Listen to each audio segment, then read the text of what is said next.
In the year of our Lord 2011, millions of children around the world were blessed with Disney's greatest series to date. Austin and Ally combines your classic polar opposites attract trope with that 2010s era of every kid's show wanting to make a pop star, resulting in a crossbreed that could only exist in that exact moment in history. The show follows Austin Moon, the outgoing and peppy performer, and his timid but smart songwriter Ally Dawson, who work together to allow Austin to rise to fame with the help of their friends Trish and Dez. Like many music-based kids programs at the time, the songs performed in the show were released in real life, the cast toured, and everyone knew them from these specific roles, making the line between sitcom and pop brand increasingly difficult to distinguish. Most episodes revolve around navigating fame, school, relationships, or writing the next song, operating out of the music store/studio Sonic Boom in Miami, Florida. Created by Kevin Coppolo and Heath Seifert, the show had a total of 87 episodes across 4 seasons from 2011 to 2016 and was a massive hit, and along with its suspicious number of catchy songs, which I will also be reviewing, ended up defining this era of Disney Channel. We have lots of nostalgia here, but I haven't seen this show in years and never even finished it, so let's fix that.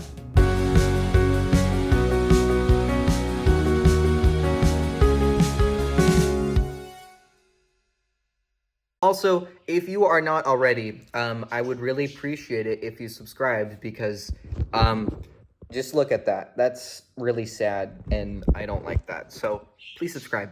Sunday, December 4. Get ready for the all-new Disney Channel comedy, Austin and Ally. He's a rising rock star. She's a shy songwriter. You're a songwriter with stage fright? I'm a singer who loves being on stage. We're a perfect match. What do you say? We're partners. She writes, he rocks. Together they might just make it. Austin and Ally premieres Sunday, December 4th at 8/7 Central on Disney Channel. So before we actually look at the show, let's talk about the cast. Our main ensemble consists only of 4 characters, but what they lack in quantity, they make up for in quality. First up is Austin Moon, played by Ross Lynch. He's the carefree and extroverted one of the group. He likes to break the rules, has a very childish sense of humor, and always seeks fun. He's also not the brightest and is generally portrayed as being naive since he's a young pop star, but pretty much can always prove himself with his talent. He's always breaking out into song, doing some new dance, or urging to write the next smash hit. And you can't forget the iconic posing with his arms crossed thing. Ross Lynch is also super charismatic and energetic, which really makes you love this character, since the archetype is nothing we haven't seen before. Now, despite his loyalty and value for his friends, his biggest setback is that he's a really jealous person and almost never expresses his emotions. If there's a girl he likes who's dating someone else, he'll lie his way through everything until it all blows up in his face. And since this show largely subscribes to the episodic sitcom formula, he never really learns.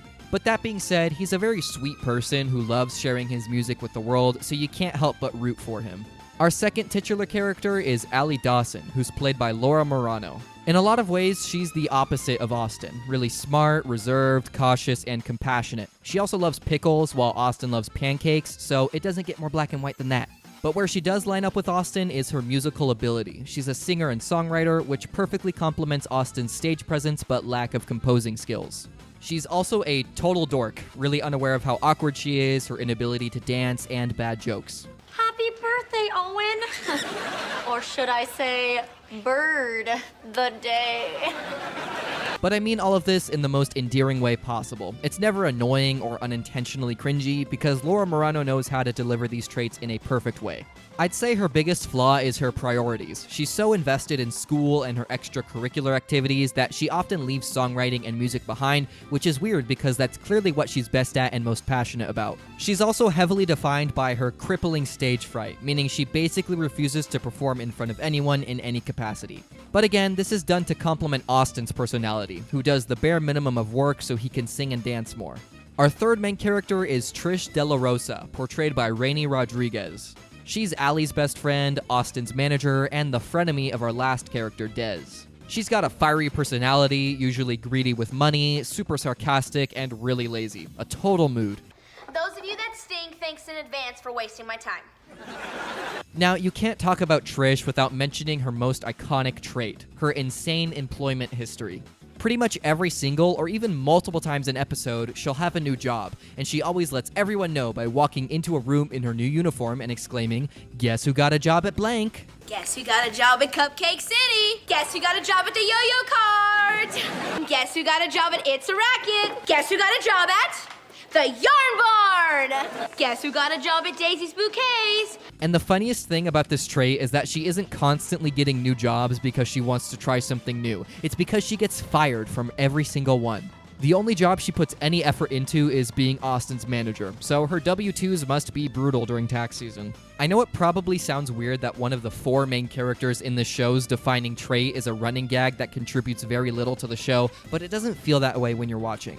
And that's because of these other traits I've mentioned. That on top of her fashion sense and relationships with the other characters make her way more fleshed out than she should be on paper, which is great. That's one of my favorite parts about this show. You have these characters that have really cliche-sounding traits, but the way they interact with everyone and how they're performed by their actors makes them actually pretty interesting. And our final main character, played by Caleb Worthy, is no exception, Des Wade. He's Austin's best friend and is basically just an intensified version of his goofier traits, which I unironically love. Most episodes early on open with them doing some weird project or activity in Sonic Boom, and the two of them have their signature "what up" handshake, which my friends and I copied in elementary school because we weren't clever enough to come up with something original. This guy could be the most annoying person you've ever seen on television, but his deliveries and physical comedy are absolute cinema. Well, we ran some tests. Des is an aspiring film director, so his role in the team is pitching and directing Austin's music videos, which easily makes him the least involved out of the 4, often resulting in his own little side quests in the B-plots. So yeah, he's really dumb, but extremely loyal like a golden retriever, but my favorite thing about him has to be his one-sided beef with Allie. I wrote it specifically for the most talented girl I know. Des, I'm flattered. Not you, Selena Gomez. And speaking of one-sided relationships, he really wants to be best friends with Trish, but she low-key dunks on him whenever she gets the chance. He's also often unknowingly contributing to the problems the group goes through, but at the same time, he can be really perceptive and insightful, which makes it hard to tell when he's being dumb or just trolling, but I love him anyway. S-tier character. We also have a handful of supporting characters, which I'll largely address as they appear, but here are the most prominent ones from the first couple seasons. Our main one, at least in the show's beginning, is Lester Dawson, played by Andy Malder. He's Allie's father and the owner of the music store Sonic Boom, which is the show's main set. He's generally supportive of his daughter's music career, but also tasks her with being what seems like a full-time employee at the store, but he's also not very strict. A lot of the plots in the first season involve him being away or out of town and the kids needing to do something for him in the store, but at the same time he hates Des, so I don't know why he would entrust him with anything. His main trait is that he's really cheap, so he's basically just Mr. Krabs as a human. Next up is Nelson, who's portrayed by Cole Sand. He's just that little kid who kind of shows up for a couple minutes every few episodes, so there's not a lot to him. He's one of Allie's music students, and his only thing is that he'll mistake his lesson to be on a different day or with a different instrument or something, and he'll say, "Aw, narts," when he finds out. Okay, guys, I'm watching Wii U Finale Failure Part 3, Scott the Woz. He just released this a few days ago. Look at who's in his video. It's freaking Nelson. He was in a Wii U ad. Oh my gosh, this is crazy, guys. What a cameo. We also have Jimmy Starr, played by Richard Whiten. He's the owner of Star Records, which becomes the record company Austin is signed to mid-season 1, and is kind of the only recurring antagonist of the show. I use the word antagonist lightly though, because he more so is just a businessman who wants to protect his brand, which often involves prohibiting Austin from doing his normal immature things, so it's understandable. What's not understandable though is his extreme hatred of Des. We still on for rock climbing? Never were. Man, I love that guy. Speaking of hatred of Des, I feel like this applies to a lot of characters. The last one worth mentioning right now is John Paul Green's character, Chuck McCoy. He dresses like a rootin' tootin' cowboy and is Dez's arch enemy. They bicker and compete over the dumbest things, and they always bicker in the same exact format. I'm not really sure how to describe it, so just listen for yourself. My chili's so hot, you have to stick your tongue in fire to cool it off. Well, my chili's so hot, NASA uses it for rocket fuel. My chili's so hot, it's the second leading cause of global warming. My chili's so hot, you put something before you eat it. My chili's so hot, everything about being in the sun. My chili. He won't make his first appearance until season 2, but they treat him as if he's always been there, so I thought it'd be best to introduce him here. And that's all for now. There are quite a few others, but we'll get to them as they appear. Let's actually get to the show. Sunday, December 4th, meet the 4 friends from Disney Channel's new original comedy, Austin and Allie. She writes. Allie, you gotta finish that song. Here. Lyrics don't just blow out of me like a river after a rain of tears. Oh, that's good. He rocks. Austin. Austin. I can play anything. Piano, drums, guitar. I can even play a trumpet through another trumpet. With her friend Des. I still think Austin wearing a cool leather jacket, singing like a kangaroo, would make an awesome music video. And Trish, I'm short, not invisible. And what she said. Guess you got a job at the mug store, the cut store, the yo-yo car. That was work. Apparently, being there is part of the job. Austin and Ally. Premiere Sunday, December 4th at 8/7 Central on Disney Channel. Season 1, Episode 1 is titled Rockers and Riders, premiered on December 2nd, 2011, and we get not 1, not 2, but 3 establishing shots. Wow. As previously mentioned, the show takes place in Miami Beach, but the Mall of Miami is actually Irvine Spectrum Center, located in Southern California. Here in Irvine Spectrum Center contains not the real Sonic Boom, but like the fake one. And yes, I traveled from Tennessee to California to film this shot, so really putting the Spectrum in Spectrum Center. Des Wade could have made a Build-A-Bear in this very shop. Did I copy Kean Carlisle? Yeah, but he didn't trademark the visiting establishing shots thing, so what's he gonna do?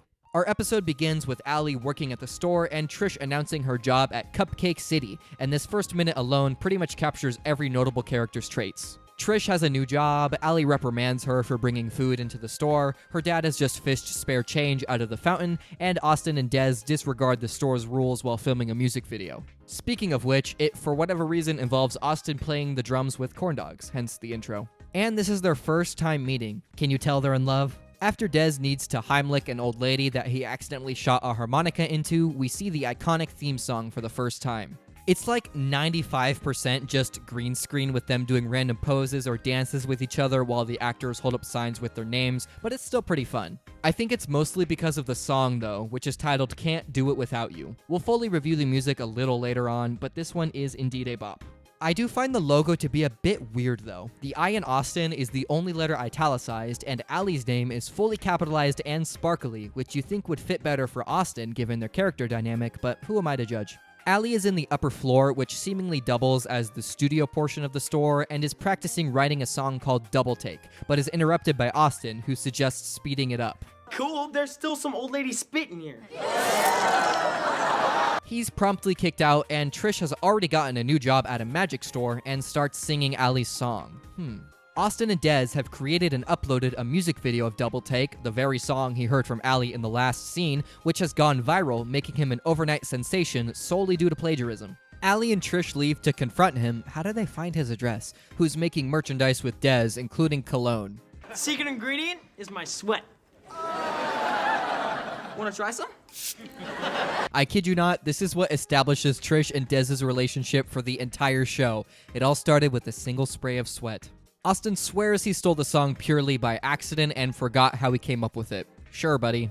It's weird because everyone believes him and the show wants you to also, but how do you hear a song and accidentally copy it beat by beat when you've never written before? Also, he only heard the chorus, so how did he write the rest of it? Maybe he came up with that part on his own, but that's never mentioned and would seem to contradict him just saying everything he's written in the past has been terrible. Anyway, Ally demands he make things right, but when he says no, her and Trish crash his upcoming appearance on The Helen Show.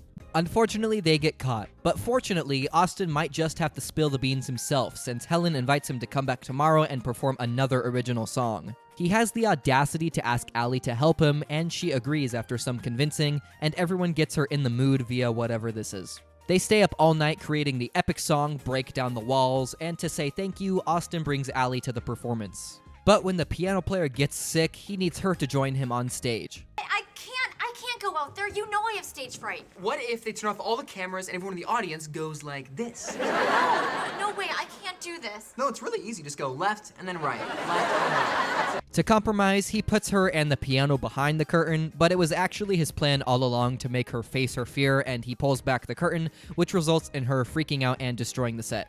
Sometime later, Austin surprises her with an updated practice room that he spent his Helen Show money on and proposes the two of them become a singer-songwriter duo. Austin is the performer, Ally is the writer, Trish is the manager, and Des is the video director. She agrees, and now our show's rhythm is set. Every week, write a new song while Trish helps him gain publicity and Des helps direct the music video. Maybe. This is the general theme of the show, but they kind of set it up in a way that makes it seem like this is what they'll be doing every episode, and that just isn't the case.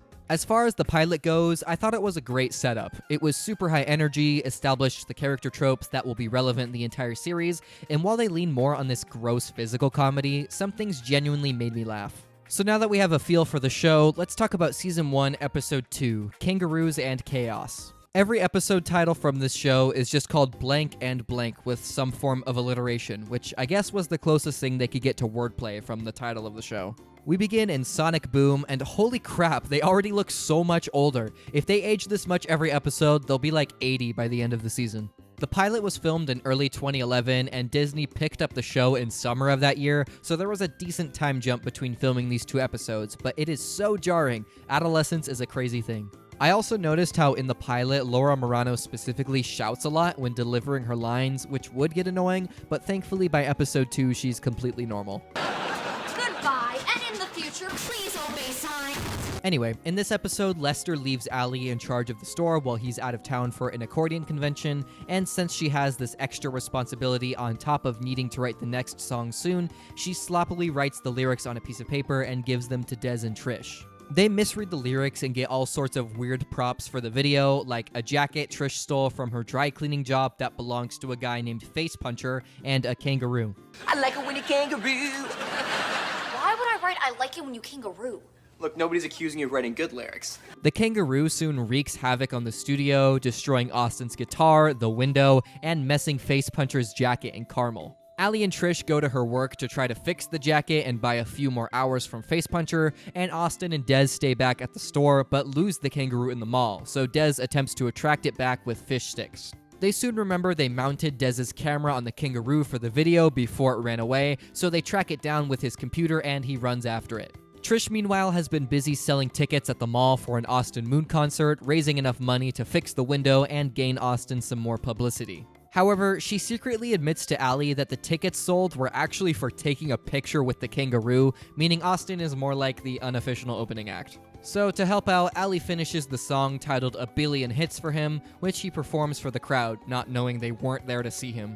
But thankfully, he easily wins them over with the great song. Des is able to record the performance for the video, and when Allie tells Austin the truth, he's cool with it since the whole mall knows who he is now. They still have one last obstacle though, because Trish has accidentally shrunk Face Puncher's jacket and turned it pink, which makes him furious.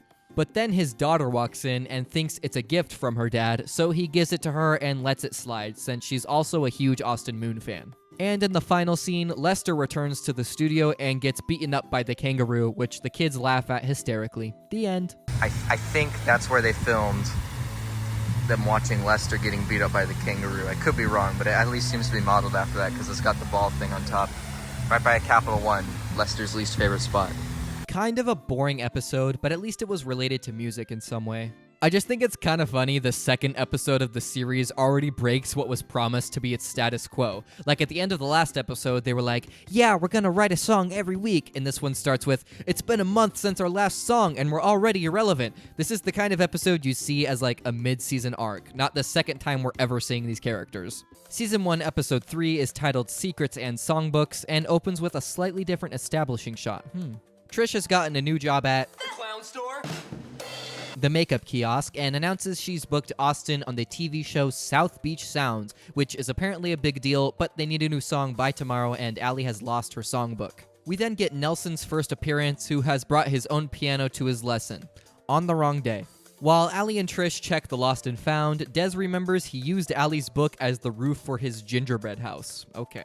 But before they return it, their curiosity is piqued and they open it to find out Allie has a crush on someone. And not just anyone. A boy with kind eyes, hair that flops just the right way, and is named after a city in Texas. And his name is Dallas. Be cool, here he comes. So Austin is mistakenly convinced it's him, and not feeling the same way, he begins to act all weird around Allie, especially during their songwriting. Gotta go for what you want.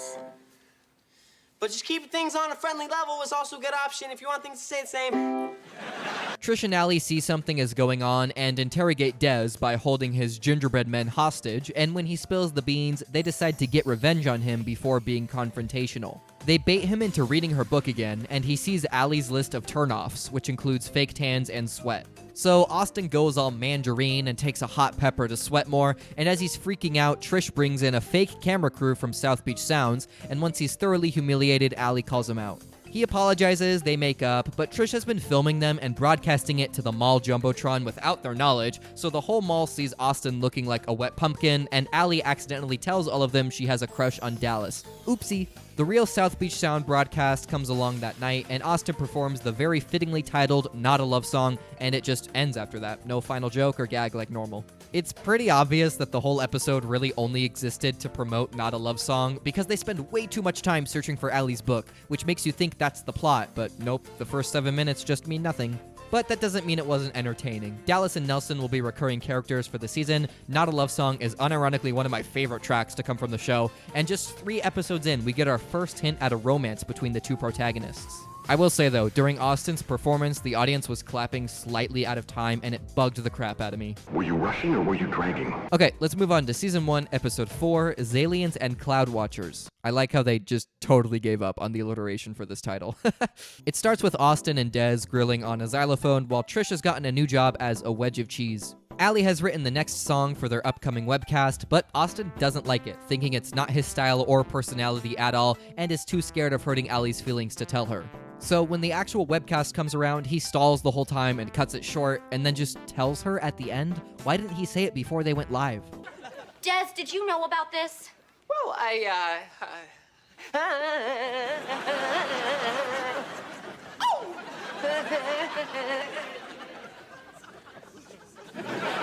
After talking it out, the two of them decide they need to know each other better so the songs they release better reflect their respective personalities and styles, so they do some activities the other person enjoys. Allie's is Cloud Watching Club. And that one's a pineapple on a canoe. What do you see, Austin? A big white puffy thing. If I saw this, I'd probably spit in their apple juice or something. Austin's activity is a horror movie fright fest, which Nelson mistakes for a fight fest. Aw, nart. Des and Trish are also there, who discover they both share a passion for the sci-fi horror franchise Zalians, meaning they actually have something in common, wow. Also, in this scene, there's this huge bold sign on the water fountain that says, "Do not drink rusty water." Am I missing a reference or something? Despite thinking the other person's activities are boring, they begin to share a bond when Allie introduces Austin to her goose friend Pickles at the mall pond, which is soon going to be turned into a parking lot. I like how it just says it's happening, quote, tomorrow. They didn't put a date on it or any other warning. Just the day before, they spent money on a single sign to put up for less than 24 hours. Allie has a strong connection to Pickles because she's been visiting him there ever since she was a little girl to help with her writer's block. So she steals him and they go watch the movie with Des and Trish. Pickles begins to terrorize the audience and the employee Walter, which everyone just laughs at and refuses to help. The next day, Allie's able to send him to the animal reserve and tells Austin she doesn't need a goose to help her write anymore since she's got him, and shows off the new song It's Me, It's You for the next broadcast. The music video shows off the running gags from throughout the episode and is a big hit, and the episode ends with Des and Trish's new best friendship taking a dark turn. We have the same favorite horror movie, the same favorite number, and the same favorite pizza topping. Pepperoni. Mushrooms? Hey, that's not just a pizza topping. First she likes pepperoni, then she doesn't want to get it delivered because she thinks we don't get out enough. But sometimes I'm tired and I just want to watch TV. Why are you so tired all the time? I'm the one who works at least 2 jobs a day! I was expecting there to be some sort of flashback or exposition to explain how Allie was inspired to write songs because of a goose for 5+ years, but we get nothing. The ever-mysterious waterfowl. Season 1, Episode 5 is called Bloggers and Butterflies, and if you know this one, you'll know it introduces the meme song of the franchise. You'll see. It begins with a video of Austin eating a sundae off of his pants going viral, among other things, on an anonymous hater's blog. Can we talk about how vile this is? And they just gloss over it like it's just some random embarrassing moment that happens to all of us. Like, bro literally ate a sundae off of his jeans. What are you doing? To combat this, he tries to do good things in public, starting with giving Nelson a quarter to throw into the fountain. But Nelson falls in and Austin helps him out, which the hater girl spins on her blog to be him trying to drown him. Oops. Meanwhile, in the B-plot, Trish and Des have both gotten jobs at Pirate Frank's Fish Fry, which is just a pirate-themed restaurant, in case you couldn't tell. Des's thing this whole episode is just that he deep fries everything while Trish passes off her work to him. That's the whole plot. After finding out Austin's upcoming mall show has been canceled due to the bad publicity, the gang camps out overnight to lure Hater Girl with some fake pictures of Austin, but they all fall asleep. Oh, and the pictures weren't fake. Why did you give her real pictures? Because I promised. She may be an evil blogger who's out to destroy my best friend, but I'm a man of my word. But later they see a suspicious-looking catfish and Des reels her in, and they take the mask off and it's her. Oh wait, none of us know who that is. Her name is Tilly Thompson, Allie's former elementary school classmate who has a vendetta against her and takes it out on Austin because that's the only target she can go after. Huh? Side note, she shows off several disguises of hers, and I thought this biker one was Face Puncher for a second. That would have been an insane lore drop. Anyway, the reason Tilly hates Allie is because back in kindergarten, she wrote a song called the Ladybug Song, but Allie overshadowed her with the far superior Butterfly Song, and she's still not over it and wants revenge. Des stupidly mentions Allie's stage fright, so Tilly blackmails her into performing the Butterfly Song for the mall, or else she'll continue destroying Austin's career. Trish and Des, meanwhile, are stuck at work and are gonna miss the show, so they deep fry the entire restaurant to get fired and make it on time. I like how they put in the effort to destroy their boss's restaurant instead of just quitting. Showtime rolls around, and Allie low-key chokes right away. Oh, Mike's not working. Testing, check 1, 2. It's working fine. Thank you, Des. You're welcome. So Austin, risking his reputation, jumps to her rescue and says he will perform instead. Tilly doesn't like this since she wants Allie to be humiliated, but she says this out loud in front of the audience, revealing that she's Hater Girl, so now nobody will take her seriously. The Butterfly Song. And we get a beautiful rendition of said song, and they actually play the full version. Why did they think we wanted to listen to this, 2-minute song about metamorphosis? And then he gets a standing ovation. Why are all of these adults cheering for a song written by a 5-year-old for other 5-year-olds? Regardless, Allie is really touched Austin helped her out, especially since this is an important song for her, as that moment back in kindergarten was what made her decide to pursue songwriting. At the end of the episode, it's revealed Tilly had a mega meltdown after the show and deleted her blog, meaning the gang doesn't have to deal with her again. Aw, cute little baby. Aww. Miss me? This was a fun episode, and we also get a hint at some sort of lore drop to come, because Austin asks Allie why she has stage fright in the first place, and she says she doesn't want to talk about it. The lore! Ring the lore alarms, the lore! Alrighty, let's jump into Season 1, Episode 6, Tickets and Trash Bags. It opens with Allie giving a painful piano lesson to Nelson, Austin and Des smashing a watermelon on said piano, and Trish getting a job at Megaphone World. That was my attempt at trying to sound like a megaphone, but it didn't work. Trish did a much better job than me. She has gotten Austin a gig at the Miami Internet Music Awards, and oh my goodness, this is already the 3rd episode where Austin has some sort of internet show. This one is more special though, since he's gonna be there with famous rapper Shiny Money and perform with him on stage since he sampled Austin's song Double Take. But the catch is that he only gets 1 extra ticket, so the other 3 instantly become suck-ups and beg to be his guest. I've been thinking about the awards show, and you're trying to figure out how to let Allie and Trish down easy. Just say, I'm taking Des. I like it better than you. Stop crying, losers. Not wanting to hurt anyone's feelings, Austin tells all of them that they can go with him, and the day of the show, they all begin to argue over who actually gets it. He initially announces that none of the 4 of them will go since it's not fair, but after seeing their selfish reactions and realizing they only want to go for their own gain, he takes Nelson instead. The other 3 realize their error, so they opt to sneak into the show. How is that making things right? They dress up as backup dancers for Shiny Money's number about trash or something, but when they hide in the garbage bins, they're unknowingly moved on stage. The song begins and they try to blend in, and Des and Trish pick it up surprisingly quickly while Allie just runs away. But at the end, Shiny Money jumps down, expecting to be caught by Des and Trish, and he faceplants hard. Austin is initially mad, but he comes around because he did enjoy his best friends all being present at the most important night of his career thus far, even though they gravely injured one of his idols. And in the final scene, Nelson gets left behind at the after party and covers himself in cotton candy. But more importantly, Austin is eating his pizza in the weirdest way possible. What the heck is this? This episode was decent, but this next one ups the drama. Season 1, Episode 7, Managers and Meatballs. Team Austin is hosting their weekly meeting where we discover Trish has been slacking on her duties, and a woman named DeMonica Dixon soon walks in, requesting to be Austin's new manager and instantly wowing him with her experience and presentation. During this meeting, we also learn Austin's biggest dream is to perform at Times Square on New Year's Eve, which will actually be mentioned throughout the rest of this season and the next. It's one of those bits of subtle continuity we get that actually lasts, and I love that about this show. Back to the episode, Trish is trying to step up her game so she doesn't get replaced and has booked Austin to perform at the Miami Jamathon, but accidentally mixes up the times and they get there too late. DeMonica suspiciously walks in right after they're denied entry, and Austin, frustrated by Trish blowing it yet again, fires her and makes a deal with DeMonica. So you're still mad at us? Why would I be mad? Just because my best friend stabbed me in the back and fired me from the only job I ever liked? See, Allie? She's fine. Trish has filled the Austin-shaped void in her heart with one of these statue guys, and DeMonica enters and has gotten famous director Spike Stevens to direct the next music video, relieving Dez of his duties as well. And in the very next scene, she's also hired a new team of songwriters for his next hit, so everyone but Austin has been weeded out of the team. And in the next scene, Austin has a nightmare and realizes he doesn't want to achieve his dreams without his friends and immediately goes to fix things. Way to build the narrative tension. Team Austin gets back together as quickly as they were disbanded and discovers DeMonica is the one who sabotaged the Jamathon times, and they plan their revenge for the upcoming press conference. Together we are going to kick butt. Visual aid.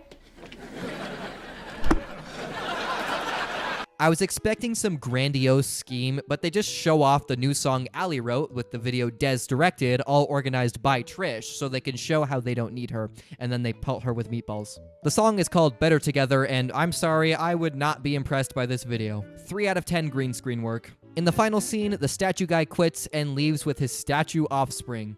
I have many questions. Season 1, Episode 8 is called Club Owners and Quinceañeras, just like the Wizards of Waverly Place episode. I had no idea that quinceañeras were so well represented. In this episode, Trish's mom is throwing her a quinceañera, and if you don't know what that is, I'll let Dez explain it. Oh, I'll take one. Do you have any chicken quinceañeras? I'm trying to cut back on red meat. You're thinking of a quesadilla. No, a quesadilla is a traditional Latin American party celebrating a girl's 15th birthday. Ugh. She's not particularly excited, but Austin hears her cousin's new boyfriend is a big club owner in the area, so they all plan to go in order to network. I like how nobody goes to their friends' events to just support them and instead to advance their careers. This is twice in a row now. Also, the implication here is that these characters are like 14 to 15 because they're all portrayed as being in the same grade, but there is no freaking way that Caleb Worthy was 14 when they made this show. Trish and Allie send out invites to all of the people in the mall so she can get good presents, and we also meet her little brother JJ, who wants to perform a magic show at the party. Oh my gosh, it's Alan from Mighty Med! One of these invites goes to Dallas, who Trish invites so that Allie can dance with him, but she's already awkward around him and can't dance. Sorry, I left my drink on your table. Or maybe you left our table under your drink. To solve this, she goes to the best dancer she knows, Austin, and then she immediately injures his ankle, which is a problem because he's supposed to perform at the quinceañera for club owner Emilio. But Austin still tries to teach Allie how to dance. Des, you be Dallas. Allie, you be Allie. Aw, I want to be Allie. Des, we've talked about this. It doesn't work.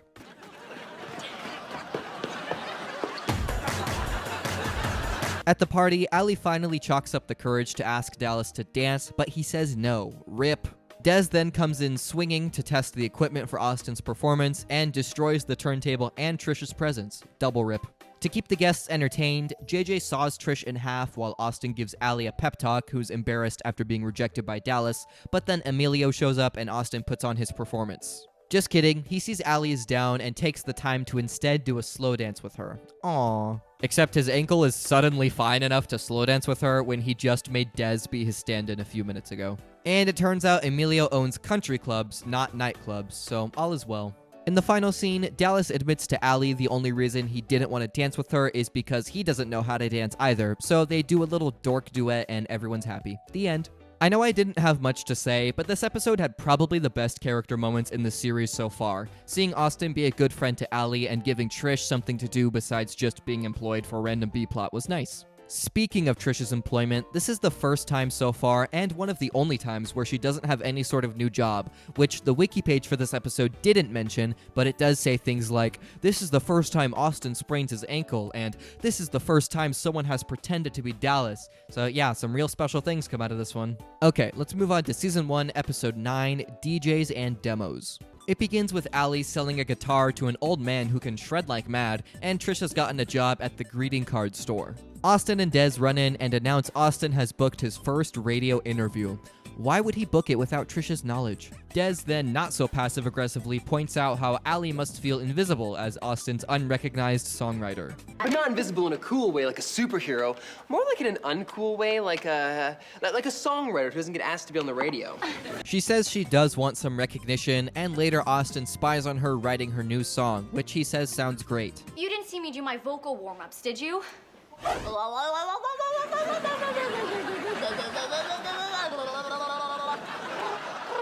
Des then gives him the idea to secretly play her song during the show, and he then goes on a scavenger hunt put on by the show to win a day to spend with Austin.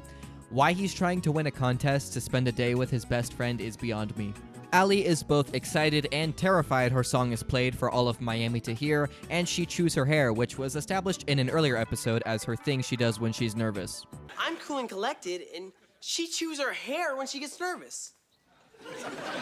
Since everybody loves the song, the radio host books Austin and Allie to perform live later in the week. Uh-oh. Trish tries to calm Allie down to no avail, and Austin admits he gave the wrong CD to the radio host on purpose. You know, they don't make it clear that Allie didn't know this already. I thought that was implied, but I guess not. You think they make it "I'm sorry for playing your song on the radio, I didn't know it would backfire" card? Actually, they do. Even though she's mad, she agrees to allow Austin to help cure her stage fright before the show, which involves Des hypnotizing her. But he accidentally hypnotizes himself, so Austin's new idea is for Trish to be at the interview in Allie's place and lip-sync to her while she's hidden away from the audience, since the public doesn't know what she looks like. Are they forgetting she was on The Helen Show not that long ago? And while Des is still in his trance, Trish makes him think a mouse is in his pants every time he hears the word song.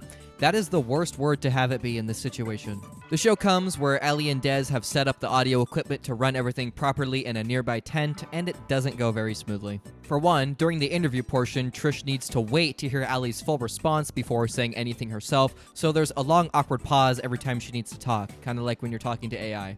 And expectedly, Allie says the word song, which makes Des freak out and accidentally shut off the sound system. Trish fails to freestyle the rest of the interview, which thankfully buys enough time for Des to fix the microphone and get to the song, but Des hears that word again and they lose the channel. Okay, so Trish does sing a portion of the song before everything goes to crap, but how did anybody in the audience fall for this? They clearly heard no singing coming from the actual girl in front of them. Team Austin cuts the interview short and runs away, but somehow Austin and Allie have ended up on the magazine cover. And then the episode ends! I get they don't want to resolve Allie's, main character flaw this early, but they could have at least resolved the episode's conflict. They just fub the interview, Trish has stolen Allie's spotlight, and it ends. And none of this comes up again. But I did really like the continued theme we've seen so far of the main song of the episode fitting the plot's theme. Allie's song is called You Don't See Me and is about not ever getting noticed. But we'll talk about the music more once the season is over. Let's jump into Season 1, Episode 10, World Records and Work Wreckers. That one is a tongue twister. It begins with Des and Austin trying to figure out a world record they can break, but they quickly forget about it to push Allie to go talk to Dallas, but it doesn't go particularly well and she just mows his lawn for him. Not a euphemism. At Sonic Boom, Lester loads a ton of work onto Allie and says he can't afford to hire another employee. And when Dallas comes to visit her, she mentions in passing, "If you think your job stinks, you should work here." And he interprets that as him being hired, so he quits the cell phone cart and shows up to work at Sonic Boom. Is anybody really this dense? But Allie makes it worse because she doesn't have the heart to tell him he doesn't actually have a job there, especially after finding out he's already been replaced.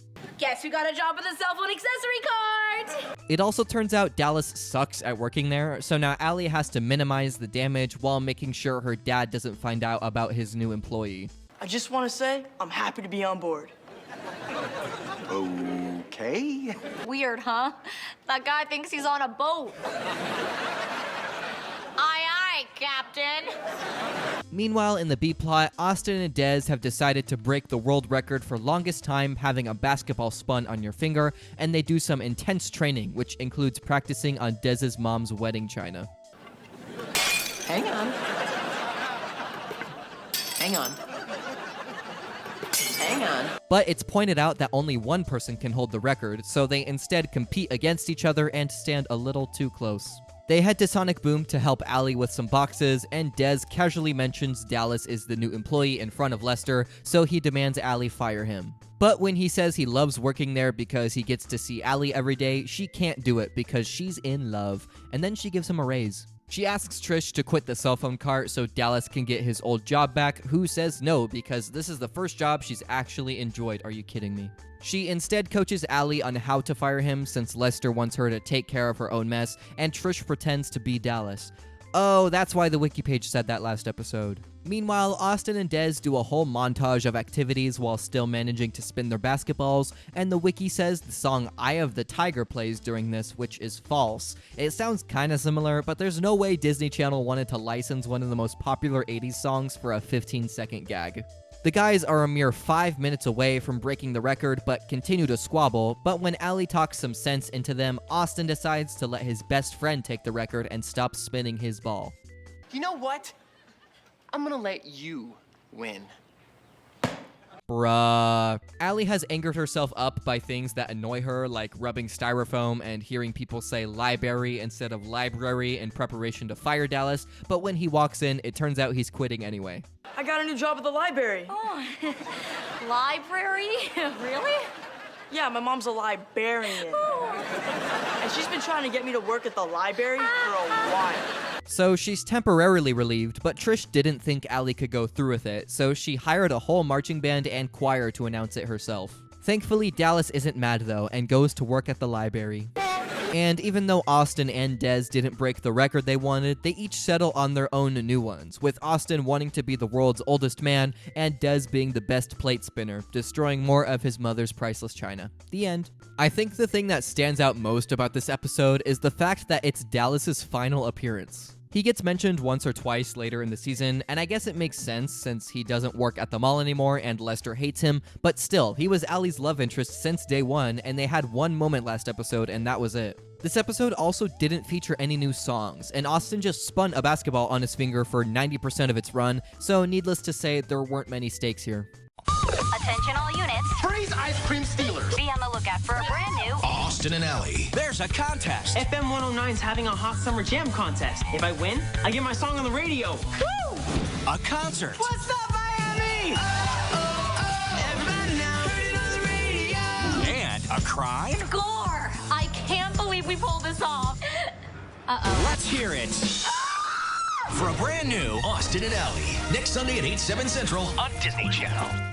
Season 1, Episode 11 is called Songwriting and Starfish and begins in the mall's ice cream shop late at night. The security guard stops the suspicious-looking Team Austin with Dez having a starfish stuck to his face, Austin covered in sand, Trish in her pajamas, and Allie in a ski mask. They swear they weren't there to commit a crime, but get arrested for questioning. And this is a problem because Austin is supposed to perform at the Miami Beach Bash very soon, so they attempt to clear their names by explaining all of these activities were part of their songwriting process for the FM 109 Hot Summer Jam Contest. Oh my gosh. I can't keep track of all these different radio contests and events, especially when there are multiple in the same episode. Holy crap. So the actual plot of the episode takes place via flashbacks, and it begins in Sonic Boom where Allie has a melody in her head and thinks it could make a great song. Despite being thrown off by everyone in the store, Allie puts some chords to it and makes a hook. But it's written to be a bummer song, so Austin suggests changing it to a major key, and it instantly sounds way better.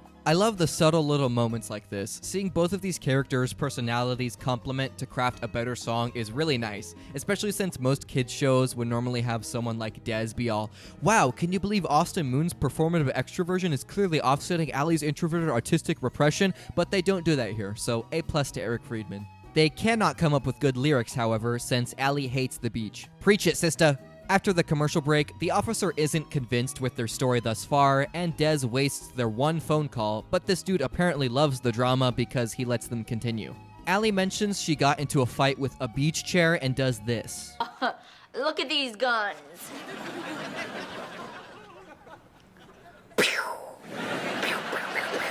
This is one of those repressed memories I have from watching the show when I was 6 or 7, and I made this exact joke all the time as a kid and totally forgot I borrowed it from Allie Dawson. She was an icon even when she didn't realize. Anyway, the flashback continues, and the gang has decided to take Allie to the beach to show her how fun it can be. It's a trick, don't fall for it! Dez's gum melts all over her songbook though, so Trish, with her permission this time, puts it in her ice cream cart to freeze so that they can scrape it off easily later. Allie loses the fight with the previously mentioned chair, and Austin falls over helping her, and since Dez accidentally gave him glue instead of sunblock, it sticks to his torso, explaining his appearance. Dez also got a starfish stuck to his face while surfing, but removed it, so why is there one stuck here in the present still? Don't tell me you got another one stuck to your face. No, I'm not an idiot. I got the same starfish stuck to my face.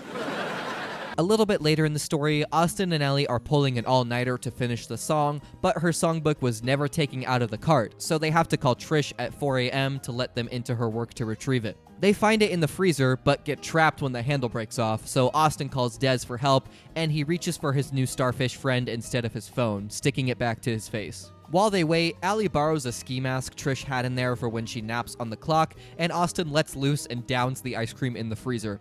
There is no way it's this smooth in an industrial freezer. This reminds Allie of the one good memory she had at the beach, which was with her dad while eating ice cream and listening to the radio, and this allows them to come up with the chorus for their beach bash song. Dez frees them, get it, freeze, soon after, bringing us back to the present, and while the officer believes their story, he still keeps them in jail because they've admitted to breaking into the store and stealing their ice cream. But after hearing the officer is a big music fan, Austin bribes him to let them go in exchange for him drumming with his band at the beach bash, and it works. You think I'm gonna let you out of here and go to the beach bash just so I can play drums and finally prove my dad wrong? That's... In your face, Dad! They perform Austin's latest bop called Heard It on the Radio, where he crowd surfs, no pun intended, and wows the entire audience. The officer officially lets them go since off-screen Allie left money for the ice cream, and although it costs Trish her job, nobody cares because that happens to her like every day. Austin has won the contest though, and officially has a song on the radio, which I guess is a first because the last time he was featured on a radio show, he played Allie's song instead. And to end off the episode, they all group hug but have mistakenly used glue instead of sunscreen again. Roll credits. This is definitely one of the strongest episodes from Season 1. Normally the flashback trope is there just to pad runtime, but here you were actually wondering what was happening and why. That, along with the nice songwriting moments and one of the most nostalgic tracks from the show, makes this a great watch. Wish I could say that about this next one. Season 1, Episode 12 is titled Soups and Stars and opens with Dez and Austin attempting to film a commercial for Sonic Boom. Allie has also finally joined Twitter and has been obsessed with twitting to get more followers. Oh my gosh. Didn't Sam and Kat already make this joke? You can even tweet about it on your tweeter. Yes, but Austin and Allie actually came out first, so that's yet another L for Sam and Kat. Anyway, Allie's twits are thoughtful and boring compared to Austin's, and that's why she is a loser. There is nothing more important than the moments you share with your friends. Hey, I just lost 3 followers.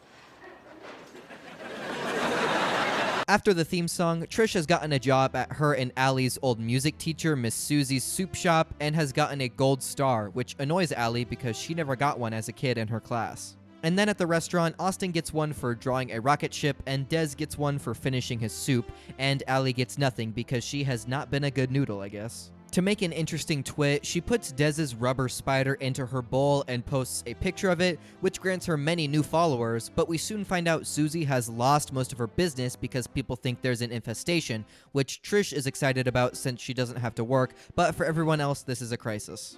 Okay, I have several questions about this. For one, we see the picture Allie takes on screen, and there's no indication from that or the caption that this is Susie's restaurant. So either this is the only place in Miami Beach that serves soup, which I find hard to believe, everyone just assumed it was Susie's, which seems impossible, or this has created a global soup-wide epidemic of panic, in which case they have much bigger problems to solve. What will Gibby's grandfather eat now? You promised me split pea soup. I did not! I also want to know how anybody could look at this photo and think, yeah, that's a real spider, unless the show secretly takes place in Australia. In any case, Allie has been racking her brain on how to fix things, which has been made worse by the other people online posting even more fake pictures of stuff in Susie's soup, which tells me everyone on Twitter is just a cyberbully who likes to ruin old ladies' lives for their own entertainment. And Trish is one of them! Team Austin decides to make a commercial to fix things, so Austin and Allie write the jingle, Des directs it, and Trish acts in it. Miss Susie doesn't like the draft they have because of the song, which was only included because Allie overruled Austin's idea, but Susie likes his better and gives him another gold star. Desperate for Susie's approval, Allie doubles down on her ideas and forces everyone to make this weird colonial America commercial where she becomes a total control freak. She accidentally falls into the oversized soup bowl and flails for like 30 seconds in this waist-deep water, which is really funny. But later in the day, it's revealed Des was filming the whole thing, posted it on Allie's Twitter, and it blew up. We see the commercial, and I like how many of its shots are what we saw as the audience, but it's also from the same angle, which implies Des was way up here filming when in the actual scene he was standing off to the side here. Or maybe he can teleport. I mean, if one character in the show could do it, it would be him. Miss Susie's business is saved, but Allie still feels the need to confront her on why she never got a gold star, and she's told it's because Allie doesn't need them since she has always been the most talented student of hers. But then she gets one anyway. Gold star, who's got a gold star? Allie's got a gold star. The final scene shows the gang repurposing the old Colonial America set for a Sonic Boom commercial, and we see Allie covered in gold stars, signs of an aspiring addict. This is one of the episodes I remembered most vividly going into this retrospective, which is weird because it had nothing to do with music and was the lowest viewed episode of season 1.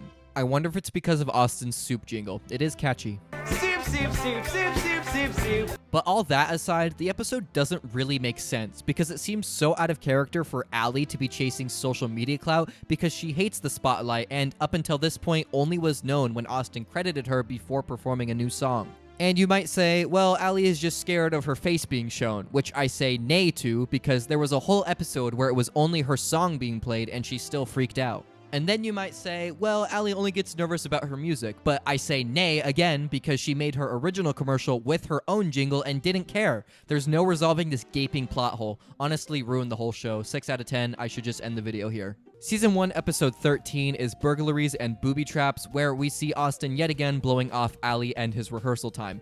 We just did this trope with Trish a few episodes ago. We also find out from Lester that there has been a serial mall burglar, so he installs some state-of-the-art cameras while Allie confronts Austin. He blew her off today to go to a Bruno Mars concert, and since he feels bad, he wants to give her a gift. I have just the thing. An Abe Lincoln ice sculpture. She does like honesty. Allie and her father attend the mall association meeting to discuss the theft that's taken place, instead of calling the cops or checking security footage. And they meet in the open courtyard because the show didn't want to use a new set for this one scene. We get a cameo from Pirate Frank from episode 5 and this new surf shop owner, Bill. Actually, it's Bill with 3 L's. For whatever reason, Allie is the president, and I'm 90% sure it's just because she likes using a gavel, which was established in episode 7. Unfortunately, while she was away, the new guitar got stolen, and when they look at the footage, we see cringe. But later we see it was Austin. Oh no! Trish wants to turn him in just for the reward, but Allie goes to confront him personally, and we find out Des knows about it too. Be cool. Got it. Cool. After a brutal interrogation, the only info Allie gets out of Austin is that his middle name is Monica, which will actually be a running gag for the rest of the show. While Allie was gone, Trish turned in the security tape to the mall association, but Austin then walks in all nonchalantly with the guitar. So it turns out he wasn't stealing it, he was secretly borrowing it to get it signed by Bruno Mars to give as an apology gift to Allie. I still feel like that's stealing, like why didn't he just ask Lester or something? But it didn't take long for the whole mall's store owners to form an angry mob that doesn't believe the truth, so Austin decides they need to find the real thief in order to clear his name. They find out he's stealing things in alphabetical order, and the next letter is P. Oh no! Oh, thank goodness. Allie's plan is to lure him to Sonic Boom by advertising items starting with P and then set up a trap, but Austin is late yet again. Dez makes a giant mousetrap with a single slice of pizza on it, and he naturally sticks himself to it, and when trying to free him, the girls accidentally trip the giant bird cage, so they're all stuck. The thief comes in seconds later to steal the piano, and they're unable to catch him, but once he begins unloading outside of the store, Austin jumps out of the piano and knocks him out. It was the delivery guy, oh my goodness, except you don't know who that is. There was a running joke throughout the episode of him delivering something and asking for a tip, only to get rejected, so that was his motivation. Why that made him want to steal things in alphabetical order, we'll never know. So since Austin wasn't late, Allie isn't mad, so he agrees to be on time for rehearsal from here on out, and the episode ends with Trish hoarding all of the reward items. What a jerk. I want to know how Trish and Allie escaped to this part of the mall when it clearly showed them not being able to leave Sonic Boom because of how wide the cage was. This episode was part of the Who Done It week on Disney Channel, where they had a new episode from 5 different shows, Jessie, Ant Farm, Fishhooks, Austin and Allie, and Shake It Up, themed around some sort of mystery being solved. I remember this promotion and was so excited to watch these episodes and remember literally nothing from them, but I can only assume the other 4 were even worse because all of these other shows suck. Okay, which one of you did it? I was Frank, and I'll prove it.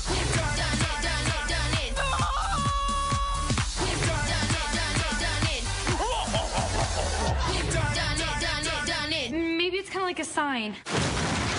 Now that's a sign. Help solve the mysteries on Disney Channel's Who Done It Weekend, starting Friday, April 13th at 8, 7 Central on Disney Channel.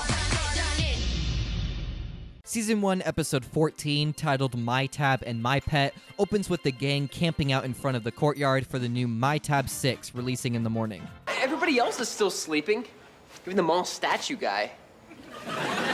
Something interesting to note is the product My Tab was used in several Disney shows like Good Luck Charlie, which implies these universes are connected. But even crazier, the store that sells it is called Tech Town, which also exists in Lab Rats. We'll get into that in more detail later, though.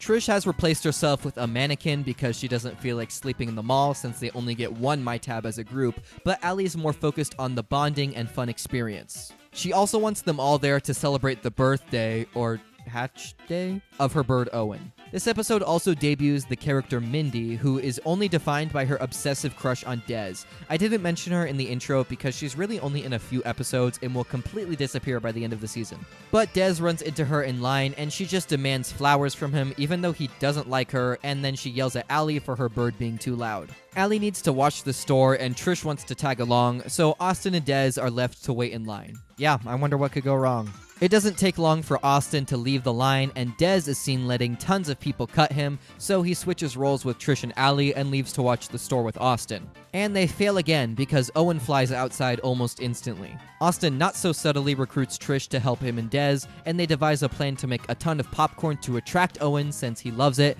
but they leave it unsupervised and the maker starts to fill the room. Meanwhile, Allie is kicked out of line since she got out to throw away an apple, and when she heads back to Sonic Boom, she grows suspicious and heads upstairs to find her practice room flooded with popcorn. That popcorn machine your dad found in the dumpster's broken. It won't turn off. I've tried everything. Okay, maybe not everything. How does this one popcorn machine produce this much from one bag in that short of a time span? Well, on the bright side, it was enough to attract Owen back to his cage just in time for Allie not to notice, so now their focus is getting people out of line so they can get a new My Tab.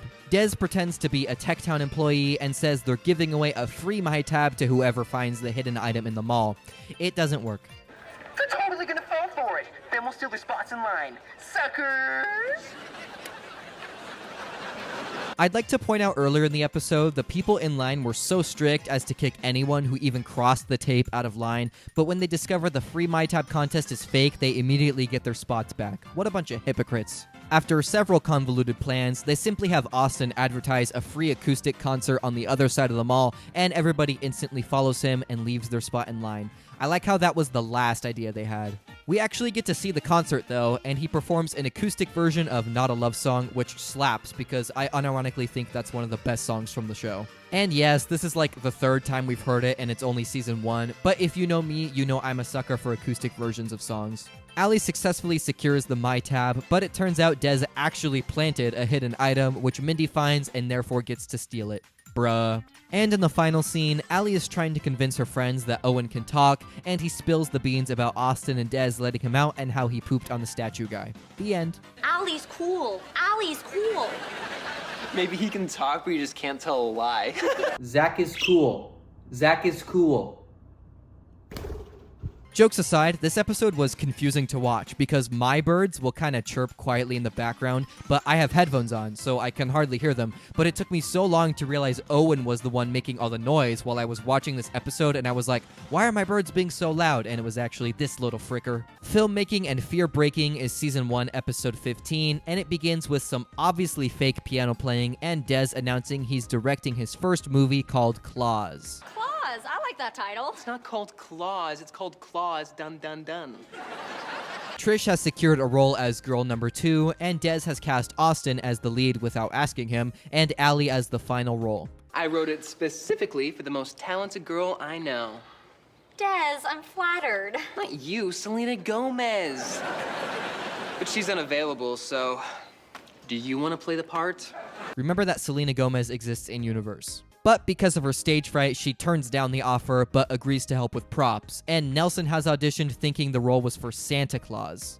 Aw, nards! You know how hard it was to build this in Miami? Austin convinces Des to give the damsel in distress role to the cute girl Mildred, who is surprisingly not the old lady. Maybe she goes by Blaney.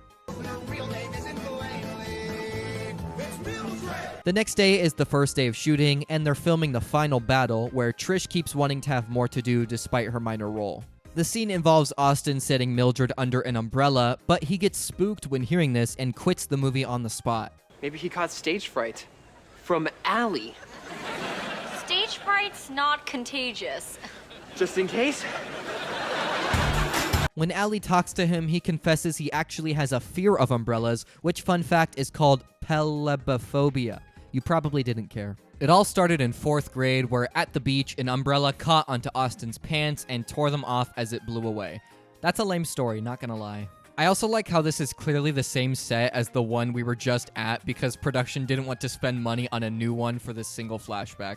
Allie agrees to keep the story a secret, which I think is really unnecessary, but whatever, and she suggests overcoming the fear of umbrellas by making a good memory with them. But as he eats pancakes with cheerleaders and LeBron James's limo driver, a storm hits and he loses his pants yet again.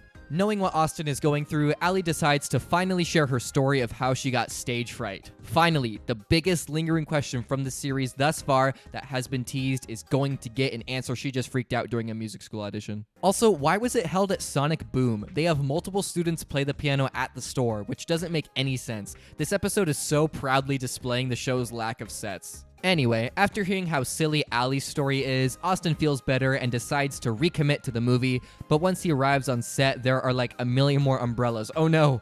Run. He successfully overcomes his fear while shooting the scene, battling Claws dun dun dun with an umbrella, and once again, the way they film in-universe makes no sense. First of all, Des is filming with one hand and moving his head around like crazy, but then we see the actual film and it's nowhere near where Des's camera was. What the freak? It's also revealed that Des knew of Austin's fear of umbrellas and was using all of his friends' emotional weaknesses to get the best performances out of them, once again demonstrating he's the mastermind we all knew he was. He also mentions Austin's middle name is Monica, which we know back from episode 13, and that he only wears boxers with trucks, which is actually true if we go back to the 2 instances where we can see his boxers in the episode.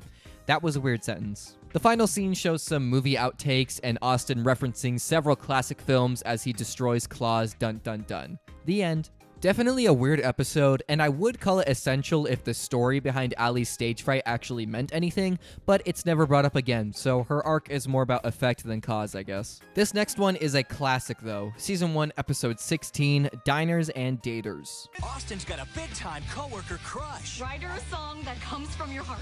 So tell me what comes to my heart. Will he hit a sour note? I feel like throwing up. It's an all-new Austin and Allie you're gonna love. I can get your heart beating like. I can get your heart beating like that. Sunday, June 17th at 8/7 Central. We begin in a new set. Whoa. It's at the Melody Diner, a restaurant in which employees have to sing to their customers, and Trish is the newest employee and Mindy is the manager. She drives me nuts. Are in the brownies, so save them for dessert. This sounds like the worst restaurant to work and eat at. Definition of a gimmick. After Mindy sexually harasses Des again, Austin notices the cute waitress Cassidy, who he immediately wants to ask out after hearing her sing. Whatever you do, don't order the chips and salsa. Why? I want chips and salsa. Did somebody say salsa?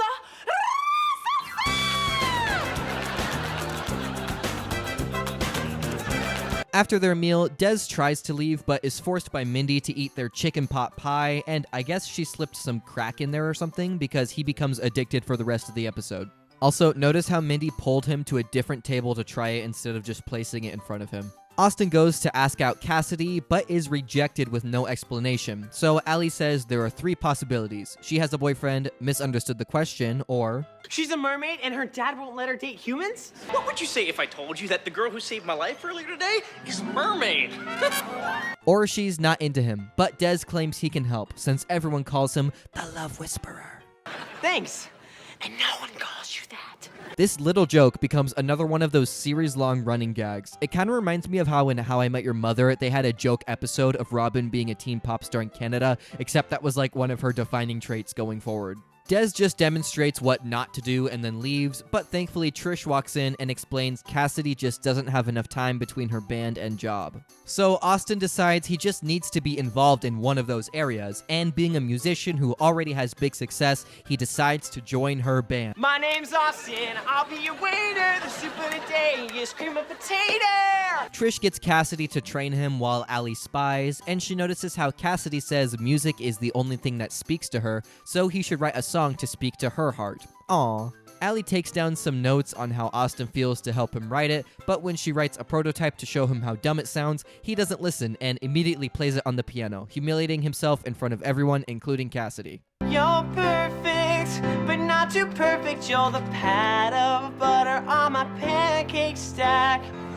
Austin and Allie get into an argument through song since Cassidy hated the lyrics, and Mindy continues to seduce Des only through chicken pot pie. I'm all out of chicken pot pies. I need some more now. Please. This goes on for like 2 minutes. Can you imagine eating a whole meal like this? Trish gets fired because she called out Mindy for taking advantage of Des. Allie storms out of the diner, but Austin chases her down in Sonic Boom to apologize. He talks about his feelings and how Cassidy makes him feel, which Allie can relate to because of her crush on Dallas, and I find it weird that she mentions this considering we never see him again, but okay. Regardless, this conversation gives Allie the perfect song idea, and they dance it out. At our final sequence in the Melody Diner, Austin performs his real song for Cassidy, Heartbeat. Heck yeah! I love this song, and so does Cassidy, but she still says no to being asked out. But she does like him, it's just that her band has received a record deal and is going to LA very soon. RIP. This last scene also might be my favorite in the whole show. Austin makes parodies of his own songs as he's talking to tables and makes them about food, Weird Al style. My personal favorite is Not a Foot Long. We ran out of big hot dogs, so I got you just a small one. It's not a foot long, no, it's not a foot long. It has taken a bit for the show to find its footing, but this is easily one of the strongest Season 1 episodes. I like how it hits all of the main themes of the show and isn't overly dramatic, and Heartbeat is a banger. But also rest in peace Dallas, Cassidy, and now Mindy, never to be seen or mentioned again. Okay, let's talk about Season 1, Episode 17, Everglades and Alligators. That's a pun on Allie's name, by the way. I don't say alligators like that. The kids are looking forward to their last day of school coming up, and Des announces his summer film project, which is supposed to be like a horror documentary thing, but didn't he just film Claws Dun Dun Dun? I'd also like to point out they're all excited for summer vacation, yet we haven't seen them once at school in this series yet. There will be no school set at all until Season 2. This episode also sees the return of Shiny Money, if you remember him, the guy the gang failed to catch, resulting in his arms and legs breaking. He's throwing his annual swamp blast in the Everglades this year and wants Austin to perform, meaning he gets to stay at his nice boathouse. He lets them go early to have a nice vacation while he and Allie write their song for the performance, and it takes a little convincing, but he allows Des and Trish to tag along too. They get to the Everglades and the boat, and I like how it's significantly wider on the inside than it looks on the outside. Des and Trish quickly bother Austin and Allie while they try to write their song, but while leaving, they're greeted by Shiny Money's neighbor Clavis, telling them about the legend of Big Mama. Big Mamas! The supposedly real alligator who has terrorized the Everglades and has never been caught on camera.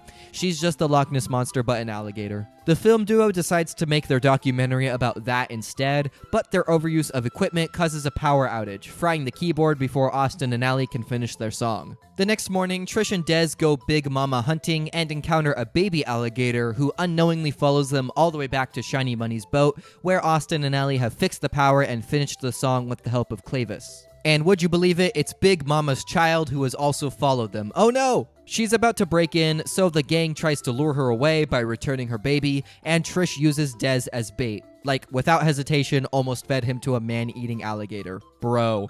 But maybe she should have, because once Big Mama is gone, Des checks to make sure she's not nearby by drilling a hole in the bottom of the boat, causing a leak. And the boat completely sinks, infuriating Shiny Money, and they can't even prove their innocence because Des didn't get her on camera. But he soon learns because Baby Gator comes back along with his mama, resulting in a big injury. Sorry, I think Ally is rubbing off on me. Using the top of the sunken boat as a stage, Austin is still able to put on his show, singing his song Na Na Na parenthesis the summer song parenthesis. It's a great performance, but I feel like they were putting the public in danger by having a large gathering where a massive alligator attack occurred just a couple hours ago, but what do I know? Even though he got no real shots of Big Mama, Des was able to spin the film to make it a monster movie about Trish, which she loves and gives him a big hug over. That never happens. And that's how the episode ends. This was also Shiny Money's last appearance, which means he has a 100% injury rate when it comes to being around Team Austin. I'm also a little confused because they say alligator in the title, but there's no connection between Ally and Big Mama. It may just be a pun and or a reference to her nickname in Soups and Stars given by Miss Susie though. My little alligator.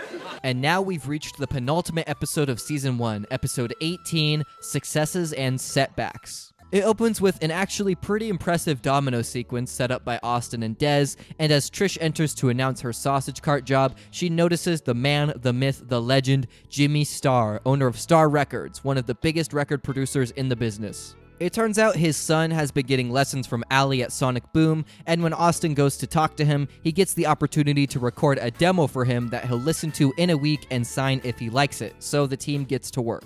They go all night working on the demo, but on one take, he's having the same problem the next morning, so he goes to the doctor with his friends and parents who we meet for the first time right here. Their names are Mike and Mimi Moon, and they own Moon's Mattress Kingdom. There's no hassle in our castle. It'll become more prominent in the next 3 seasons, but they own a mattress store that they want Austin to take over eventually, and they're really obnoxious. The doctor has run some tests and reveals Austin has vocal nodules, and unfortunately tells him he can't sing. What are vocal nodules? They're growths on the vocal cords. It's true. Shut up! There is a simple procedure that can be done with a quick recovery time, but runs the risk of permanently altering his voice, but if he does nothing, he may never sing again. His friends give him some sympathy gifts and help him construct a pros and cons list, but after hearing Jimmy won't give them an extension, Austin's parents try to convince him to use this whole thing as a sign to quit music and work for them. After a little heart-to-heart with Ally, he decides he needs to do the procedure, and they throw him a party for his recovery. I just blew up 100 balloons. Now all I gotta do is tie them. He needs to stay silent for 48 hours to make sure his throat heals properly, which makes his life very hard considering how terrible his friends are at helping him. It's easy. Just wave the blue scarf if you're thirsty, the green is a signal danger, the red... Oh wait, no, the red is a signal danger, the green is if you spot a snake. Who's that? The purple. You need a coffee. Yellow? There's a spider on your shirt! I'll get it.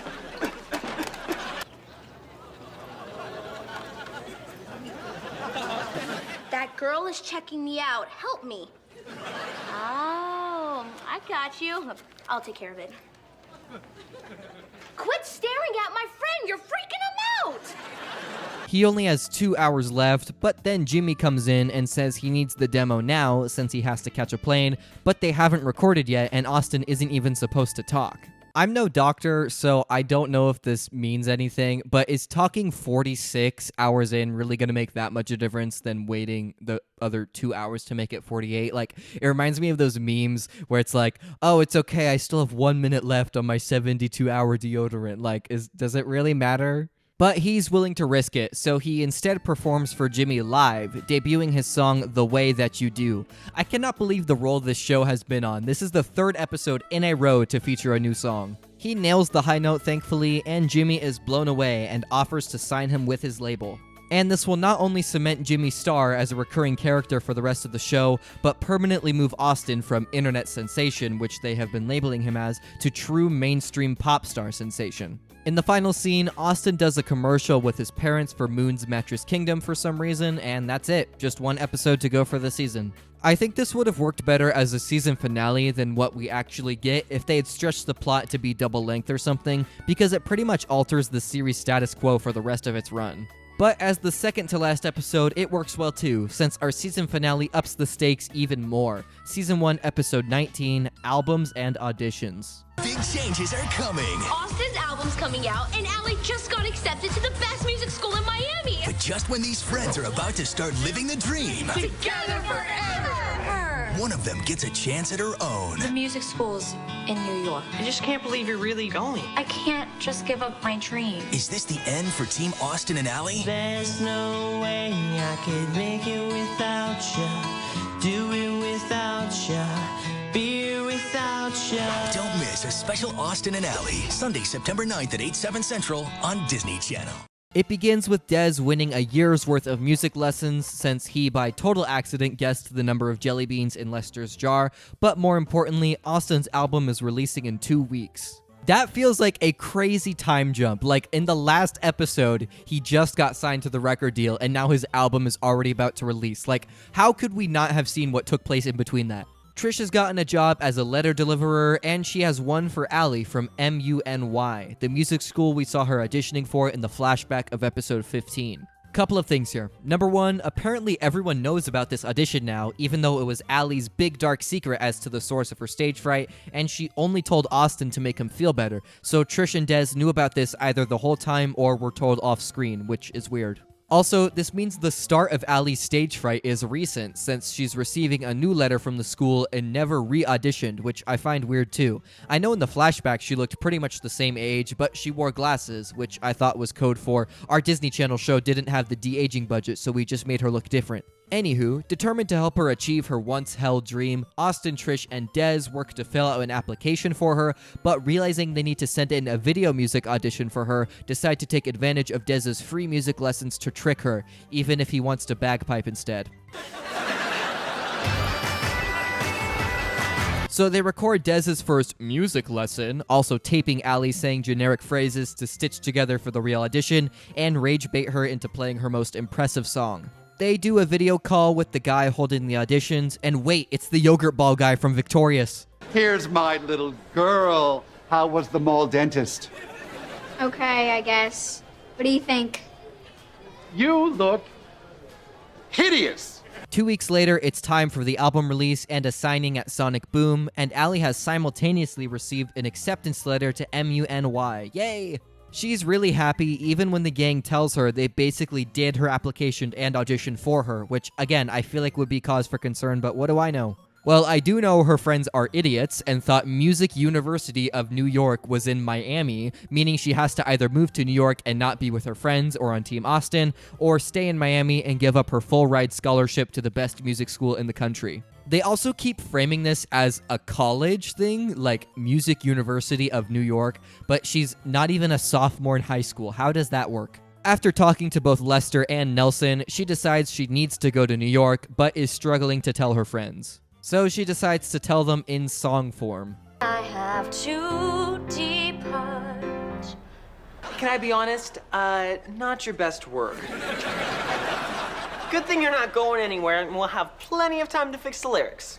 They eventually get it, and it turns out Dez knew the school was in New York the whole time. I'm not stupid. I can't believe you're gonna drive to New York and back every day for school. That's like 1,200 miles. No, Dez. She's moving to New York. And driving back here every day to hang out with us? Wow. They're actually not very sympathetic and low-key mad at Allie for not saying no, but Dez is once again the smartest one out of them all and says it's too big of an opportunity to pass up and they need to be supportive. At the album party, Allie reluctantly shows up since she's still upset with the others, but as Jimmy introduces Austin, he decides to instead put on a tribute show for her. Aw, just ignore the fact that he didn't know she was gonna show up. He does a sentimental slow version of the theme song while a montage of the four of them being besties plays, which gets us all in the feels for real. Jimmy wants to continue the actual party, but that video was enough to convince Allie to stay and not go to school. Who would have thought? To celebrate, Austin shows off his new song, Illusion, to us and his fans, and this one goes so hard! I think it's probably the fan favorite of the series, and I can definitely see why. Like, brother does magic during his performance. Whoa! In the final scene, Nelson has decided to go with Allie to New York by mailing himself, but Allie isn't actually leaving, and Trish got fired from the letter delivery place. Team Austin looks forward to the future, nicely setting up what's to come, and just like that, we have finished Austin and Allie's first season. As a finale, it was fine, but I found it weird how the album release was more of the B-plot, because that's the only thing from this episode that'll have a lasting effect for the rest of the show. I was also surprised at how short it was, barely 21 minutes long, when season finales are usually double length, and this setup could have easily done that too, but whatever. I made this graph to showcase all of our notable characters' appearances for this first season, and it's weird. Obviously, our main four were in every episode, but it's strange that Nelson was the next most frequently appearing character, and even that is only 6 episodes. Lester also only appearing 5 times surprised me, because he's pretty often one of the main background characters driving the plot, and someone like Dallas, who's the main love interest of one of our title characters, appearing just as much as Pirate Frank doesn't make much sense either. But thankfully, by season 2, most of the useless characters will disappear and we'll have a way stronger supporting cast. You're watching Music in the Making. Austin and Allie will be right back on Disney Channel. And now that we've completed season 1 of the show, I want to take an extended look at the music in our first album review. The music released officially wasn't that neatly tied in with the show airing, at least in later seasons, but this first album is very cleverly titled Austin and Allie (soundtrack) and released just 2 days after the season finale back in September of 2012. There are 14 tracks, which consist of the actual songs from the entire first season, with 2 bonuses at the end, so it's not a full document of all music from season 1, but rather everything noteworthy. Take a look at this album cover, though. This went so hard in 2012. I want to know how Ross Lynch landed that pose so cleanly. I mean, he either has amazing balance or it was just the magic of green screen, but I'm going to go with the former. And since I can't play the songs for obvious reasons, I think you should listen along as I discuss them, because they hold up way better than I remember, even looking past all the nostalgia. Anyway, let's dive in with song 1, Heard It on the Radio. This is such a fun and feel-good track, which makes it a really solid opener. I don't know if it's just me, but the opening guitar riff sounds a lot like Party in the USA. What up? This one was featured in episode 11, where Austin appropriately played it for a radio show, but we get an official music video on top of that too. It's pretty standard stuff with just a lot of singing and dancing on the beach, but they made the effort to get the whole main cast and actually do things relevant to their characters in the show. Caleb is filming Ross and the footage says Des Cam, Rainey has a job as a lifeguard, which is terrifying if you can't swim well, and Laura plays volleyball. Exactly in character. My beach activity was volleyball, which I had not played in about 3 years. Lyrically, it's just about having fun at the beach, so nothing groundbreaking, but it's meant to be a catchy summer jam, and it fully delivers there. I really like the bass during the chorus, it's fun to sing along to, but it features my #1 song killer, a rap verse. But here it actually fits really well, so I'm not mad. I was a little skeptical going in though, because in the show with the shortened version, the rap is like the main feature, so I thought every verse was gonna be like that, but thankfully no. And speaking of the show's edit, the episode did a really good job other than that. I was so used to Big Time Rush where they would throw in these goofy edits that would completely butcher the song. The most interesting thing I could find about this song is apparently back in 2012, there was some sort of interactive version of the music video online. The site is obviously down now, but using the Wayback Machine, I could find the web page, but not interact with the video, but it seems like some sort of choose-your-own-adventure thing with the activities in the video. It did make me really nostalgic for this era of internet video, though. Can we please bring these back? From what I can tell by my 30 seconds of Googling, Ross hasn't performed this song live since R5 was still a thing. If you don't know R5, it was Ross Lynch's band with his siblings that Disney Channel promoted the heck out of during this era through things like Radio Disney, and you can see them at the end of the official music video. We'll dive deeper into the R5 lore later though. For now, let's move on to track 2, A Billion Hits. This one's official music video was presented as the one featured in the show, which was episode 2, but there is a lyric video with the full song, which to me screams music video a lot more, even if it's only in 480p. This one is way higher energy than Heard It on the Radio and uses a lot more synthesizer and techno-adjacent sounds, which combined with this fast-moving video kind of evokes epilepsy, but in the most enjoyable way possible. There's lots and lots of autotune in the first verse, which I get is the style it's going for, but it really dates this one. And when there's no autotune, it's still really non-melodic for the most part, and the bridge is just wow. My favorite line is, "Call someone, I think this is an emergency. Pull the plug, Austin's blowing up my PC." That's actually a Gandhi quote. I know I'm making fun of this song because of its cheesiness, but there's a certain charm to that. It's not like the How to Rock soundtrack that's just uninspired and boring cringe. This is at least sincere and fun, even if it doesn't land today. The chorus also is unironically super catchy, and even if you hate it, this was the first Austin and Ally song that ever came out since it was released as a single in early 2012, so you gotta respect it at least a little. Also, this song was part of Radio Disney's Top 30 countdown for like several months. I remember hearing it all the time, and you can even find old recordings of the broadcasts from early 2012. Also, just look at the rest of this track list. I don't want to drown you in nostalgia. Well, that's not true, that's why my whole channel exists, but these are such a throwback! A Billion Hits will make another appearance like many of these songs at the end of the series, and that performance is so much better than the one in episode 2. The show grows a lot, along with the cast. Look at how old they get. Anyway, let's talk about our third song, Not a Love Song. This has always been one of, if not the best song from the show in my opinion, and I think it's because of its unique theme, especially for a kids program in the early 2010s.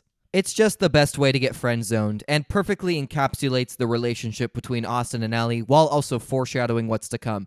I don't know if that was intentional, but it works. It's almost like a perfect thesis statement for their entire slow burn relationship, since it's Austin basically saying, "I like you, but don't worry, this isn't a love song," which is firmly where they're at in season 1. But other parts of the song mention things that are clearly only there if there's romantic tension, which is also true of Austin and Ally, and that just gets more and more obvious as the show progresses. And unlike so many other songs from this era of Disney, this one actually feels like it has a reason to exist, because the whole joke is that it clearly is a love song, but also insisting that it's not, which is the perfect model for their relationship. Again, don't know if that was intentional, but it makes the song so much better. And even without all of that context, it's just catchy and fun to nod your head to. There's no official music video, unfortunately, but it does have an acoustic version that played in the second half of season 1.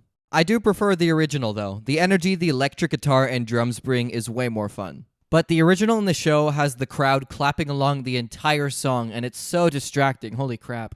The two versions are also cut in the same exact way, which is lame. If you're gonna play the song twice, why not showcase its different verses so people are more inclined to listen to the full thing? Okay, let's move on to another banger and a half, song number 4, Illusion. Based on what I see online among the Austin and Ally fandom, this seems to be the fan favorite song of the series, and I can definitely see why. It's got a really unique vibe and theme compared to anything else from the show, and feels way more mature.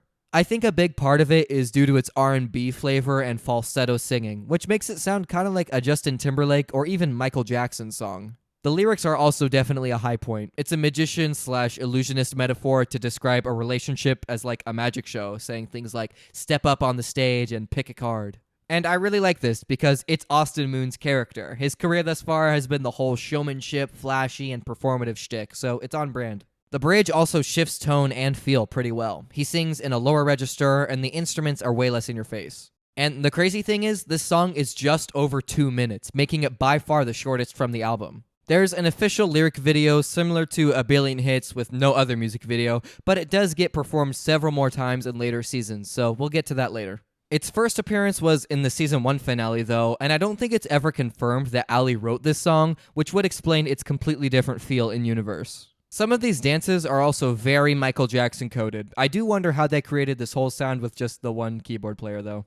And look at that, he disappears. Also, I think now would be a good time to mention, if you want a blast from the past, go to these songs' wiki pages. They're either children who don't understand how to use the internet, or parents that are mad that it's too innuendo-y or something.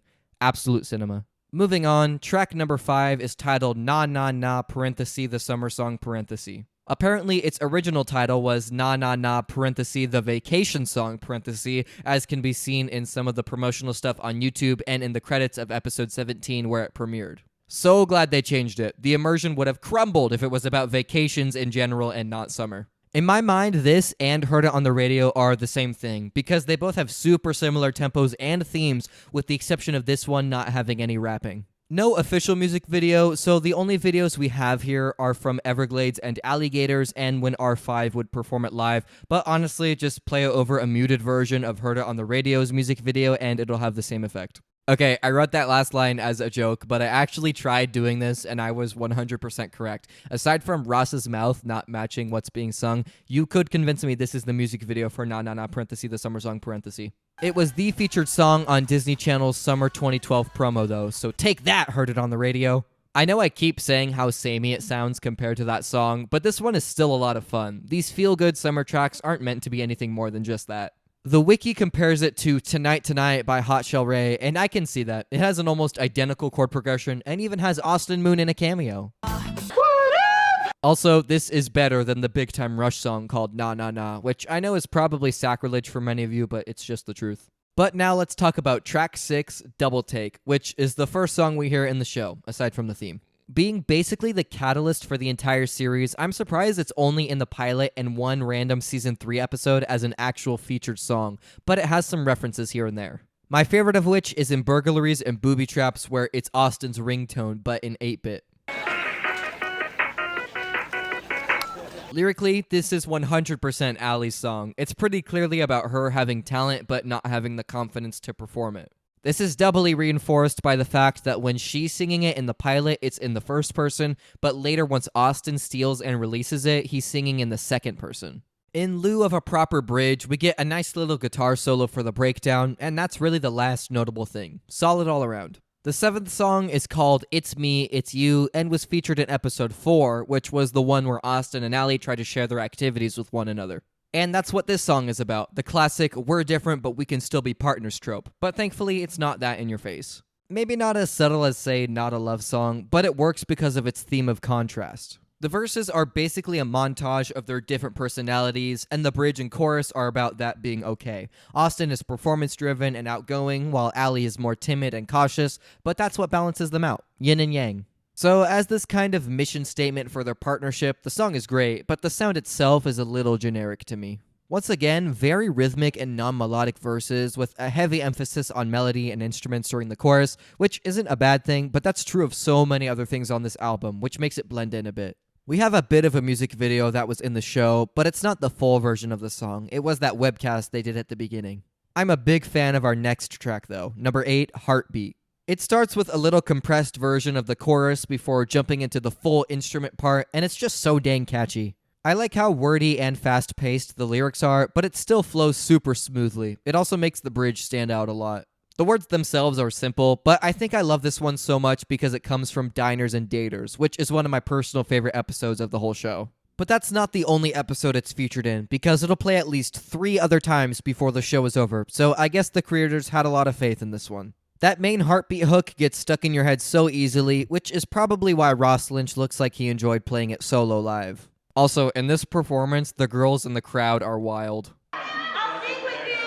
Number 9 is Better Together, and similar to Illusion, has a pretty different feel from most of the songs. The beginning is a piano and falsetto voice line, but by the chorus, it's back to that pop rock sound, which is a little lame, but at least was enough to keep me hooked. This number was featured in Managers and Meatballs, and was the music video Team Austin put together to one-up Demonica.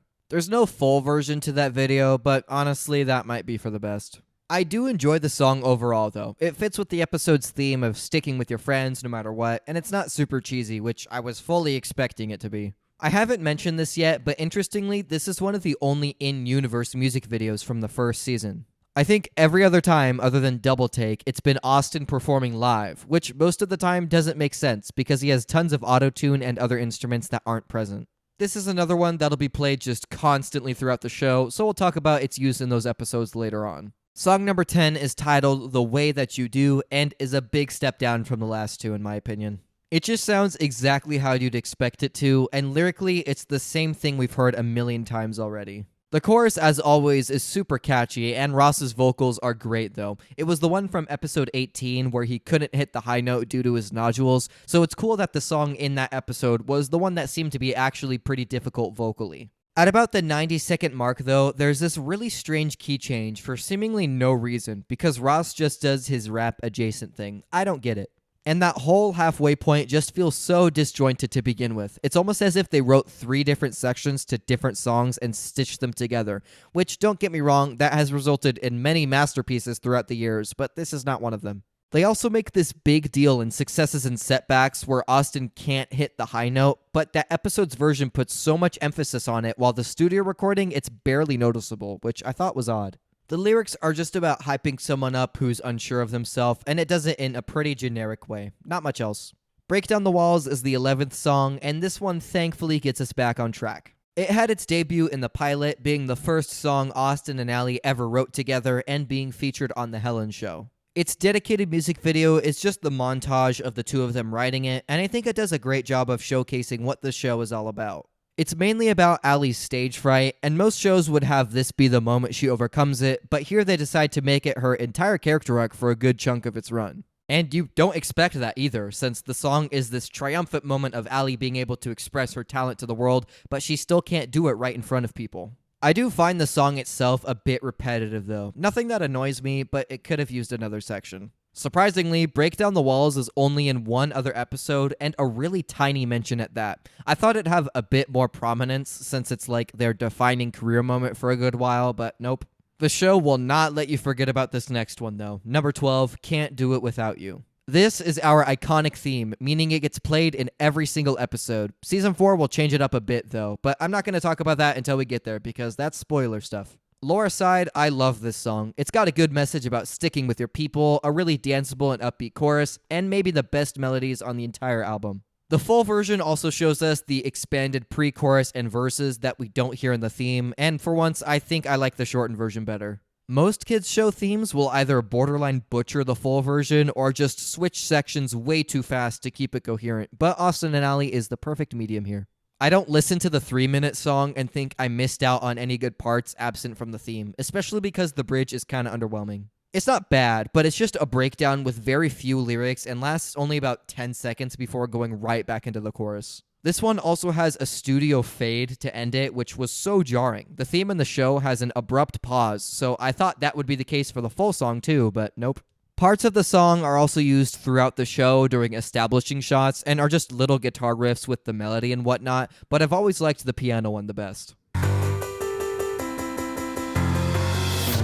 Also, my favorite trivia about this song is that there's a Spanish version sung by Pop For You, which is just wild. Take notes, Enrique Iglesias. Okay, so we do have 2 more songs in the actual album, but this is it for ones in the show itself. These last 2 are bonus tracks that are just R5 songs that got thrown in for reasons I do not know. Lucky number 13 is called Crazy For You. If I had a nickel for every time there was a song in the Austin and Ally soundtrack that shared a song title with the one from Big Time Rush's 24/7 album, I'd have 2 nickel. Okay, I'm not going to say this joke all the way through, but you get the point. Crazy For You isn't actually that different from the songs you'd expect from Austin and Ally, but the way it's executed has some huge differences. For one, it's the first song on the album to not only be sung by Ross Lynch. Him, Riker, and Rocky Lynch all sing, since it's his family band. The only other big change is there's subtle orchestration throughout the track, but honestly, other than that, I can barely tell a difference in style from the rest of the album. And a big part of that is because it's about, you guessed it, being crazy for a girl. I don't want to knock this song too much because I'm naturally more critical of things I have less nostalgia for, but I really don't see the point in including this. Maybe if it had some sort of cameo in the show at some point, but I personally think it'd be more worthwhile to make full versions of You Don't See Me, or heck, even the Butterfly song for fun. It does have a lyric video though, but it's literally just a time-lapse of them writing the words onto a whiteboard. That's kind of funny, not gonna lie. Our final song is actually a massive upgrade in quality though. Number 14, What Do I Have to Do? It's kind of an indie pop feel, which already makes it stand out, but the dynamic contrast after the bridge and all that just makes it feel so complete. The harmonies are also on point. The bridge in particular has all of these 7th chords and minor plagal cadences, which might be gibberish to you, but that's what makes it sound unique. And it's also not something you hear in this type of album. Yeah, all of the melodies are catchy, but they're also usually from songs composed of 4 chords and nothing else. It makes me wonder who took the lead on writing or producing on this one compared to Crazy For You, because that one sounded like executives forced their song to fit in with this other manufactured poppy stuff, while this one feels like they had much more liberty. We'll explore all of this more once we talk about R5, but that's the album for now. I like to rank songs from worst to best at the end of these things, but I found this one to be a bit more difficult since a lot of them have the same quality, but tentatively my list is as follows. Crazy For You, The Way That You Do, It's Me, It's You, A Billion Hits, Better Together, Na Na Na parenthesis, The Summer Song parenthesis, Break Down the Walls, Double Take, Heartbeat, What Do I Have to Do, Heard It on the Radio, Can't Do It Without You, Illusion, Not a Love Song. Again, I wouldn't call this my definitive ranking because my opinions on these change a lot, but I am curious what your guys' favorites are, so let me know in the comments if you want.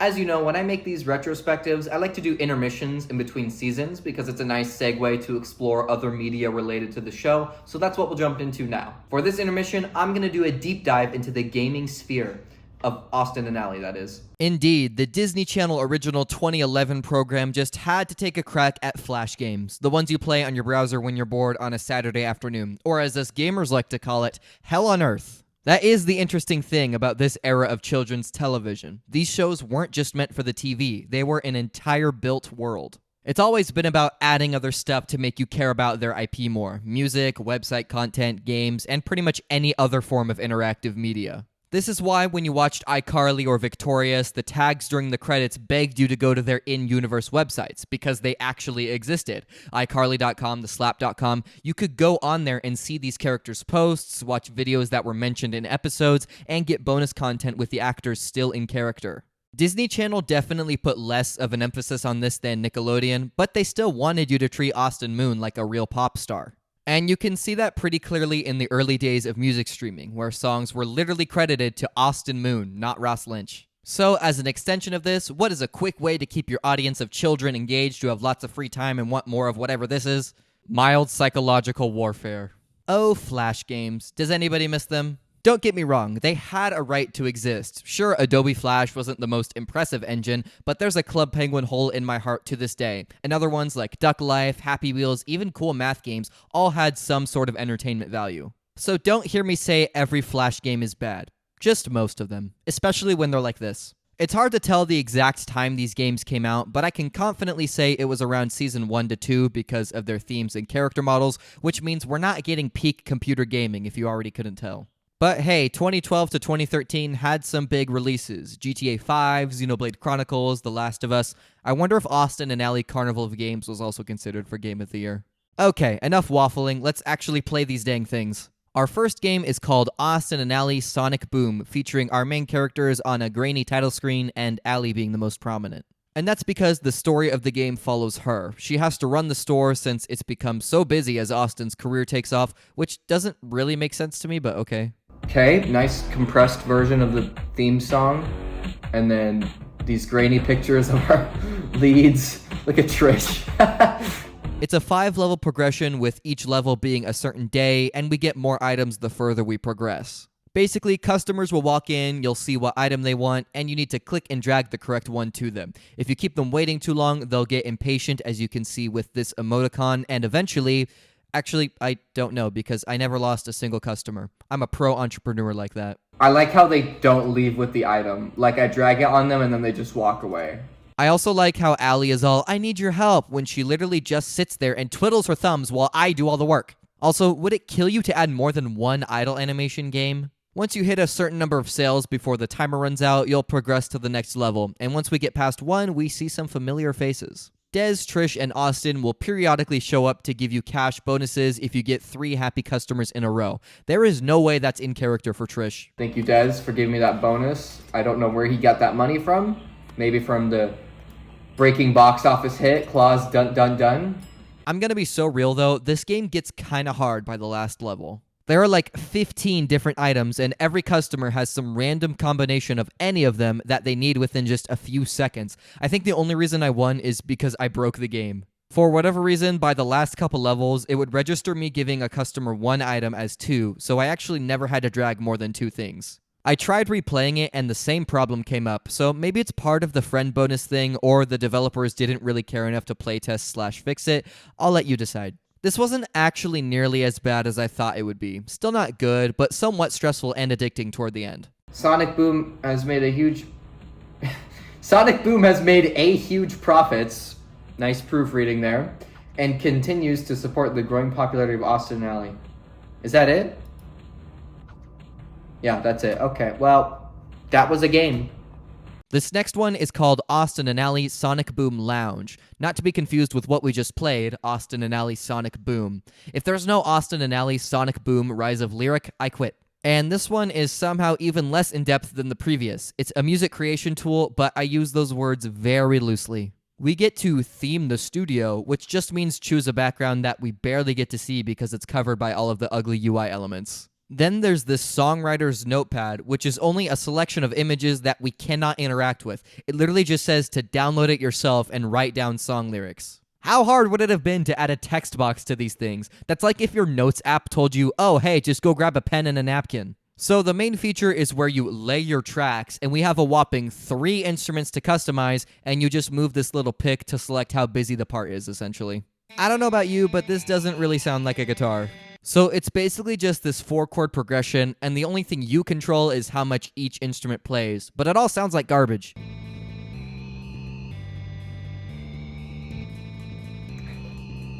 This is crazy. It doesn't even, like, sync up properly. What is this? Also, why are the controls grayed out? I thought that meant I couldn't click on it. Moment of truth, guys. Here we go.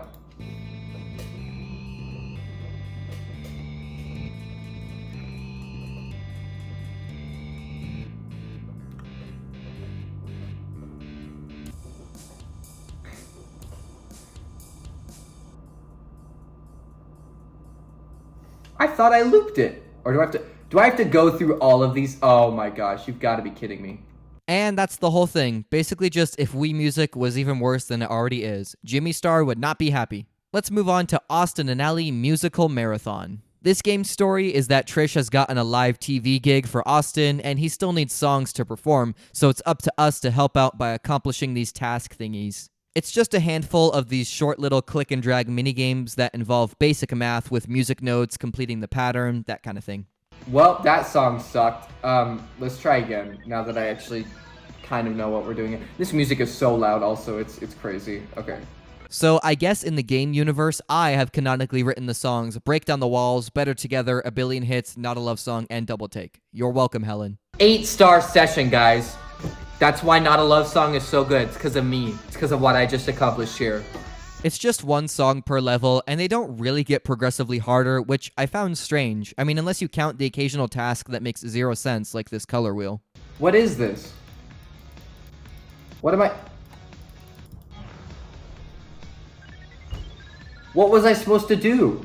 Not much else to say about this game. 10 out of 10 story, though. This next game is a bit of a spoiler, but also like nobody cares. It's Austin and Jesse and Ally Pinball Panic. It's loosely based around the actual crossover episode, but also pinball is not relevant at all. I think that's my favorite thing about these games. The setup is always this story about how Austin needs to write a song or whatever, but the gameplay has literally nothing to do with it. The art style is garbage here, but the boards are decently fun. You have to get all of these achievements done before progressing, and they have some cool ideas. That being said, these are way too difficult for a children's game. The physics aren't terrible, but not as smooth as you'd expect, if that makes sense. Like, I smack this ball as hard as I can, and I feel nothing. Is this supposed to be Ravi? Is he just like aura farming with Mrs. Kipling right there? That's interesting.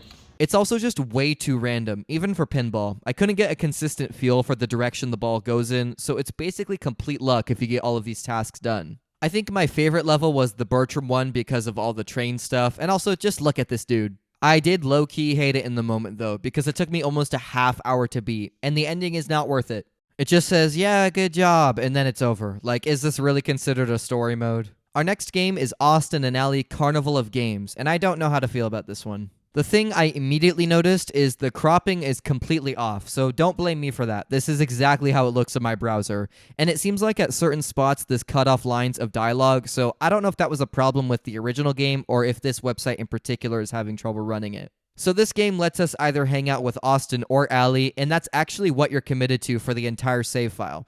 It doesn't change the games you play, which makes me wonder what the point is in even making this decision. Maybe it was intended for boys to pick Austin and girls pick Ally, but I don't know. We get 3 different game options, which are fishing, crane, and skee ball, all unsurprisingly run by Trish, who implies she lost her job at the previous game and got a new one at the one you're currently on as you switch between them, which is actually hilarious. The minigames are very generic and not that fun, but what piqued my interest the most was this fortune-telling booth, run by none other than our favorite Claus Dun Dun Dun director, Mr. Des Wade. We exchange tickets that we've earned from the games to be able to get the fortunes from him, and we can either get a super mystical fortune or an extra special super premium mystical one. Naturally, I wanted to see what he would say, so I started with the lower tier one, and it just gave me this whack thing about music talent from Guillermo and Senor Des, which is a reference to a much later episode, so that was a waste of time. But I saved up for the higher tier one, and this is what happened.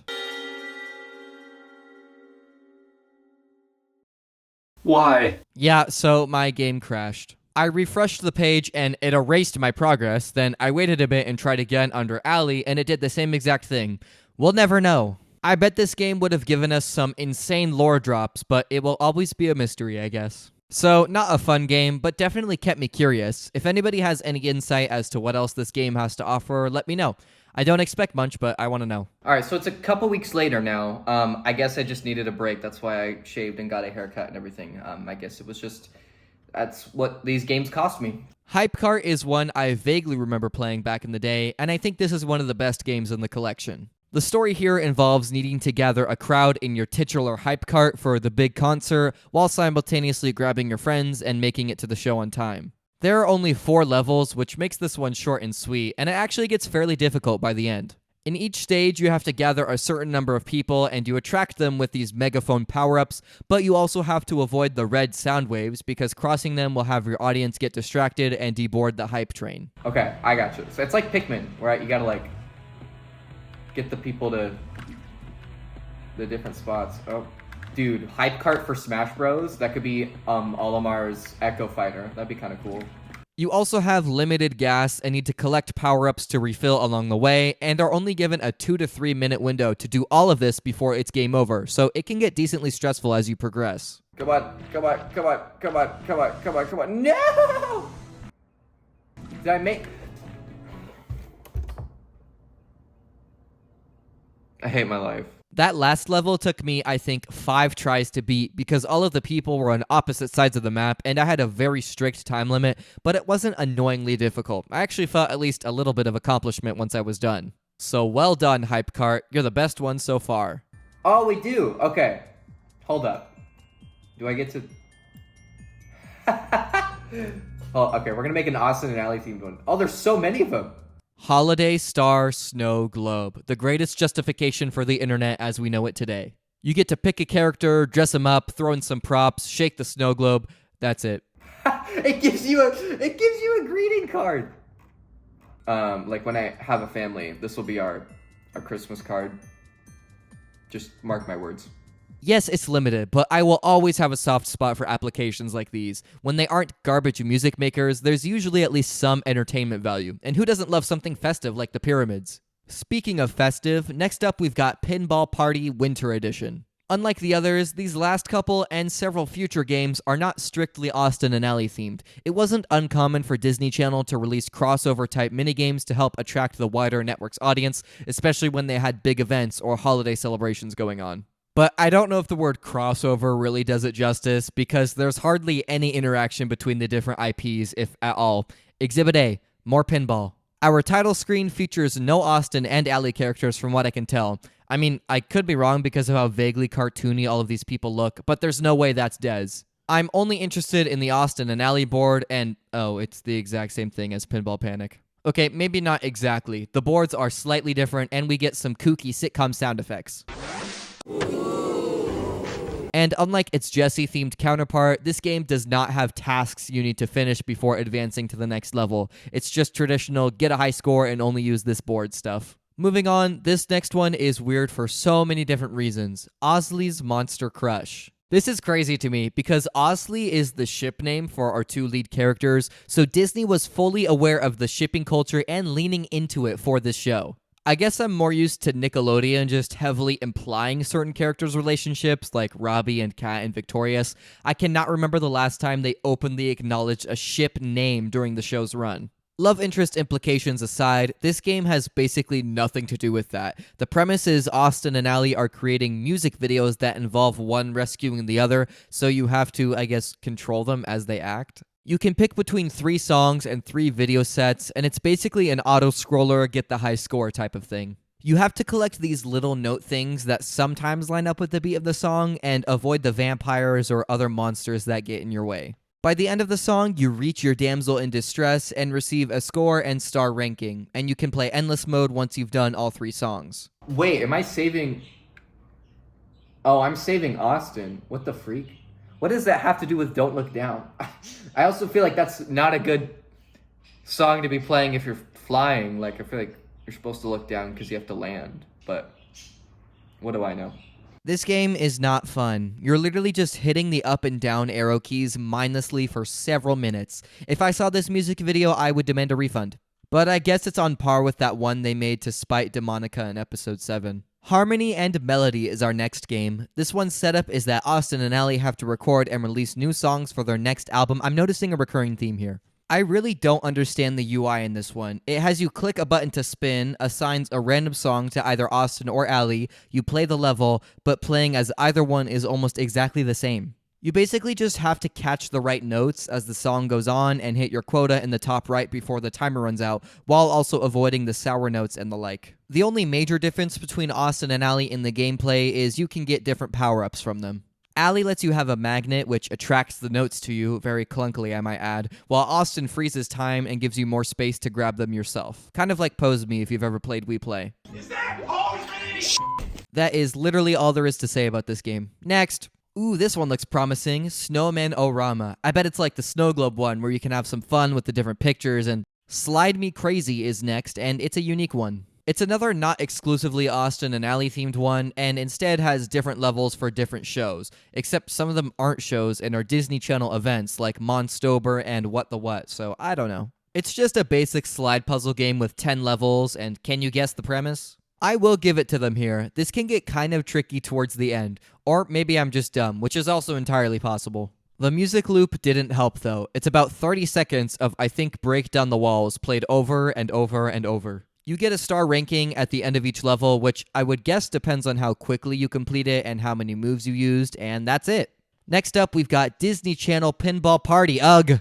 But thank the Flying Spaghetti Monster, it doesn't work, so we can move on to Sticker Stacker. Choosing the Austin and Ally level, our instructions are simple. Help the characters get the 3 stickers they ask for by sorting through a ton of them before the timer runs out. Beating the level allows you to keep the stickers assigned to you, which you can use in this notebook thingy. I like how each one has a little description. It reminds me of the trophies in Smash Bros, or heck, even the stickers in Brawl. Imagine Meta Knight wearing Dez during the Subspace Emissary. So yeah, this is just a de facto decorating simulator, so not much to say because I will not be collecting all of these. I value my sanity at least a little. These last couple Flash games are Halloween themed as part of Disney Channel's Monstober celebration, so let's start with House of Haunts. It has this really fun and ambiguous setup, which made me excited, and then I got to the character select screen. Again, it's not exclusively Austin and Ally themed, but who the heck is this? Am I missing some reference? I still chose Bacon Man as my character, and there's like one episode in season 4 where Austin does dress this way,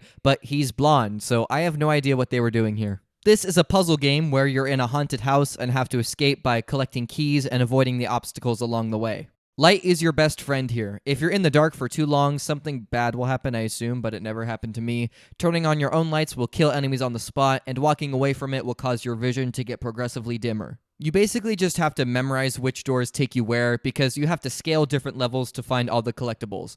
Very slowly, I might add. The movement speed of your character is painful. Would it have killed them to make you go like 25% faster at least? This had to be to pad out game time because we have 3 fun-filled stages. 3! And they're all exactly the same. Grab the key and don't die from the scarecrows and birds. Terrifying stuff, right?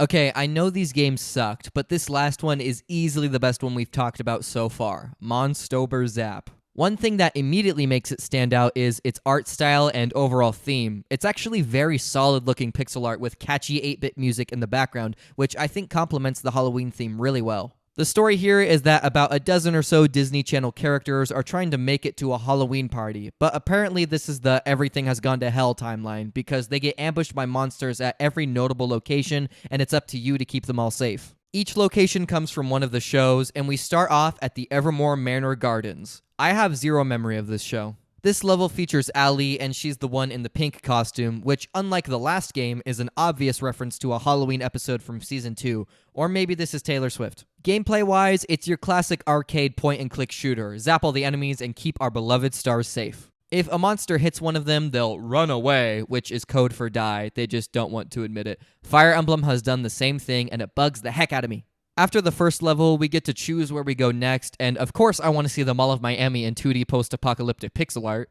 Austin joins this one too, sporting his Halloween costume from that same episode Allie's is in, and I'm sorry, I don't really see how this is the Mall of Miami. Now yes, we don't see much of the mall's interior in the actual show, but seeing Sonic Boom at least would have been kinda cool. The music in this one is pretty fun though, it's like a spookified version of bits of the theme song. After this was the Ross home from Jesse, and I kinda sort of maybe lost Allie on this one. Oops. Liv and Maddie's high school was the final location, and holy crap, it's a giant lizard! So yeah, it's actually a boss fight level, which was pretty fun, though I don't get why they had the Liv and Maddie stage have Mrs. Kipling. And ironically, the only character I lost on this stage was Maddie, so sorry. But it's okay, because everybody made it to the Halloween party safely. Yay! Again, easily the best game of this collection. It's got a fun and unique style, the gameplay is simple but addicting, and seeing the locations in 8-bit is pretty cool too. So that's it for Flash games. A tier list would probably be Monster Zap in S, Hype Cart in A, I don't know, like Sonic Boom and Holiday Star Globe in B, and everything else in F. The pinball ones aren't that bad, but there's so many of them, and the level of resentment I felt playing those ones in particular was unmatched. Now, that's it for the Flash games, but I wanted to cover the Austin and Allie gaming sphere as a whole, which leads us to our final game, Just Dance Disney Party 2. That's right, Austin and Allie didn't just get browser slop. It had a prominent role in a real game, which is the closest this show got to a legit console game flex. It was released on October 20th, 2015, in the last months of the show's run, and got 4 whole songs from Austin and Allie, which is actually more than I anticipated because it's clear this game was more so meant to promote Teen Beach 2 and Descendants given its release date. So let's dive in the way God intended, the Nintendo Wii. I'm getting flashbacks from my Big Time Rush dance party segment, but this will be different because it's an actual game. Okay, so I was editing this segment and I realized the commentary I wrote for it was really boring because it's literally just 4 songs and I'm dancing the whole time and they're very straightforward. So instead of me, stating the obvious for 5 minutes straight, I'm just going to play a compilation of me dancing to them in the funny moments. It's going to be kind of quiet because of the music, obviously, but I hope you enjoy me making a fool out of myself for all of you to witness. All right, safety first, because we don't want to break anything. Do you guys remember that website that was like solely dedicated to people destroying their TVs with the Wii remotes? I don't want to fall victim to that, even though I don't think that site exists anymore. Safety first. All right, I really only care about the Austin and Allie songs, so we're just going to stick with that. Oh, first one. Oh, I can actually... Okay, hold up. I gotta be Austin. Is that Austin? It doesn't really say.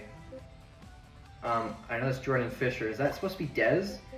Okay, that's clearly Austin though, so we're gonna at least go with that. That's not Austin.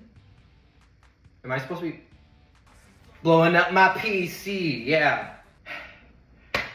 I'm really out of shape. That actually was kind of tiring. How'd I do? Let's freaking go.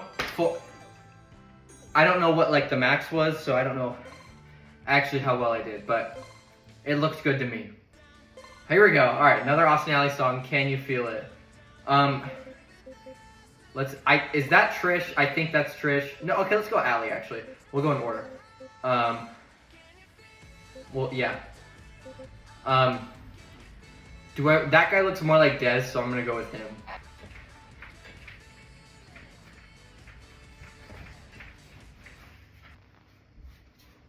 Austin Moon pose. Yeah, how's that for a thumbnail? I got the yeah medal. That's great. Oh my gosh, it's another one right away. Okay. We're going straight into this. Trish, you're up. I think you're Trish anyway. Dude, this is so hard. These people make it look so easy. This is impossible. Like, I know it's just the movement, and that's why I'm getting perfect, but like, if you were to actually learn this dance, that'd be kind of difficult. Yeah. Freaking nailed it. Okay, we got me and you. Okay, let's do this one. Guess we'll be Dez for this one. So this is an Ally song, which I'm curious how the dancing will go, because she dances like this, which is probably what I've looked at this entire time.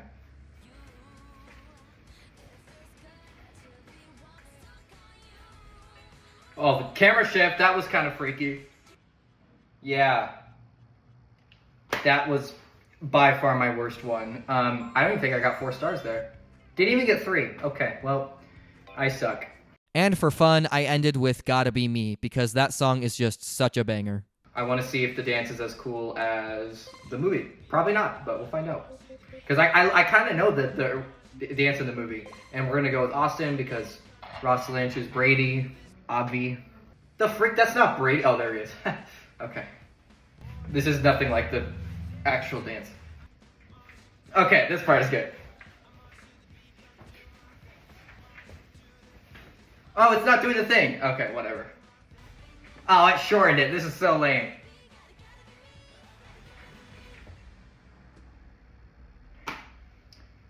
I'd give that like a 6 out of 10. Wasn't as good as the movie. It did the march thingy, which I liked, but it should have done the real one.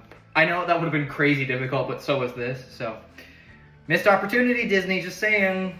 So that's about as thorough as I can get with Austin and Ellie related video games. If I missed any, or if you have specific memories you want to share, please feel free to do so in the comments.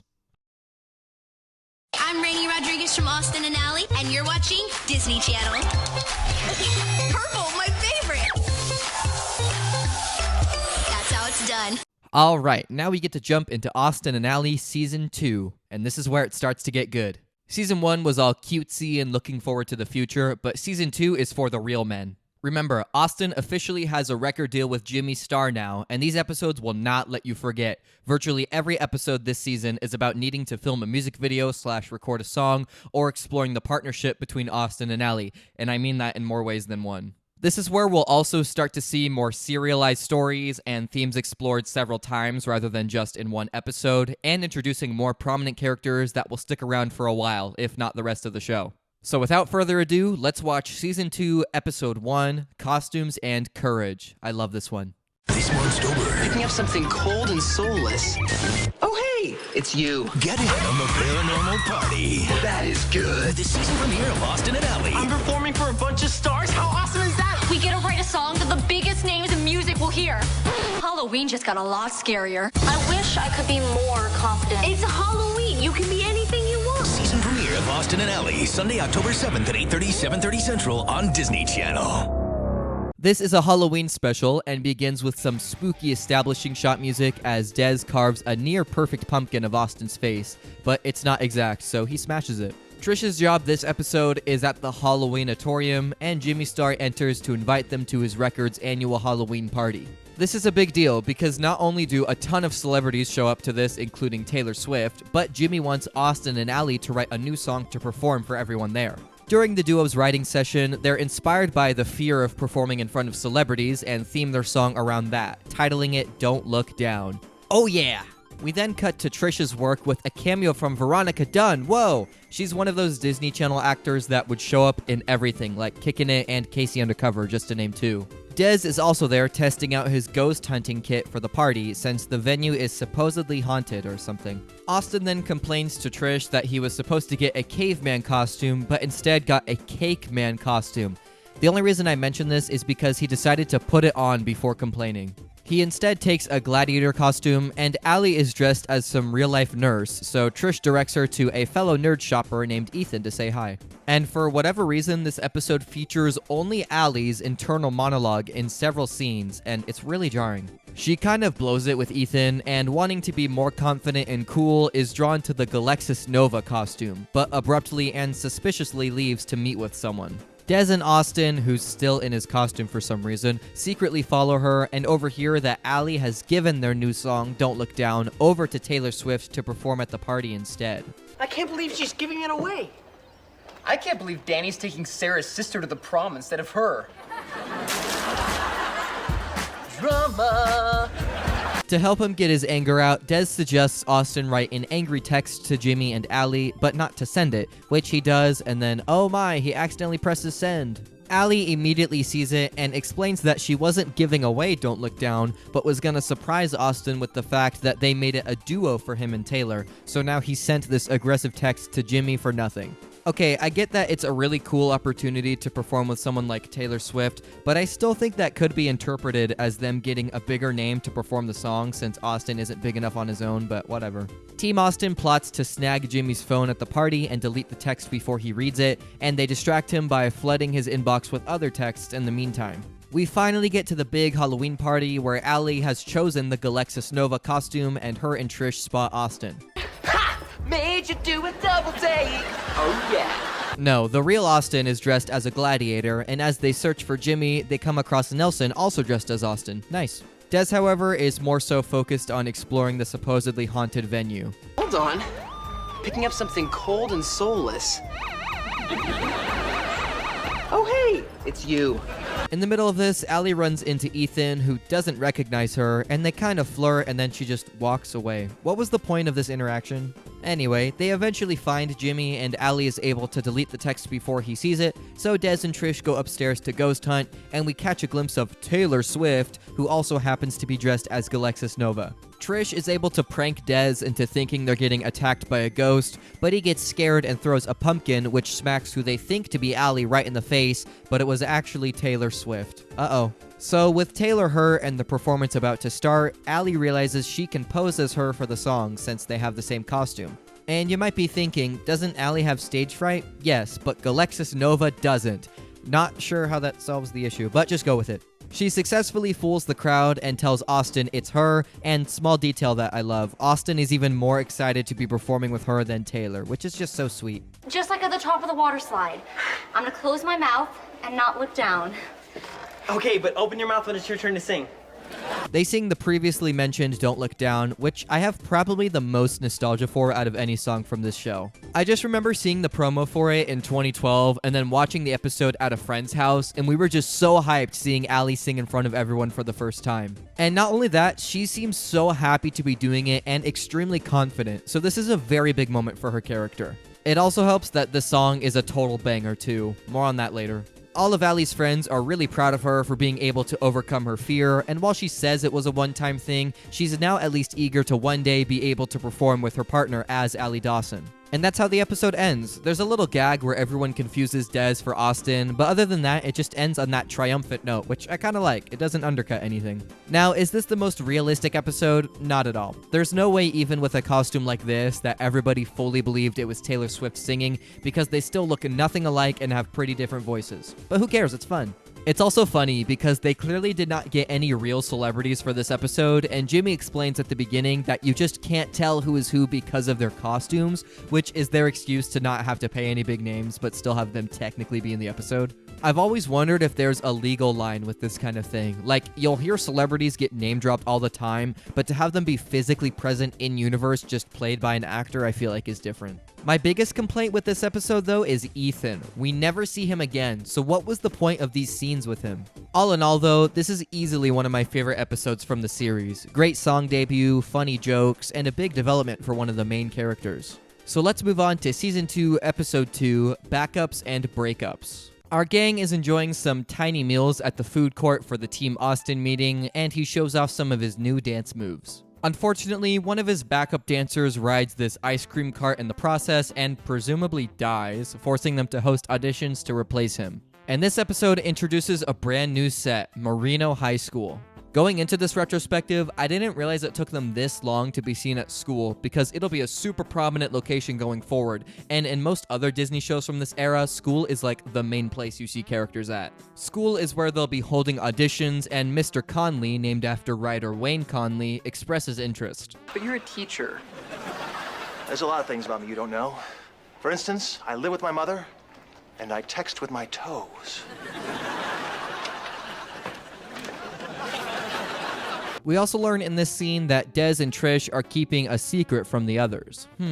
Allie overhears this and concludes that Trish is dating somebody and informs Austin, but we don't find out just yet because it's time to hold the auditions. Just the fact that you showed up here today means you're a winner. Except we are only looking for one dancer, so the truth is, most of you are losers. After a montage of terrible after terrible act, the last guy named Trent does a great job and is the pick from the gang, but Trish suspiciously pulls Des away right after. And after finding out the two of them saw the same movie that just came out, Allie concludes that Trish's secret boyfriend is Des. What? After a way too long montage of what Austin and Allie picture their relationship to be like, they express how weird they think it is. They'd feel the same way if we were dating. Me and you? That'd be weird. Really weird. Ooh. That night at Sonic Boom, they're holding rehearsal, and Allie decides to just call them out. But in line with your classic sitcom misunderstanding trope, Des and Trish say they are in fact not dating. So yeah, this is cliche, but at least we're only at the halfway point in the episode. Almost every other show would have had this be the plot of the entire thing, but Austin and Allie is more nuanced than that. Good job. Trish does have a secret boyfriend though, and it's Trent, who she kept secret because she didn't want to interfere with the auditioning. And as for Des, he caught the two of them at a romance movie and was keeping his love for the genre a secret. I love them. The passion, the heartache, the emotion. They live the love we can only dare to dream. The rest of the team takes it well, however, which makes you wonder why she bothered keeping it a secret at all. Later on in the courtyard, Allie spots Trent talking with another girl though, who is his real girlfriend. Trent only dated Trish to get the gig as Austin's backup dancer and says he plans on dumping her soon, but letting her down easy so he can stay working with Austin.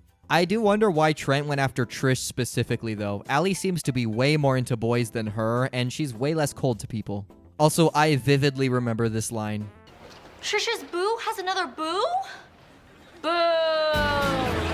We then get to meet Allie's mother, Penny, who lives in Africa researching animals. She'll show up / be mentioned once or twice a season from here on out, and I feel like it's so rare to see both parents of multiple characters in a Disney Channel program. I don't think I can name another show where at least one of the parents isn't dead or just never mentioned or seen.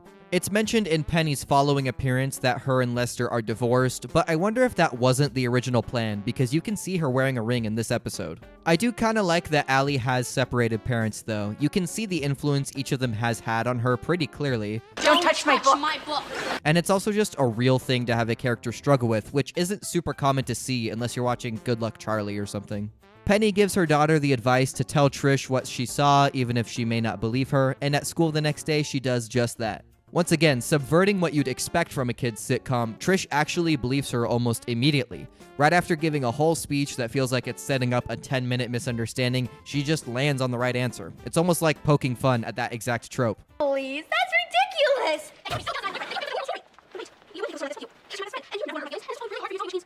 It must be true. It's such a small thing, but it makes their friendship feel way more solid. Instead of creating fake drama for the sake of the episode, the show just lets Trish trust her friend and moves on. The two of them tell Austin and Des, who leave to confront the fake BF. Nobody gets to be mean to Trish except me. We're mean to each other. It's kind of our thing. Well, technically, she's more mean to me than I am to her. That'll do, Des. After failing to gaslight them, Trent is fired, which pisses him off so much that he challenges Austin to a dance-off. He gets baited into agreeing, and you know, for a show that I just praised for being generally really good about not being cliche, this scene is pretty cringe. It's not as bad as some of the other garbage Disney Channel put out around this time at least. I'm afraid to show people the real me. And thankfully, this is a short sequence with some actual decent dance moves and jokes thrown in, so I'll give it a pass. Just this once though. Austin predictably humiliates Trent with his epic skills, but immediately loses the cool points in my opinion when he shares how he and Des saw a romance movie together. Austin cried. I did not. I had something in my eye. Yes, I just have a little something in my eye. Yeah. Tears. Tears. Lots and lots of tears. Because I'm crying. Trish isn't that upset that her and Trent didn't work out, and she instead dates the next new backup dancer who is just a paid extra and distractingly cannot speak as a result. Roll credits. I feel like this episode was pretty self-explanatory, so there's not much else to say. Both Trent and Penny will show up again, and this is the first verbal teaser of Osley, as the kids call it, so I would consider it a keystone episode, to borrow a phrase from Kean Carlisle. Season 2, Episode 3 is titled Magazines and Made Up Stuff and introduces a new character named Brooke. This chick is everything wrong with society. It's not apparent until later, but she's an unbearable douchebag who is obsessed with Austin and wants to unalive every other potential love interest in his life. And what's even weirder is this episode treats her like she's always been here, but she just appears out of nowhere, shown to have been on several dates with Austin, which also makes no sense because the last episode hinted at Austin and Allie being a thing. I feel like we missed an entire episode with her villain origin story because she's not the main focus of the episode, yet will appear once or twice per season until the end of the show. Anyway, Trish has gotten an application for Austin to be featured in Cheetah Beat, who is doing an issue on up-and-coming celebrities, but tells him it needs to show that he's an exciting and adventurous person in order to get picked. I'll just fill this out for you. I'm used to making myself seem more impressive. How do you think I got my job as a lifeguard? I can't even swim! Somebody is probably drowning right now because Trish is distracted by a magazine. She gets him an interview with their top reporter by stretching the truth a lot, portraying him as an insane partier and stunt guy who can do basically anything. Allie is not on board with this though, and says being cool is about the deep down special qualities, not the crazy things that you do. Yeah, that sounds like something an uncool person would say. And then the top reporter walks in, Megan Sims, who also happens to be a child. And for no reason, too. It's not really important to her character. I just think they thought it'd be funny to have this little girl boss around all of these high schoolers. It turns out that Megan is not here to simply interview Austin, though. She's there to spend the whole weekend with them and document him doing all of the things he wrote in the questionnaire in person. Afraid to be exposed as a liar, the team has to go along with every lie Trish told for him so that Megan doesn't reveal him and ruin his reputation for the industry, starting with injuring his hand after failing to break a cinder block. After this, it's basically just scene after scene of Megan asking him to do some crazy thing, Des perpetuating it because he's a doof, and Allie telling him to come clean. But she does it in a pretty out-of-character way. Instead of telling Megan herself, she tries to get Austin to humiliate himself by doing all of this so that he's the one to tell the truth. They hold a little slumber party at Sonic Boom where Austin is forced to perform a song for Megan, and he chooses the Butterfly song. Why? I get it, she's a little kid, but she says she's 10, which still feels way too old to be into nursery rhymes, especially when we know in-universe the song was written for 5-year-olds. The slumber party makes Austin miss a date with Brooke, who he promises to hang out with later, but also has to plan a huge party at Sonic Boom since the questionnaire said he does this every weekend. And at the party, Trish has hired European supermodel, who I'm convinced is her real name, as it says on the wiki page, to pose as Austin's girlfriend because, you guessed it, Trish wrote about her in the questionnaire. What's your name? Austin Moon, my boyfriend. You don't understand a word any of us are saying, do you? Austin Moon, my boyfriend. In a very forced way of shoehorning a song into this episode, Austin performs his song, Who I Am, for the party guests.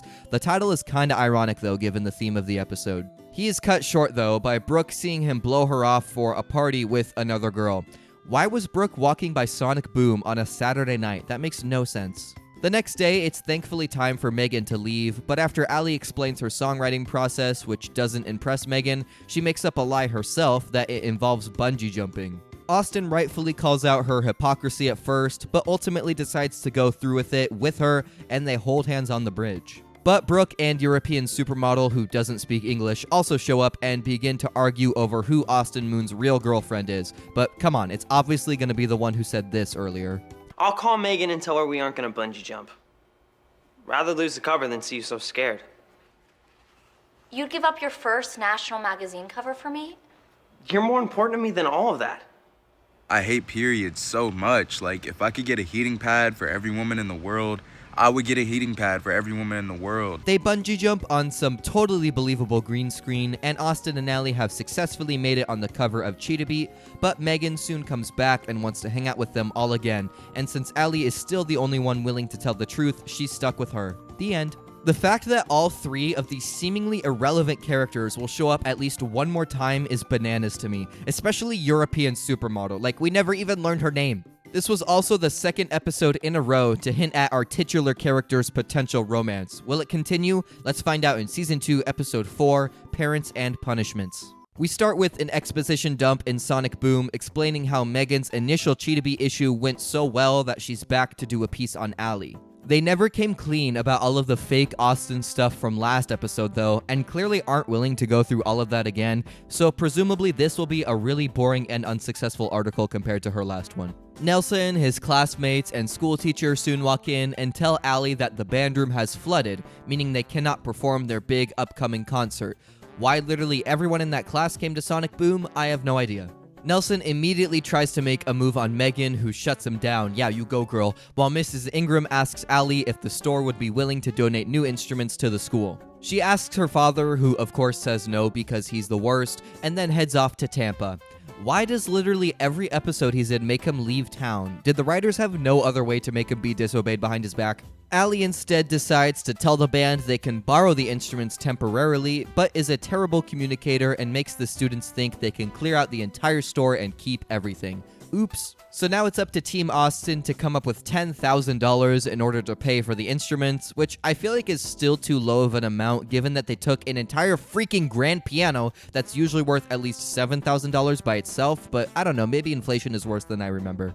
It's also too late to go back on her promise since Megan has already published about Allie being a hero for the school, so they decide they should host a fundraiser that Des live streams while Austin performs for the attendees. It will totally save me. Thank you.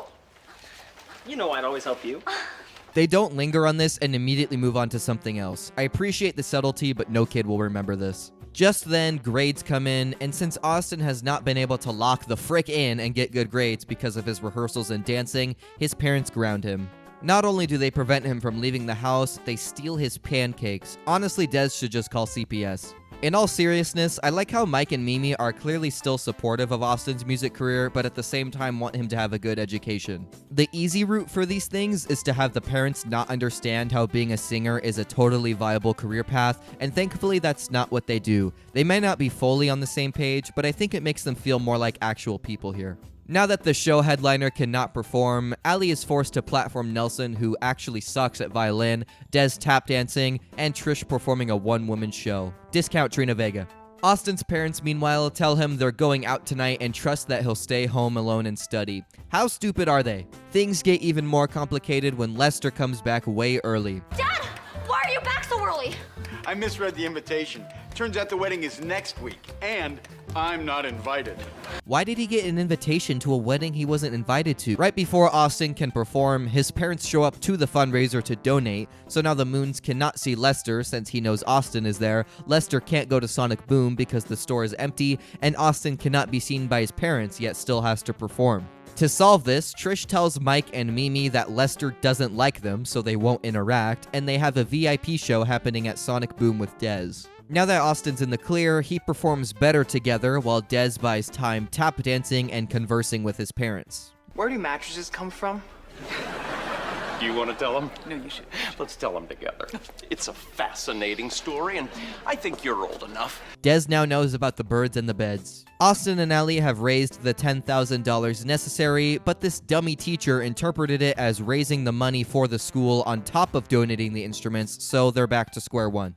Austin narrowly escapes his parents seeing him at the event, and then Trish doubles down on the parent drama by telling Lester Mike and Mimi hate him, but this causes him to just head back to Sonic Boom instead. He discovers the emptied store and Allie fesses up, to which he says he needs time to think of a punishment since she's never done anything wrong before.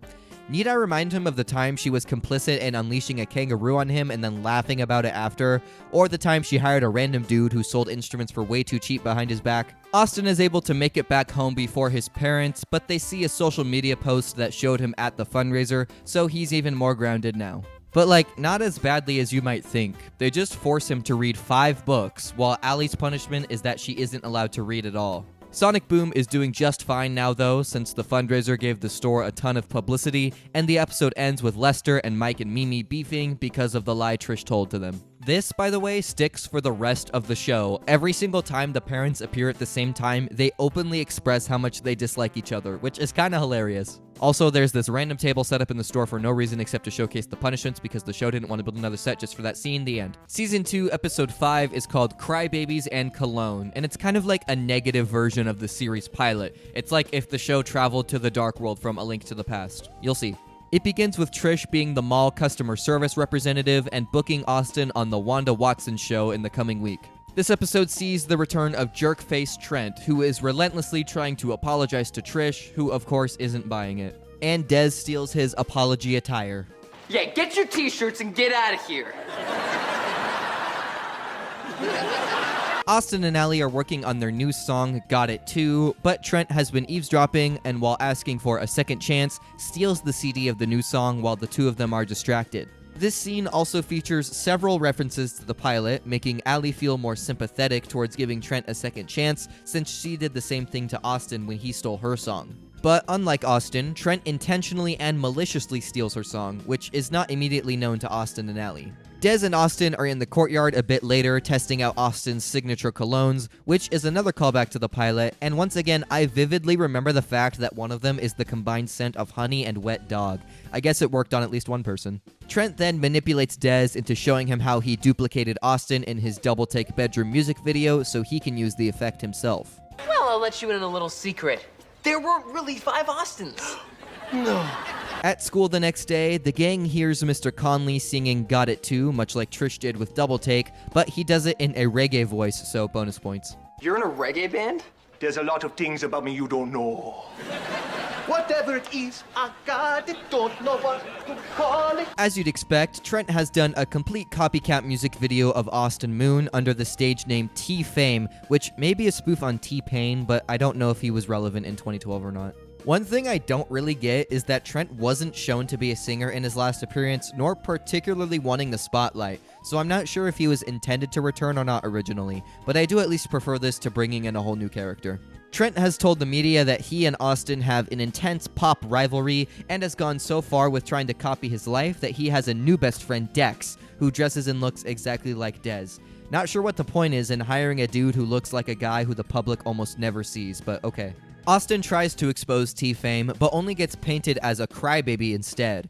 I'm not a crybaby! So both of them are set to appear on the Wanda Watson show to end their long-standing feud that has only lasted one day. Trish, Allie, and Austin meet up at Sonic Boom to plan their revenge scheme, but Des interrupts and has his own foolproof idea, which is to bait Trent into taking Austin's suit since he copies everything from him, but replace it with a sticky suit so that his pants will get ripped off on national television. Of course, he'll be even more embarrassed because he won't be wearing extra pants underneath like I am. Des, you're not wearing extra pants. What? I thought at first this was a reference to episode 1 of this season where he mentioned he didn't wear underwear and genuinely thought boxers were an extra pair of pants, but that wasn't the punchline, even though it would have been considerably funnier. We cut to the Wanda Watson show, but Trent has unfortunately not taken the bait, and he goes on stage with Austin ready to show him up. But Dumb and Dumber are chatting it up with the previous guest, the Bee Whisperer, and they accidentally set the bees loose and thousands of them go after Trent. I never picked up on this as a kid, but the implication is that since Trent sprayed Austin's cologne on himself moments before taking the stage, which was the wet dog and honey scent, the bees only targeted him. In contrast to virtually every other Disney Channel sitcom that would have your comic relief character be all, wow, I can't believe they only went after Trent because he used Austin's honey cologne, this one expects you to just know that from context. In fact, the amount of times this episode uses the phrase, I can't believe blank, to explain the plot to dumb 6-year-olds watching, I'm surprised they didn't do it here. I can't believe that jerk Trent stole my song. I can't believe the post to your fans backfired. I can't believe this. Despite not getting stung, Trent is covered by thousands of bees, causing him to destroy the set and ruin his image, much like Allie did on The Helen Show in, you guessed it, the pilot. The whole fiasco causes T-Fame to blame Austin publicly, which makes him be labeled as the new crybaby of the week, and we also learned Allie is still getting crap over her Helen Show incident over a year later. She, however, gets the last laugh because she's pranked the rest of her friends by putting kick me signs on their backs, which she has been advising to do to Trent all episode. The end. It's a weird trope to have shows that echo their pilot episodes smack in the middle of its run, but this one did it really well, I thought. It's by no means a beat-by-beat replica of the first episode, just with some twists, but it instead takes the overall premise but with an evil character, which was fun. It gets a little weirder once we get to the final 2 seasons, because there are going to be 2 more episodes that loosely follow the same trope, which makes this one not stand out as much as it maybe deserves. This is also the last appearance of both Trent and Mr. Conley, so rest in peace, brothers. Now, though, we have reached the biggest Austin and Allie event thus far, the 1-hour crossover with another Disney Channel original sitcom, Jessie. That show is about Radio Rebel star Debbie Ryan, who is the young nanny to the 4 children of rich, child-neglecting snobs, Mr. and Mrs. Ross. They also have a butler named Bertram, who is the only good part of the show. On this big night, It's my first New Year's Eve in Times Square. fate brings Austin and Allie I see the ball. We must be close. and Jesse together. Are you? Yes! Now, anything is possible. Welcome, besties. You know, I'm a singer. Maybe you guys can sing this as a duet at Austin's next concert. Now that I can see you face to face. Celebrate this big 1-hour event. Austin and Jesse and Allie, All-Star New Year. The ball drops Friday, December 7th at 8/7 Central on Disney Channel. I remember when this was announced, my friend and I made fun of how stupid this title was. Using the word "and" twice when only listing 3 people is a grammatical nightmare, and young Zach was right to call this out. This crossover has some pretty big implications on the broader Disney Channel cinematic universe that we'll get into at the end of this video, but for now, let's dive into part 1, Austin and Jesse and Allie All-Star New Year. We begin in the Mall of Miami with Austin performing his Christmas song, Christmas Soul, which is fire, by the way. I went in thinking they just skipped the Christmas special, but they thankfully didn't. It just takes place during the beginning of the episode. Or they just wanted to showcase a Christmas song before the next soundtrack came out, I don't know. Trish announces that she has made possible the previously established dream of Austin Moon to perform at Times Square on New Year's Eve. Austin and Ellie head off to work on their new song while Trish calls to confirm the time, but it turns out she accidentally booked him to play in the local pizzeria, Tim's Square Pizza. Uh-oh. After the theme song, we get some sleigh bells and chimes and the transition music, but no actual change in the establishing shot. I get it doesn't snow in Miami, but they could have at least color graded it or something to make it look a bit like winter. While Austin and Allie work on the song, Trish secretly tells her that he can't perform at Times Square and basically leaves it to her to break the news, which is crazy. Allie tries to subtly soften the blow, but ultimately can't tell him, and rightfully calls out how Trish cannot expect others to clean up her messes. I don't do that. Guys, clean that up. Oh, my pleasure. The mess is to your left. Why are you trying to clean it up there? Des and Trish scheme to steal Jimmy Star's laptop so that they can contact the Times Square promoter, who happens to be Jimmy's old friend. Why they didn't just ask Jimmy to do it directly, you'll never know. We don't hear his answer on screen, but she's able to finish speaking with him while Des distracts Jimmy just long enough. What are you trying to sell me? This briefcase. Premium fake leather, pockets for business things. I've already got a briefcase. Wow, this was a big waste of my time.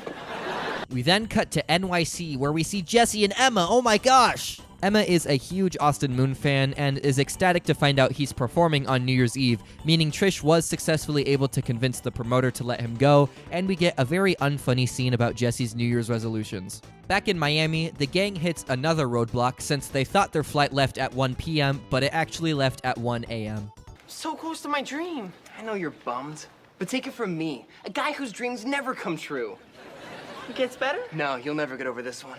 But in that very scene, Trish says her aunt was able to get them tickets for the airline she works for, and every character is an absolute menace on this flight, especially Des, who keeps assaulting an old lady. The flight ends up with mechanical issues and has to land in Philly, forcing the gang to take a very expensive cab ride that they cannot afford, causing the driver to abandon them right by the Jesse Hotel apartment complex thing. I don't remember what it actually is. They rush to Times Square, not far in front of Jesse and Emma, who are also trying to get there, and the two groups run into each other. They're unable to get where Austin is supposed to perform, but Jesse apparently knows rich people and gets them a ride in a helicopter.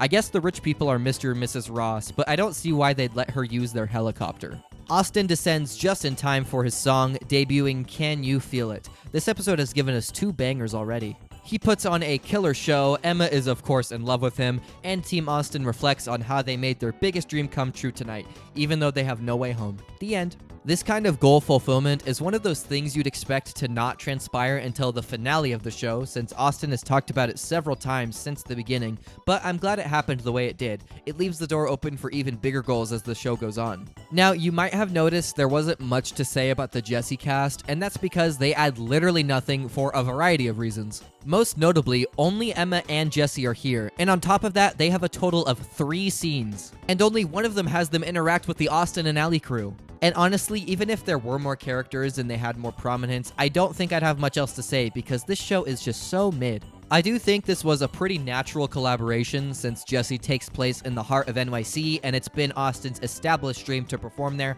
but they absolutely wasted all of that potential. It's not over though, since this was a special two-parter, with part 2 being an episode of Jessie.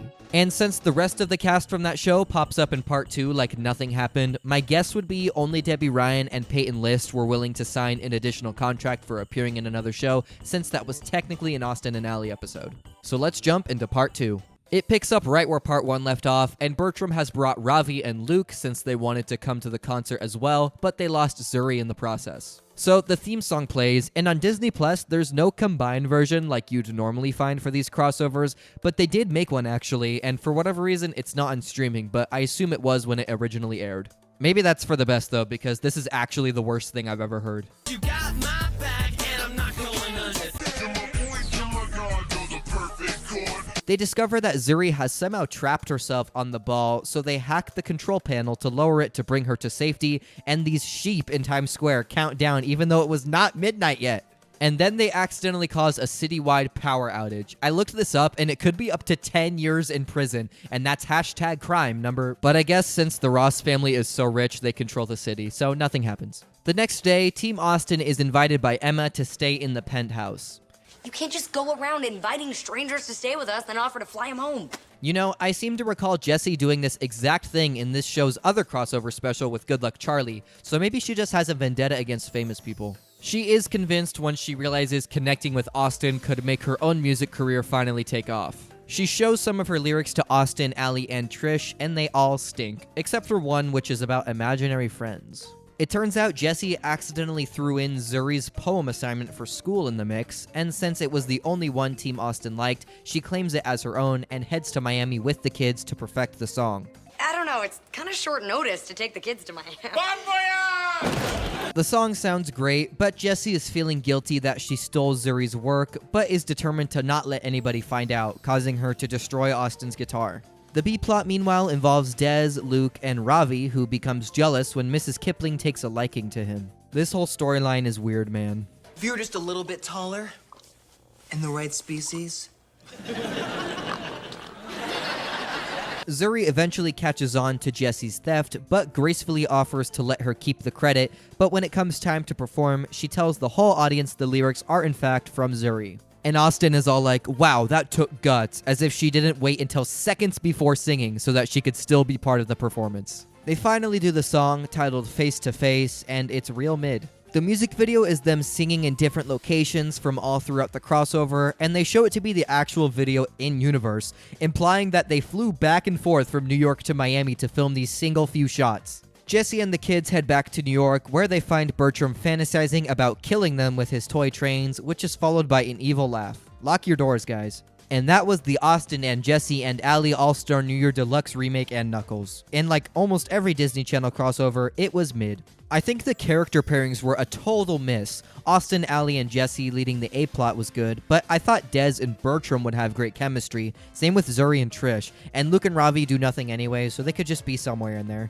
And I'm sorry, but Jessie is just not a good show. I never liked it growing up, and watching this made me realize why. Austin and Ally may not be the best thing out there, but it has so many genuine moments with a lot of clear heart behind it. But during this crossover, I could literally feel the Jessie characters, minus Bertram, sucking the life out of the episode. The writing is painfully unfunny. I'm cute, sweet, and I have a really sharp crayon in my hand.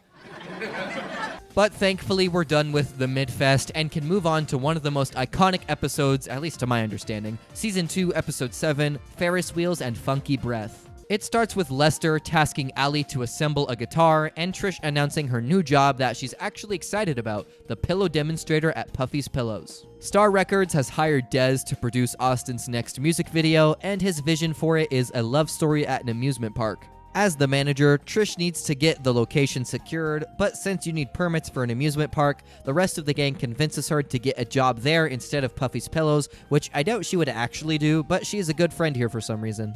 Phil's Funtown is the name of the spot, and Dez has this caramel apple that he just throws on the ground to pick up his megaphone. Brah! Austin then spots Kira, the actress who will be playing his girlfriend in the music video. He's immediately stunned by her, but then she speaks out loud. Okay, she's got one flaw. Her breath reeks. I'm sure it's not that bad. Okay, Kira, our first scene's gonna be on the Ferris wheel. Ooh, how exciting! Yes!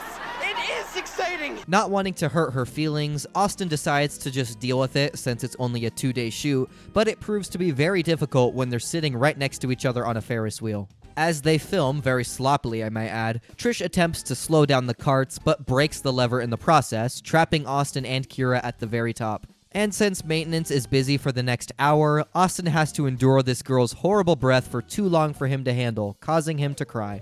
Also, when they get on the ground, you can see Kira almost eat it as the camera pans away.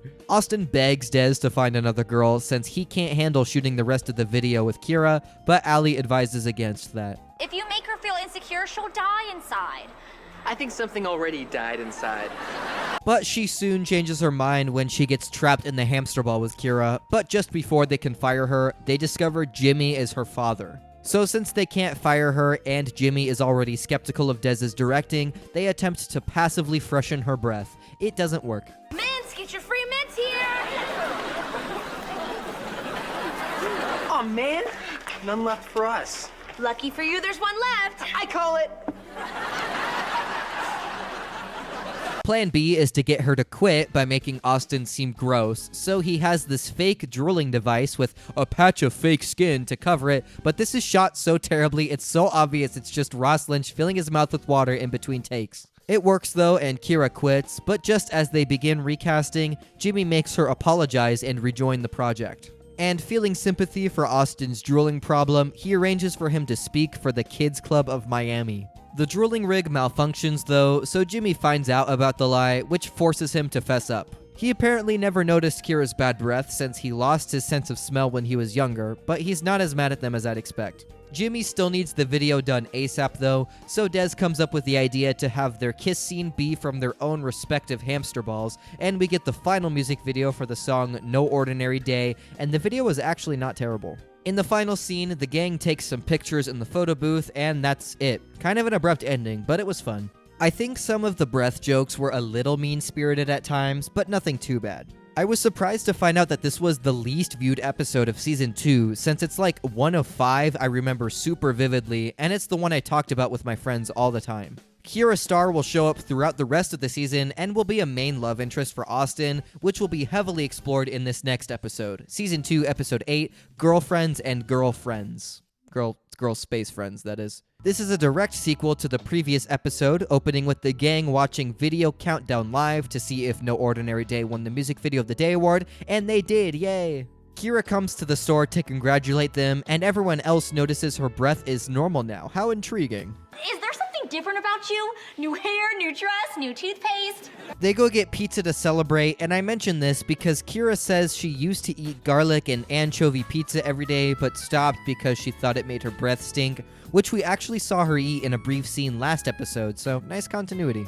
But I'd also like to point out in that episode, it's implied that her cat ran away from her when she was like 6 years old because of her bad breath. So like, it took her about 10 years in order for her to like realize that it was this specific pizza she was eating. And then it also happened to be right after there was a whole fiasco with her bad breath. So I don't know, man. Now that he's past the breath thing, Austin has totally fallen for Kira. So he asks her out, but she responds confused as she was convinced he and Allie had a thing for each other. He explains they're just friends, so Kira says yes, but immediately after, Allie gets a ton of flowers from him. He wanted to thank her for writing the song that became a #1 hit, and since Trish is working at a flower shop, he went with a bouquet, but Trish took it way overboard, causing Kira to back out on the date. To fix this, Austin and Allie plan a perfect date he can take Kira on, and he wants to end the date by gifting her a necklace with her name on it, like Allie has. I'll lean in, put my arm around her. She'll nuzzle up, feeling butterflies. My heart will be beating out of my chest. They linger on this so long, by the way. They don't like look right at each other and scoot away and crack a joke or anything.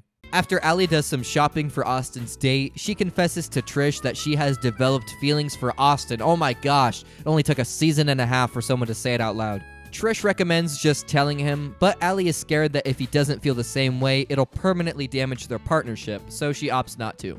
That night, Allie prepares the picnic basket for Austin, and Des has tricked Kira into meeting at the park since she's been ignoring Austin's advances, but as soon as he leaves, Allie discovers she has messed up big time. The snacks she packed were mostly meat, and Kira is a vegetarian, despite the fact that she was confirmed to eat anchovies on her pizza for 2 episodes in a row, but whatever. The big one, though, is Allie accidentally packed the necklace with her name on it instead of Kira's, so she's convinced Kira will think she was just trying to sabotage the date. And Austin didn't bring his phone, so they have no way to contact him, prompting them to secretly try to get rid of his picnic basket while Des causes a distraction. She does this by swapping his with another couple's, so the 2 guys fight over the food, spilling it on Kira, and it was also for nothing since Austin already had the necklace on hand. Allie is forced to intervene, which initially confirms Kira's theories, and Des's amazing distraction idea was to set off the sprinklers, completely ruining the date. There is some silver lining at first, since Allie is convinced Kira and Austin won't go out again,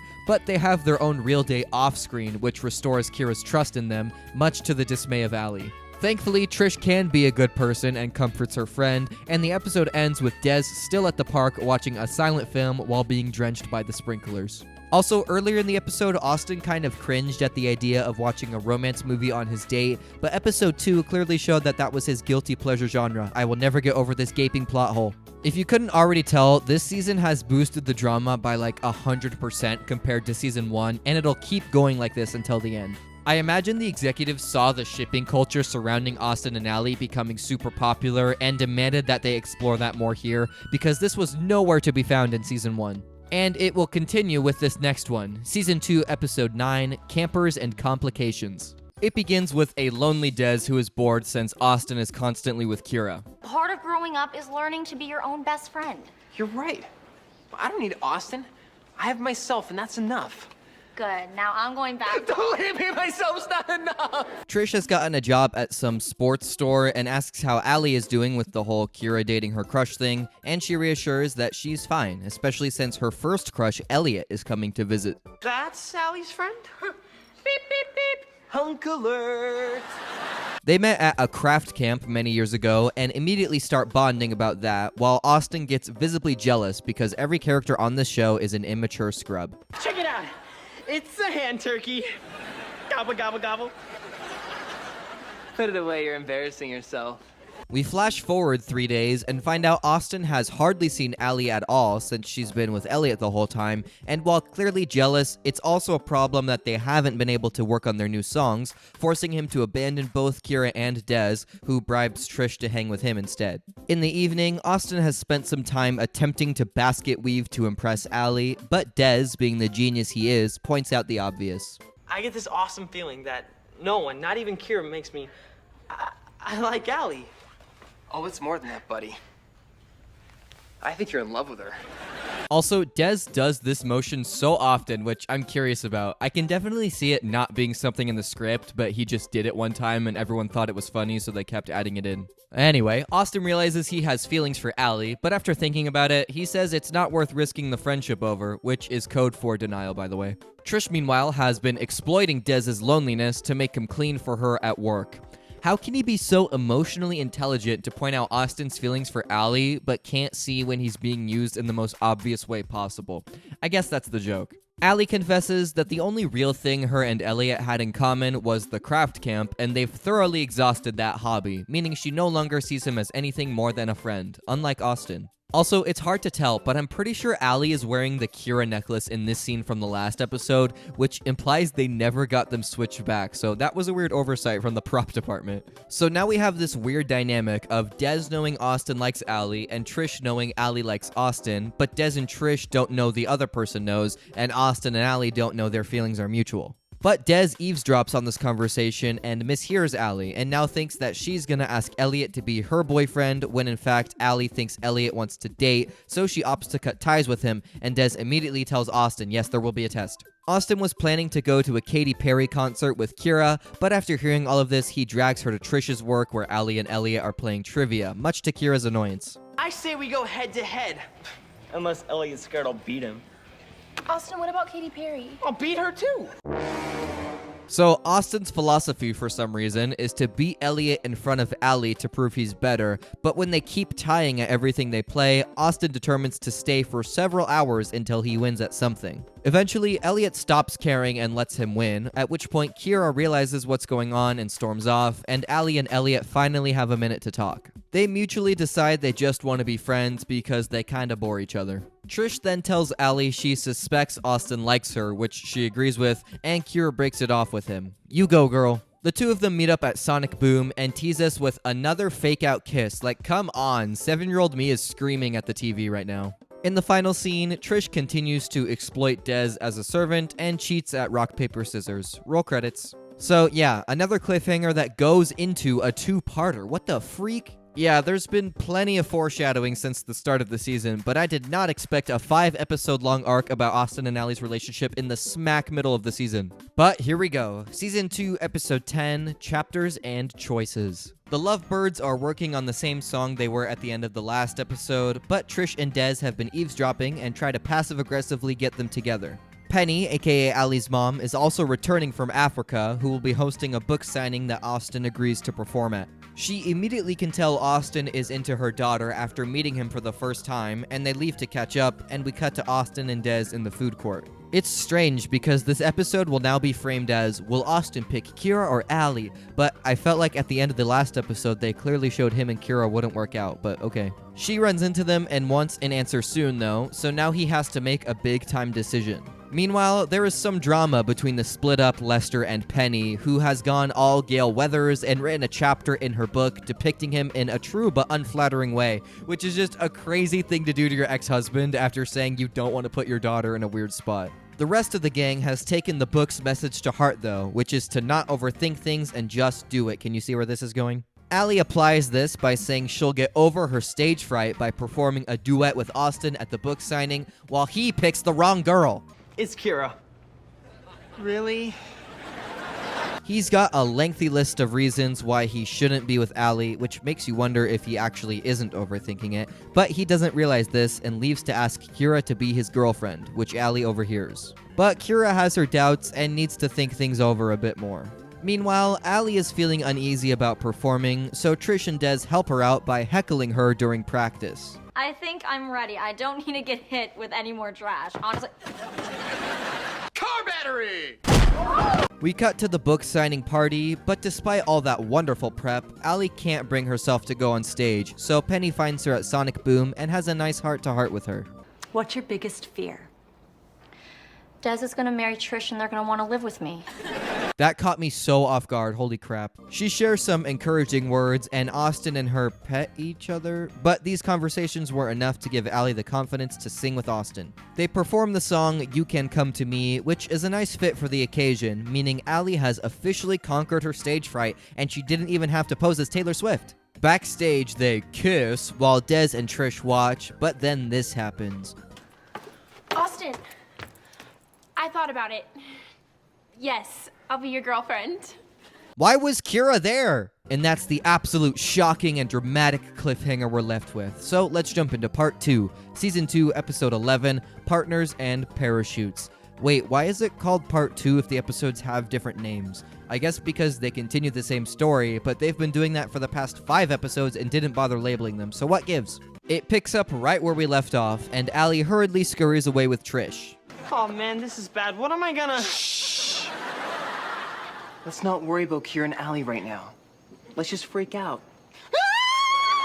Dude, that first half low-key sounded like some sort of fan fiction between Dez and Austin. She decides it's time to move on, while Austin tells Dez he'd rather be with her than Kira, and they run into each other at the food court. Do you guys want to be alone? Yeah, kinda. Cool.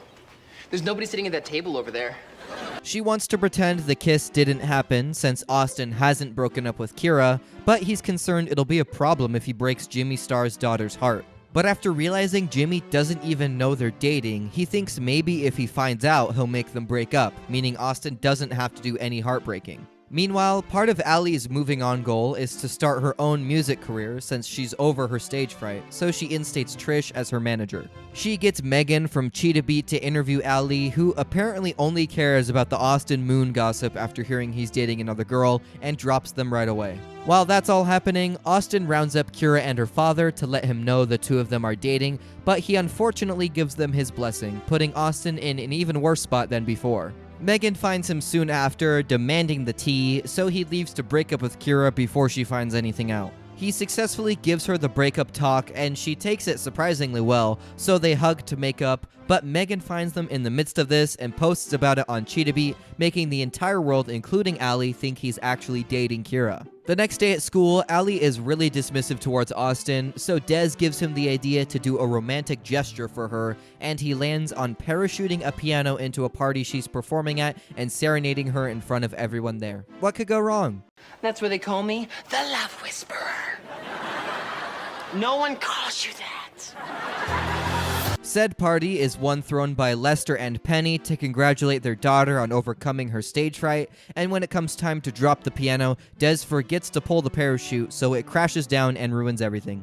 And also, that literally could have killed several people. Has anybody here not seen Final Destination? Austin is at the practice room in Sonic Boom sulking, but he quickly sees Allie's songbook is open to a song about being in love with him, so he gets one final idea. He pulls out his guitar and performs it for all of the party guests, and the song is called I Think About You, accompanied by a montage of Austin moments from throughout the show so far. They give each other a big hug, which Megan snaps another photo of, putting them on the cover of Cheetah Beat and cementing them as an official couple. The episode ends with Des trying to fix the piano, which fails miserably as you might expect. Roll credits. Did this serialized storyline have a coherent overarching plot? Yes. Was it really sweet at spots? Yes. But oh my filler, there was so much going on. This was 5 episodes in the making, and all it boiled down to was Austin likes Kira, Kira likes Austin likes Allie, Austin chooses Allie, the end. Yet they jam-packed it with so many things set up to sound huge that never amount to anything.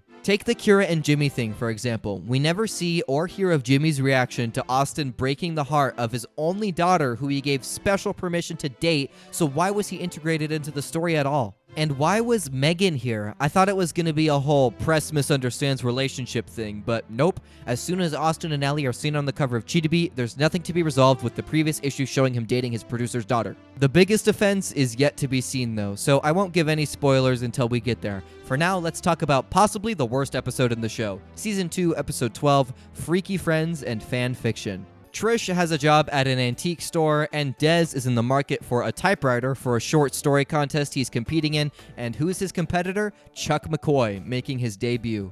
I talked about him at the beginning of this video, not realizing he would show up this late, because he was like the most prominent supporting cast member in my mind going into this. And the show acts like he's always been here, but if you need a recap, this will do it. My story's so short, you could see its feet on its driver's license. I think I smell smoke. Must be your brain on overdrive. Adios, muchachos. That's right, Trishita Bonita. I know Spanish. Those 10 seconds encapsulate his entire character. Beefing with Des, arguing in that exact way every single time, in love with Trish, and the rootin' tootin' cowboy laugh. Once Chuck leaves, Des discovers that everything he types begins to happen in the real world, and it's not just some eerie coincidence, it's physically impossible stuff like raining hot dogs. I wish for $1 billion. Convinced it's magic, the gang types in all of their greatest wishes, including getting Austin a cheerleader girlfriend, which is weird because I thought he was supposed to be dating Allie. Chuck soon grows suspicious of Team Austin's newfound fortune and sneaks into Sonic Boom to steal the typewriter and immediately uses it to sabotage all of them. He dyes all of their hair purple and reverses their previous wishes, and when they confront him, he has hidden it away, so there's nothing they can do. He then causes the 4 of them to switch bodies, so midway through it's just become Freaky Friday for like no reason. Well, there is a reason, but it's stupid. But their voices switched also, so we have to endure some pretty mediocre dubbing for the next 10 minutes. Just kidding, he changes it back after 2.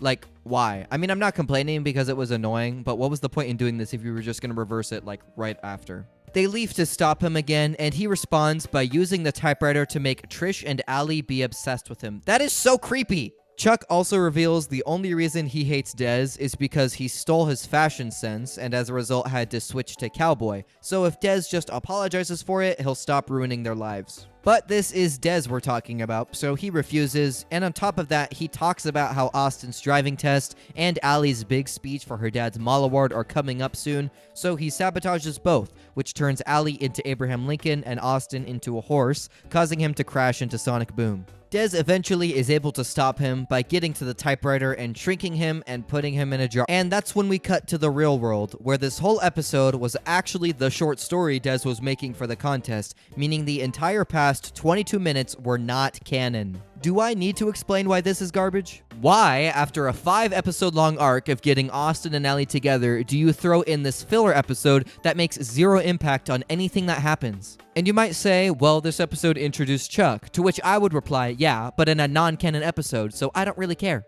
And on top of that, that cheerleader Kimmy will also be a recurring character until the final season, so who in their right mind would place this episode in this spot? And they have Austin flirt with Kimmy, which at first is fine because it's not actually happening in the real world, but the ending that does take place in the real world shows him doing the same thing. So after some research, the reason this episode even happened at all was because of the Disney Channel Freaky Freakend event, where 8 different shows had an episode with the premise of switching bodies in honor of Freaky Friday for some reason I do not know. So was it the show's fault that it was in this awkward position in the season's run? No, but I still hate it anyway. Okay, let's now move on to Season 2, Episode 13, Couples and Careers. Austin and Allie are actually dating here, which is a great start. I hope it continues to be that way. Right? She's testing out his latest Sonic Boom project, which is a Rube Goldberg clarinet golf thing, which is the kind of activity he'd normally do with Dez, so rest in peace, brother. They make date plans, and Trish announces that she's gotten the two of them to go to a meeting for making a song for a new animated movie about a dog and a flea. Dez, even more excitedly, announces the new Zalians movie, for which he and Trish will be making a fan video to win tickets to the premiere.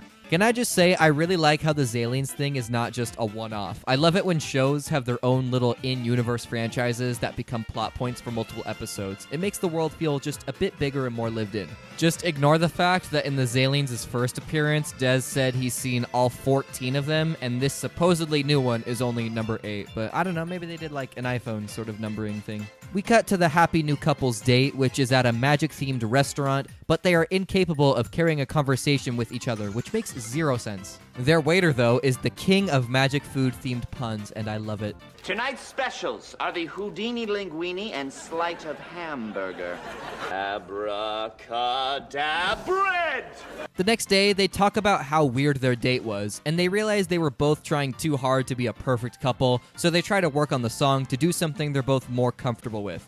That doesn't work either. Meanwhile, at school, Trish and Dez are filming their video, and Allie consults Trish about the awkwardness, and Austin tells Dez that he has a hard time critiquing her song ideas now. It's simple. In the game of love, one must yield to the whims of their significant other. Huh? Dude, just compromise. He takes this advice a little too literally, though, during their next songwriting session, so they craft a song that is all over the place and frankly garbage, which they don't realize until they get to their pitch meeting. Dez, meanwhile, has rigged up a bunch of different objects to test their brain explosives for their video, and unknown to Austin and Allie, has rigged the dog plushie they brought to the meeting. The producer guy gets goo all over him, as you'd expect, which infuriates him and causes them to get dropped. Austin and Allie reconvene at Sonic Boom, and they decide that they were not ready to be a couple just yet, and that things worked better when they were friends, so they decide to go back to that. Brah! Why did they spend the last 5 episodes building up to them becoming a couple, only for it to last a measly 2, when one of them wasn't even canon? It's almost as if the show needed some sort of drama or serialized story, but the only thing they had was Osley, so they went with that and reversed it to be able to milk it again later. To be fair, though, this doesn't feel like a complete reversal. It's not like when Teddy and Spencer broke up and got back together 3 times just because there was nothing else to write. Here, it was more like they jumped the gun too early, but still used it to propel their relationship at least a little. And they don't do the whole, oh, now things are awkward trope, because Austin and Allie still clearly intend to date in the future, but just hold off for now while they're at this stage in their careers, so I won't get exceptionally angry, but I'm still annoyed. Austin and Allie return to the Magic Restaurant as friends, and Trish and Dez announce they have won the Zalian video contest, and I guess they weren't able to pad the runtime long enough for this B-plot because they play some bloopers during the credits. The end. So now we're back into the more episodic stuff, and it will remain that way for the rest of the season. So let's break down Season 2, Episode 14, Spas and Spices. It begins with Austin and Trish coaching Allie on how to pose for her upcoming Miami Music Magazine appearance for winning Songwriter of the Year, and Dez is prepping for the South Beach Chili Cook-Off. Trish is working at a spa and offers Allie an appointment there, so to help take off some of her load, Austin offers to pick up her grandma's necklace that she wants to wear for the photo shoot before he helps Dez with the chili. Holy exposition! We are 1 minute into the episode, by the way. Dez is chopping some peppers, and Chuck soon enters, who we're told has won the chili cook-off the past several years, so the pressure is on. But Dez has the upper hand this time, since the spiciest chili wins every year for some reason, so he has a special imported chili pepper that burns a hole in Austin's shirt. I hear they're only available in South America. Meanwhile, Allie and Trish are at a spa, which, surprise, surprise, Trish has used as an excuse to not work, but her boss, who has a culturally insensitive, I think, Scandinavian accent, tells her to get back to work, and she accidentally burns Allie's feet with some hot rocks. She then tries putting some volumizer in Allie's hair, but did something, I don't know what, to mess it up and made the wheatgrass drink too green, so Allie doesn't look particularly picture-ready for the magazine. I guess you could say she was having a bad hair day, am I right? Does anybody get that reference? Back at the mall, we see Nelson for the first time in a bit, who's supposed to be there to taste test Dez's chili, but mistakenly thought he was gonna take a test on the country chile. Aw, nards. He eats it anyway, but has an extremely high tolerance for spicy food, causing Austin to try it himself and suffer in the background. If a regular person tasted my chili right now, they'd be sweating like crazy. They'd chug a fruit juice just to ease the pain. But they'd quickly realize that the acids from the fruit would only make it hurt worse. Hopefully they'd realize that the only thing that can ease the pain is milk. Back to the girls, Trish gets Allie's hands stuck in some wax and puts on the incorrect material on for a face mask, which dyes her face pink. I guess she gets what she deserves though, because she accidentally sticks her hands to her face, which rips off her eyebrows. Wow, 2 Nickelodeon plot points in one episode. Austin has been retrieving the grandma necklace for Allie, while Dez and Chuck argue. My chili's so hot, they're thinking about renaming the sun My Chili. Yeah? Well, my chili's so hot, it... The necklace has apparently been in Allie's family for over 200 years, which makes it very, very bad when Nelson accidentally bumps into Austin, causing him to drop it in the chili pot, and while they look for a ladle to fish it out, it gets moved to the judge's table, so they have no idea where it is since all pots look the same. The grand judge doesn't let them go near the pots without being disqualified, so they have some ideas to find the necklace in secret. It doesn't work. Hey, cats!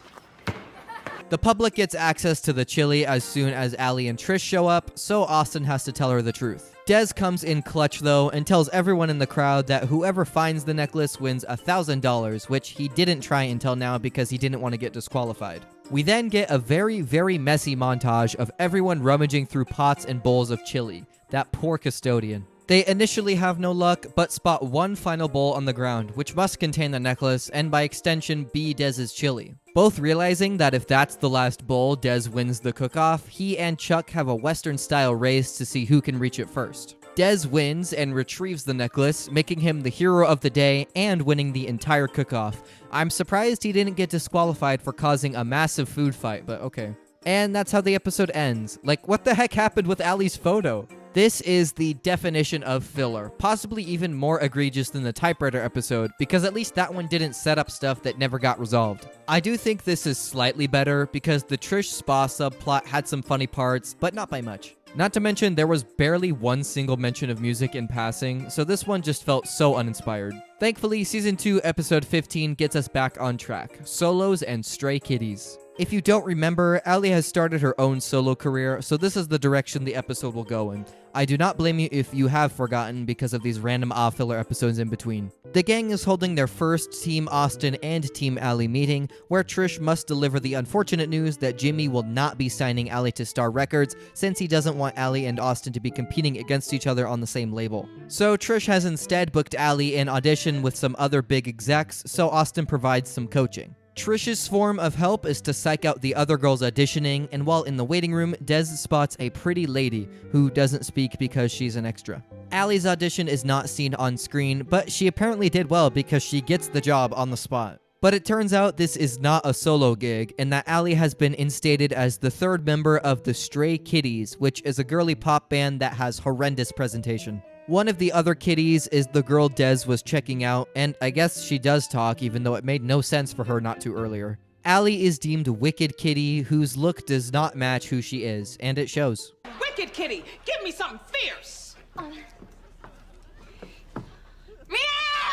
Meanwhile, Des needs a plan to win over Glamour Kitty, so Austin tries to coach him on swagger, which doesn't work, so he instead dresses up in a tuxedo and acts like James Bond. This guy has irresistible riz. The Stray Kitties go on and finish their song for the execs, which is possibly the worst thing I've ever heard in my life. But when Allie tries to quit, manager Val shows off the contract she signed, stating she has complete control over her for the next 5 years, which manager Trish didn't bother to read. The team brainstorms how they can get their friend out of this, and I thought this is where they were gonna have Trish redeem herself by helping Allie get fired since that's her defining character trait, but no, they do something way more convoluted. Austin gets the other kitties to trap themselves in a vent somehow, and he and Allie take the stage in normal clothes to sing You Can Come to Me for the second time already this season. Meanwhile, Trish and Des tricked Val into signing a new contract that nullified the previous one by disguising it as a flower delivery signature. Totally realistic. The performance goes over well with the crowd, although here they do a joke where the Stray Kitties decor goes off and no laugh track plays.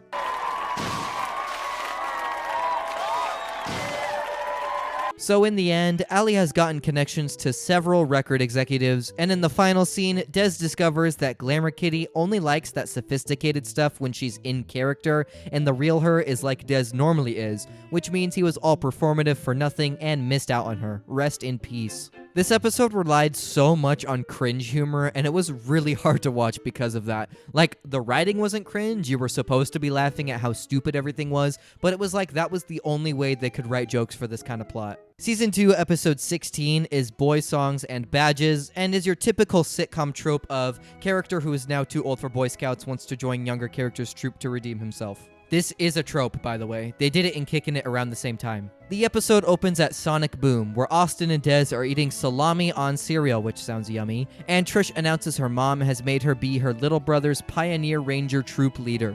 Des gives a little glimpse of his backstory, saying one of his biggest regrets is getting kicked out of the Pioneer Rangers since he never earned a single merit badge. RIP. In actual relevant news, Austin got booked for Video Countdown Live, which we saw back in episode 8, so he needs a new song by Tuesday, but Allie needs 3 of her own for a different audition too, so Austin takes it upon himself to write his own song. After 8 hours, he comes up with absolutely nothing though, so he tries to bounce ideas off of Des.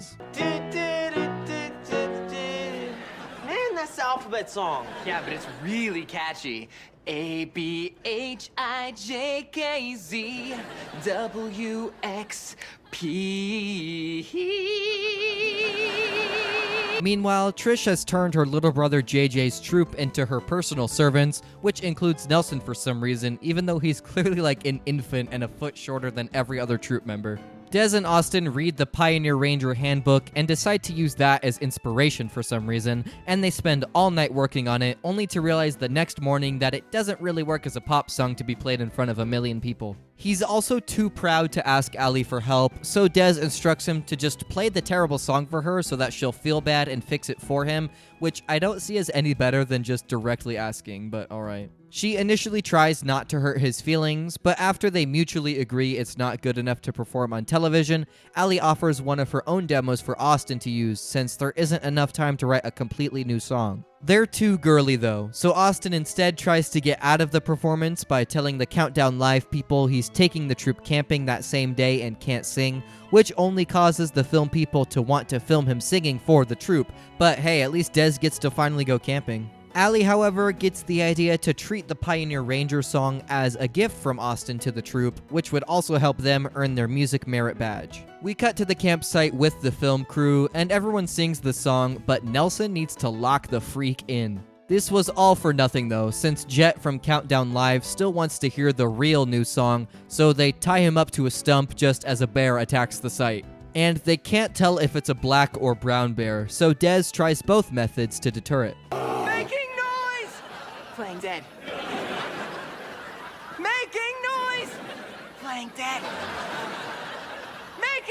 Everyone escapes just fine though, and Austin and Allie regroup at Sonic Boom and vow to make enough time for each other, which is kinda undercut by the amount of bear puns Allie makes. Bear hug. I can't imagine writing songs without you. It would be unbearable. How many more of those bear jokes do you have? 6 or 7.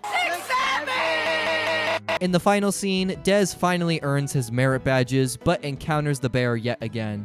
Why Trish continued the camping trip after a bear nearly mauled all of them the first time, we'll never know. Such a mid-episode, dude. Why didn't we see more of Allie trying to prep for her own audition? That would have been way more entertaining than seeing Trish torture the troupe for 5 different scenes. One of the problems I have with so much of this show is how exposition heavy it is. They don't ever trust the situations to carry the episode, so instead of showing things getting resolved, they move on to another thing like it didn't happen and explain away the previous one. And I'd be more okay with that if it was about the music career stuff, because that's why we're all here, not to watch Nelson say, "Aw, narts," because he accidentally brought a key lime pie to the troupe meeting. Rant aside, I really enjoy this next episode. Season 2, Episode 17, Tracks and Troubles. Dez barges into Sonic Boom dressed as an Ugg boot since his cousin owns an alpaca farm. Feel. On a lesser note, Trish informs Allie that Jimmy Star wants to meet with her, which is a big deal because if you remember, last time he said he didn't want to sign her, so they hope it means she can finally get her own record deal. He's really impressed with her newest song, but the meeting is actually about him buying the song for his actual new female artist, Kira. I wonder how these two feel about Austin dumping Kira for Allie only for them to break up like 10 seconds later. Allie's song, Finally Me, isn't for sale in her mind though, since it's so personal to her, so she rejects Jimmy's offer. Austin and Dez, meanwhile, set up this whole surprise party, assuming Allie got a record deal, so they frantically destroy everything when Trish breaks the news. And it makes you wonder why they were so confident that this was gonna happen. Why would you throw a party for something you don't have 100% confirmation of? It's like that driver's license episode of Liv and Maddie. And to make things more awkward, the entire team gets invited to Star Records' new recording studio the next day, and they hear Kira's new song. And it's bad. It's called Elevator Doors, which makes no sense. What on earth would a song with that title be about? And we won't find out because we only hear about 7 seconds of it, but that accompaniment sounds like it came from Sonic Boom Lounge. Kira and Jimmy leave the room for a bit, so they start to mess around with the fancy equipment and effects, but accidentally record over Kira's song. It's apparent that the editing team couldn't come up with a way to show that happening, so they instead just spliced a bunch of audio clips and then had Austin exclaim, "Oh no, I cannot believe we just recorded over the track that Kira was just singing and therefore has been deleted." You would also think that this high-tech soundboard and recording studio has some sort of undo button, but I guess not. Jimmy enters the room soon after, so they stall a bit by sending him home to his wife and devise a plan. Since the building has a yoga studio and Kira sings when she does yoga, they attempt to record her singing the song to replace the lost recording. Yeah, that makes sense. They somehow succeed though, and upon bringing it back to the studio, Dez records over it again like an idiot. And Jimmy comes back right after it and discovers what they've done, which understandably makes him very angry. Convinced Austin was out to sabotage Kira's career after him not wanting to sign Allie, Jimmy releases Austin from his contract, meaning he is no longer part of Star Records. Austin is maybe distraught. He's like exploring other careers now, but doesn't appear sad or angry at all, which I find really funny considering how much of a rebel he's been towards his parents with school and everything. Trish attempts to manipulate Jimmy into signing Austin back by bluffing, which he doesn't buy, but Dez has a strat of his own. I can't work with someone that has so little character. Wouldn't alpaca change your mind? That would work on me, just saying. Allie decides to take matters into her own hands by talking to Kira at her show, offering to give away her song to her to show her sincerity and loyalty to Austin and Star Records. Aw. Kira accepts, but at the last second hands the mic to Allie to sing the song herself, and she gives a really moving testimony about how the song came to be and what it means to her. But I wouldn't be here today if it wasn't for my friends. Austin, Trish... Just sing the song! So we get to hear the song Finally Me, which Jimmy is so moved by on top of Allie's willingness to give up such a personal track that he offers to re-sign Austin. He initially pushes back and says to give the offer to Allie instead, but Jimmy instead offers them both deals, which Trish declines on Allie's behalf. What? Apparently they have meetings with other producers lined up, so she hasn't decided who to sign with yet. Why was Trish so focused on Allie when her actually successful client was recently dropped and needed a new label? Anyway, in the final scene, Des tries to bribe Jimmy again with an alpaca for, like, no reason because everything's back to normal, but whatever. The end. After a long string of mid after mid episode, this one was a great change of pace. It's about music, it addresses some of the unresolved relationship drama, and has a real conflict. It also ties in everything so neatly. The plot starting with Allie not wanting to sell her song but offering to give it up for her partner is a great development. She's easily the character that has gone through the most growth in the series, which I like. Even though Austin is the main protagonist and we mostly follow his story, Allie does earn her spot in the show's title. Elevator Doors is still a terrible song though. Season 2, Episode 18, Viral Videos and Very Bad Dancing, is gonna have a plot about a running gag we've seen several times already. Do you remember whenever characters dance and Allie does this number? Yeah, that's the whole premise of the episode. Which is not a bad thing, by the way. Using already established character traits is kind of rare for this show, so I'm all for it when they actually do something with them. At the start of the episode, Trish has stolen the food from a bar mitzvah that her new job was catering for the Team Austin and Allie meeting, and announces Austin basically has a week off, which is hype. Except Allie is immediately a wet blanket and reminds him he still has school. I hate to be a wet blanket. No, you don't. Allie, meanwhile, has been nominated as one of the Miami Music Magazine's Future 5, which is an annual event that they host for up-and-coming artists, and Allie has made the cut. Does this show have any other ideas for conflict within the music world other than media awards? Holy crap, this is like the 8th time this season alone. Anyway, they go to the party and meet Jean-Paul Jean, who I assume is a parody of someone, but I have no idea who, and he is quite the character. To Miami Music's Future 5, Extravaganza! Or, as the Italians like to say, Extravaganza! He also uses the word panda as an adjective to describe something good. He introduces the 5 nominated artists and informs them on this year's competition. Create a new music video for the website and the fans will vote on the best one to decide the winner. He then instructs everyone to stop sitting around and celebrate with their feet. Woo! Yeah! This causes them to notice, however, that Allie, while talented in singing and songwriting, cannot dance at all. This is hilarious because she has done this dance several times in the show since the beginning, and everyone has acknowledged it a little, but the fact that they decided to turn it into an actual problem for the character is peak. The next day, Austin and Des are creating a mock vacation in Sonic Boom's Psychowitz-style Coconuts and All. Can, when do you put sunblock on me? I'll do it, buddy. Des, I wanted the Beach Babes to do it.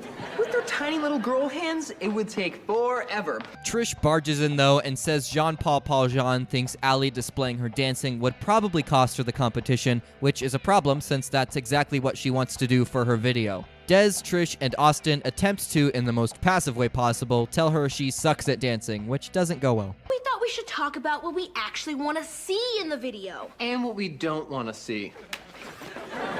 Strength, weakness. Strength. Guess again. She does not take the hint and wants to just be herself even if nobody likes it, so they have the idea to film her dancing so that they can show her to her face how bad it is. Des and Austin then proceed to do some instrument fishing in Sonic Boom before playing it for her, and this scene is so mean, but I laughed. We're gonna watch a movie. Come join us. It's kind of a horror film / comedy / disaster film. We're gonna go right to the disaster part.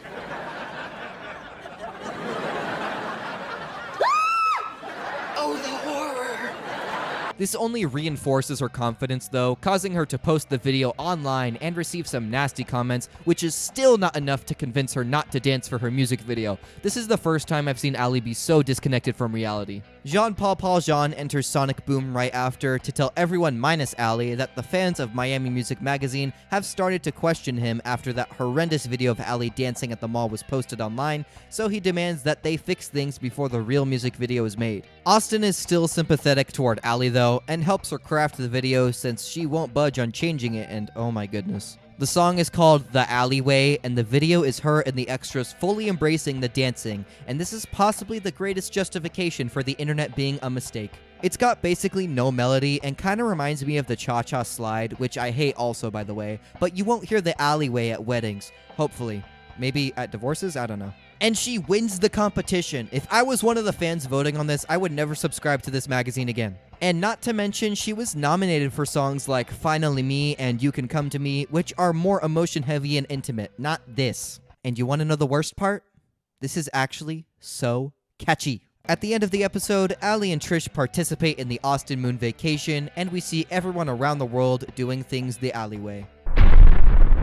This is easily one of the funniest episodes to date, and I really enjoy it overall, but holy crap, it was also so hard to watch at times. Do you remember in Good Luck Charlie how it would be funny, but most of the time because Amy Duncan was just being a lunatic and you laughed at how cringe she was, this episode is just like that. And don't get me wrong, there is a time and a place for cringe humor always. I'm a big fan of The Office, and I still want to die every time I watch Scott's Tots, but I was not ready for this usually wholesome kids show to go that route. But I won't let that stop me from enjoying the episode, because I will take this over-the-top intentional cringe humor over the plain cringe from Disney Channel any day. I'm Radio Rebel.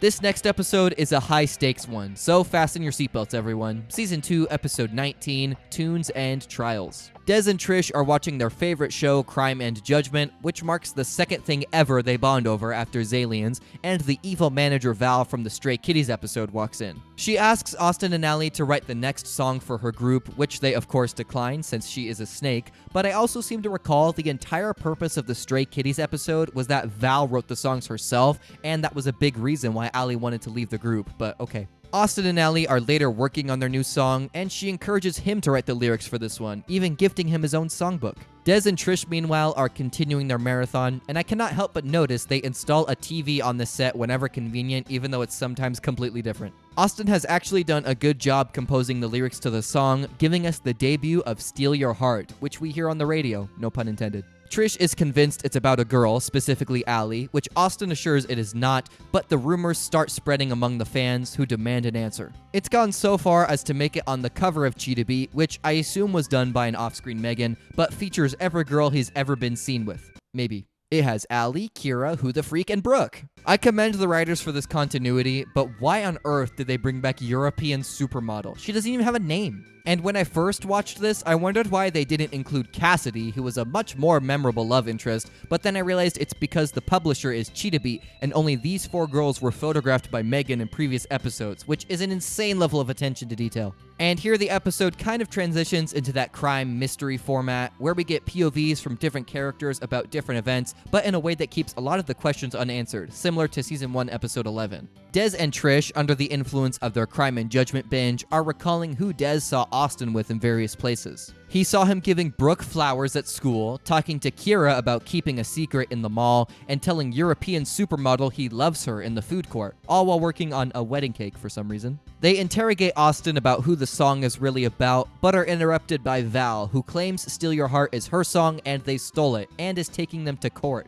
Uh-oh. Trish represents them, presumably because they have no money and no adults are present on their side, which can't be legal. Val doesn't have an attorney either, and instead calls Des to the stand, revealing he owns a briefcase that seemingly belongs to her, which contains the lyrics to Steal Your Heart. To counter this incriminating evidence, Trish thinks they can prove Austin wrote the song if he says who it's about, but he insists it's not about anyone, which Trish doesn't believe, so she calls up the women to the stand to find out herself. Starting with Brooke, it turns out those flowers from school were from her to Austin, which he was returning since he isn't interested. He was giving European Supermodel English lessons, explaining the I love you thing Des overheard.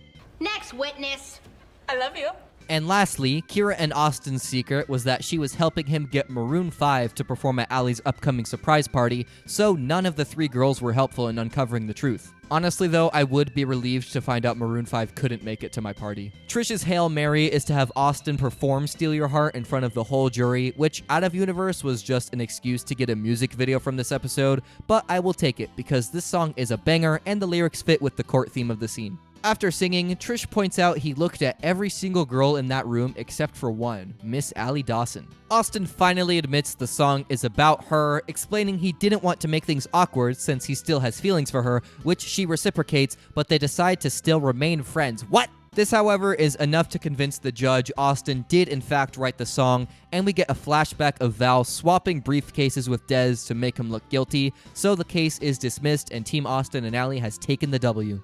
They throw a party in the courtroom to celebrate, and the judge is into it. Respect. The end. What a fun episode. Interesting plot that's about music without it being some party/rewards thing, develops Austin and Ellie's romantic relationship, brings back some legacy characters, and plays a fire song that is extremely on theme. 10 out of 10. This also must have been a big night for Disney Channel when this episode premiered, especially for Ross Lynch because it received over 4.1 million viewers and was aired alongside Teen Beach Movie and the premiere of Liv and Maddie. What a great day to be an 8-year-old like me with no life. But also, rest in peace, European supermodel. Let's move on. Season 2, episode 20 is titled Future Sounds and Festival Songs and opens with Nelson attempting to win the class presidency, who thought the winner was the one with the most coats, not votes. Aw, nerds! Jimmy Star informs the team that Austin will be performing at the World Music Festival and wants a new song from the duo for it, but Austin gets a bit distracted during the writing session. Dez's father is tabling at the Miami Invention Convention for his new shirt nap, which is just a white t-shirt that you wipe your mouth on,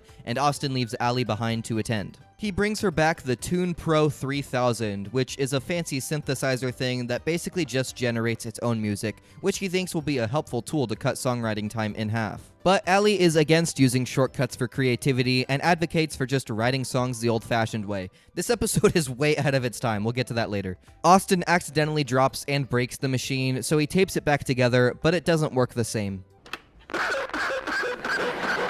This is clearly just an audio clip of someone coughing auto-tuned. The Tune Pro 3000 gives him a big shock because of the damage, and he wakes up in a futuristic reality where everything is different. Ugh! Why does literally every kid's show have the trope of character needs to learn a lesson, so they have a dream that teaches them exactly what they need to know so that when they wake up, they have a change of heart? Anyway, this is Sonic Boom in the year 2345. Weird random close-ups and all. We also get a new exterior shot and transition music just for this episode to make it feel more futurified, and I like how the main aesthetic choice they had for this was white. Dez has some futuristic Google Glass things, and in this reality, nobody remembers how instruments are to be used, since the Tune Pro line has been the sole maker of music for 300 years now. In fact, the Pro brand has taken over virtually every task known to man, including studying, chores, and working out. Allie walks into the store and tells Austin about the new song they need to write for the Intergalactic Music Festival, which will be a breeze since they have the Tune Pro, and they go to get food in the mall, where Trish has the job of server, and her task is merely pressing a button, but it's still hard work for her. That is just like normal Trish. We also find out Nelson is the president, and when he allots the mall shoppers a 2-minute dance break, we find out what music in this world actually sounds like. Random noises that fill silence and make people dance like they have water in their ears. Austin is obviously unsatisfied with this, so during his and Allie's writing session, he tries to convince her to make music a better way. He goes to Jimmy Star to voice the same concern, but in return, he's shown the Austin bot, who will soon replace him forever. To combat the bad direction technology is taking him, he teaches the keyboard to Allie, who immediately picks it up, implying she's always had the gift of true music in her, in Austin's dream. He also helps out with the lyrics, and they bust out a new song, Timeless. Where did you learn how to write songs that way? A good friend taught me. Was it Trish? Dez, meanwhile, is hanging out with the Austin bot, even though he was instructed to destroy it, and they actually have become friends, so he has a dance-off with himself, which kills the robot. We then cut to the performance, and Austin, Allie, Trish, and Dez, for some reason, have all learned instruments to play Timeless and show this world what music is really about. The power of pop makes everyone wear normal clothes, and this is enough to blow the whole audience away. Austin then touches the Tune Pro to get rid of it, which shocks him again, causing him to wake up in the real world. He and Allie finish their song the normal way off screen after his change of heart, and the final scene showcases every one of Austin's fears from that dream manifesting in the real world. Roll credits. Yeah, normally I hate these kinds of episodes, but you gotta respect how much this one predicted the future, whether intentional or not. The idea of AI, particularly in music, has been a hot point of contention for the last few years, and a kid watching this show for the first time today would certainly make that connection immediately. If this show got a reboot, this is exactly the kind of episode I'd expect to see in it, similar to what iCarly did. That one had a whole episode commenting on the cancel culture, which is consistent with its theme of internet and a controversy that plagues it in the modern day. Plot-wise, this is super forgettable, but Timeless is a fun song, and once again ties to the episode's theme really well, so I would call this one of the better watches from this season. I need you to stop the Austin bot from performing. Use your giant arm and crush him. I don't know if I can do that. What if he's stronger than me? They're stronger than us. What if he's faster than me? Faster. What if he's smarter than me? Smarter. Buddy, I'm not gonna lie to you. He's all of those things. Living in my basement? Okay, let's move on to Season 2, Episode 21, Sports and Sprains. It's School Spirit Week at Merino High, and everyone is about to get involved, including Trish, surprisingly. Dez is trying out for the cheer team, Allie is doing a report on the week for the school paper, Austin plans on joining the basketball team to be known for something other than music, and Trish, well, just wants to win the prize money they give to whichever student shows the most school spirit. Austin makes the team completely off-screen, and Trish has taken the job of towel washer to show her school spirit, which Allie is present for Olive for her reporting. We also see Kimmy again, who was briefly in the typewriter episode back in episode 12, and her trope has become only being shown in her cheerleading outfit and always being peppy. She also rejects Austin when he asks her out because she only dates fellow cheerleaders, and that's when Chuck comes in. He and Dez have an intense cheerleading rivalry, especially since they also compete for Kimmy's affection, and both of them make the team. Give me a B, give me an E, Allie, please. Leave the cheerleading to the pros. Trish has arranged for Austin to perform at an upcoming basketball game, which Jimmy Starr has invited the manager of the Miami Heat to, but after finding out Austin himself is on the school's team, he tells him he needs to quit. Since Austin is not just a singer, but also a dancer, Jimmy wants him to not be at any risk of hurting himself, especially for this upcoming show, but Austin is hesitant to listen to him. And after hearing some good points from Allie, he decides he can't let his whole school down, so he opts to stay on the team. The next day at school, Kimmy wants to decide the new Yell King, so she tasks Dez and Chuck to both do it at the game, and the better one will be given the permanent role. My cheers are so loud, I get noise complaints from dead people. My cheers are so loud, they come with earplugs and a warning. Warning! My cheers are loud. Game time rolls around, and both dudes do a great job impressing Kimmy with their yelling and athleticism, but less fortunately, Austin slips as he scores the winning shot of the game, injuring his knee. We aren't told what the specific injury is, but it's definitely enough to make Austin not have the ability to dance, so they try to hide it from Jimmy once he comes back to Sonic Boom. That. You can't see from there. Get over here.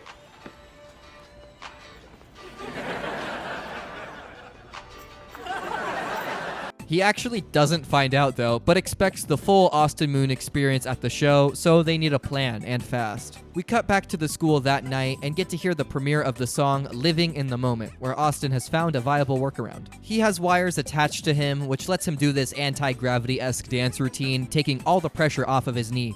And the show thinks you're too stupid to notice this because they have Dez spell it out exactly for you in the middle of the song. Thank you, Catherine Obvious. I have a hard time buying this though. Sure, he's not putting much weight on that leg, but he still has to move it all around for the dance, which to me seems like it would still hurt the knee. He also does this spin towards the end, and the wires are magically untangled in the next shot. In any case, the performance was a massive success, even landing Austin a halftime gig at a future Miami Heat game. We do learn that he had to officially quit the basketball team, but at least Trish has won the School Spirit Week competition. But it turns out the winner got $1,000 in school currency, not cash, so that sucks. Allie got her story published in the school paper, making her an official reporter, and the only actual loser is Dez, as he did not get the Yell King spot. But he's okay with it, since apparently the Yell King has to be shot out of a cannon during halftime at every single game, so he indirectly won against Chuck. The end. I know I didn't have much to say about this episode, but it was very solid. It just had a super simple plot. I liked how everybody had a goal along the same theme, which kept them all in the same A-plot for basically the entire time,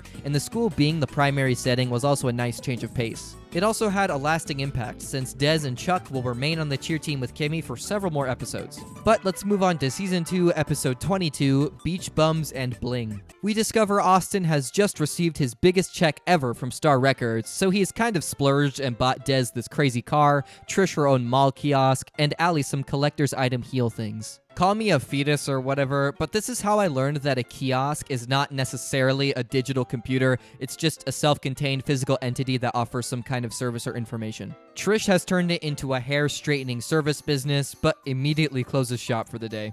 Austin carries Allie since she refuses to take off those heels, and he notices a guy playing guitar for change in the courtyard. He doesn't recognize him at first, but quickly realizes it's Jackson Lowe, former guitar rock legend, who is fictional. They bring him back to Sonic Boom, who Dez is also a huge fan of, and they find out he lost everything, money, fame, reputation, in one fell swoop after he had a meltdown at a show a while back. Austin decides to no longer spend his money on useless stuff, but to help Jackson make a big comeback, starting with performing with him at an upcoming show. Allie tries to set her heels on Dez's car, but they accidentally get knocked over and shatter, which Austin is happy with since he doesn't have to carry her around anymore.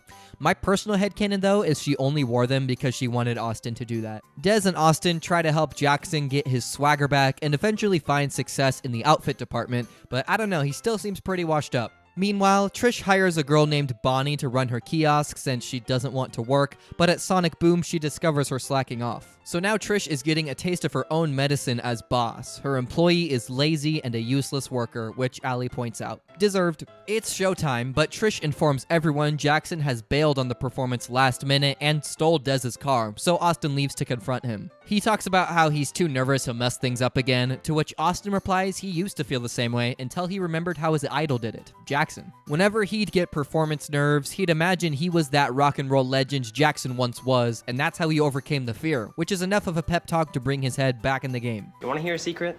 You still sleep with a nightlight. I use a nightlight to read in bed. Not because I'm afraid of pillow monsters. The car is out of power though, so Austin and Dez have to push Jackson all the way there. While waiting for them at the show, Trish gets mad when she sees Bonnie there when she's supposed to be working, and after venting about it to Allie, she realizes that she's been hypocritical in judging her. She still fires Bonnie, but they decide to be friends and hang out afterward. What a lame ending to this plot. Thankfully, Austin and Jackson make it on stage just fine, and we get to hear the very on-brand banger, I Got That Rock and Roll. Jackson provides the epic guitar solo at the end of the song, and he has officially gotten his groove back. JK. He gets pissed when Dez takes pictures of him, so he has yet another meltdown and shatters his reputation once again, defeating the entire purpose of this episode. And to make things worse, it also turns out he is still filthy rich and was only playing for change at the mall for fun, so he didn't really need the help anyway. But at least in the final scene, Dez and Trish still have their respective gifts from Austin, which we never see again. The end. Talk about mid. Both the A and B plot were fairly unoffensive, but it's more so the missed potential each of them had. Austin's new wealth was set up to be the main point of the episode, but then was just completely forgotten about like halfway through when it easily could have connected to the Jackson Lowe thing way better. I thought it was going to be about how Jackson also used to have that same wealth Austin had, but it was stripped from him after a stupid mistake, teaching him the valuable lesson of saving money and using it responsibly because the music industry is so unpredictable. But nope, they're both rich as can be at the end of the episode. And the Trish side plot was especially frustrating. The idea of her becoming the boss and realizing what a terrible employee she is after hiring someone just like her is a great way to keep that trope feeling fresh, and this episode explored that, but all we got were 3 scenes that all lasted less than a minute, which is crazy. Once again, the show takes the classic sitcom trope and spins it on his head, which I appreciate, but this was done in a way less effective way than some of the other episodes we've seen so far. Let's move on. Season 2, episode 23 is called Family and Feuds. If there's no Steve Harvey cameo, I quit. One of Dez's dad's inventions has gone haywire, forcing him to move out of his house temporarily, so he decides to bunk in the Sonic Boom practice room upstairs. You really need a panini press? Yes, Allie. Yes, I do. Trish has a new job as the love song dedication radio host, which Dez's sister Dee Dee is a big fan of since she just got a new boyfriend. The show is hosting a contest with the grand prize of a free scooter, which Dez wants to win for Dee Dee's upcoming birthday, but it turns out his one competitor is Chuck McCoy. They must stand in a pool full of cockroaches while reciting poetry, which Chuck wins very quickly. RIP. Dee Dee's party is held at the courtyard for some reason, and we meet all of Dez's family, including the previously mentioned inventor Dennis Wade, who shoots a potato at Allie. After some banter, we get to meet the new boyfriend of Dee Dee's, Chuck. Oh my gosh, who could have seen that coming? Dez is distraught, and a strange detail mentioned is that the rivalry is not just between him and Chuck, it's their entire families who have supposedly hated each other since the Middle Ages, which is wild. Dez's mom Donna and Allie are pro-Chuck, while Austin, Trish, and Dennis are against, so the former two plus Dez scheme to try and break them up. 10 out of 10 alliteration in this family. They get Trish to use that radio show hosting job to fake a request from Chuck that dedicates a love song to another girl, and for whatever reason they use an Austin Moon song, which if they were gonna do, I thought it would be way more clever to still dedicate it to Dee Dee and have it be not a love song, but that's just me. It works regardless though, and Chuck immediately knows he was set up and vows to get them back. He starts by putting a pinch me sign on Dez. Everybody's been pinching me all day. Why don't you just take it off? Because it's my favorite shirt. Not the shirt, the sign. Oh. He also traps everything with strawberry jam to get Allie, Trish, and Austin as well, warning it's just getting started, so the three of them go to Dez's family to help end the feud. Their only idea is to get them to be in a room together to talk out their problems one-on-one, so knowing they're both into zombie survival, as seen by their kits throughout the episode, they stage a fake apocalypse at Sonic Boom. Trish puts on a fake radio broadcast about it and instructs the survivors to lock themselves into a room, and they're shortly attacked by the undead from outside. Once they think the coast is clear, they head downstairs and discover Dee Dee has become a zombie herself, which affects both of them so deeply that they vow to put aside their differences and end their feud. Aw, classic emotional manipulation. After they make up, the gang tells them it's all a hoax, but thankfully they maintain their truce, and Chuck and Dee Dee get back together. The end. We never see Dee Dee again, by the way. Normally, episodes like this are satisfying since you have two rivals working together, but after this, we get one passing mention of the events of this episode in Season 3. Other than that, it's like this never happened. Dez and Chuck will continue to bicker and be rivals in the same exact way for the rest of the show pretty much, so I wonder why they didn't have this be a plot in the final season where it could actually hold at least a little emotional weight. I do appreciate how we've been getting a lot more world building in the last few episodes though. This is the second time Dez's dad being an inventor has been mentioned, and we get to actually meet him here, and despite not showing up again, Dee Dee is mentioned here and there going forward also. Season 2, episode 24 is titled Moon Week and Mentors, and features a celebrity guest who we will meet shortly. Trish has gotten Austin and Allie jobs as judges on the show America's Top Talent, where the contestants will all be singing Austin Moon songs in celebration of Austin Moon Week. They go to tour the set, hosted by Jet Dealey again. It took me until his third appearance to realize this is the same guy, since he's only written as a generic TV host and nothing more. I also wonder why he would do anything with these people again after he almost got mauled by a bear because of them. Dez and Trish immediately leave to terrorize the set and make signs, and Austin and Allie get to meet one of the contestants, a little girl named Lucy. This is our celebrity guest, by the way, played by none other than Sabrina freaking Carpenter. I did not realize it was her until about halfway through the episode because she's like 2 feet tall and has a completely different hair color and style, and I totally forgot she started on Disney Channel like many other big stars now. She's clearly a little antsy, which reminds Allie of herself, but Jet mentions to them Lucy is the joke contestant, someone they pick who has no shot and only gets featured to make the audience laugh. Remember last year when the kid came and sang with his parrot, but the coaches picked the parrot instead of him? I mean, that's terrible.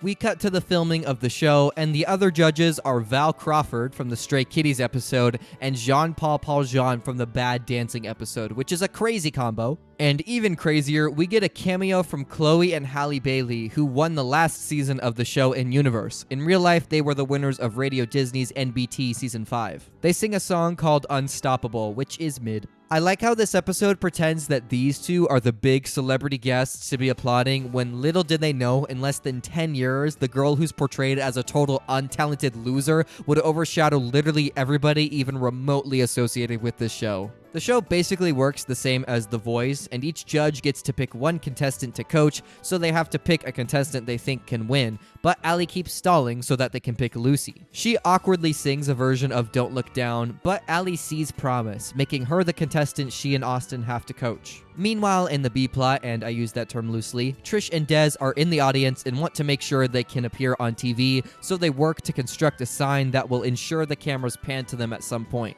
Allie thinks they can win with the proper coaching and finally gets Austin on board, and after seeing how inept these other coaches are, I don't see how they would have that big of a problem with it. It's more of a partnership than a one-way street. Should I do some vocal warm-ups? Do you not see me talking to this camera? You must make the camera love you. Watch. Hello, camera. I am Jean-Paul Paul-Jean. You look beautiful. Did you get a haircut?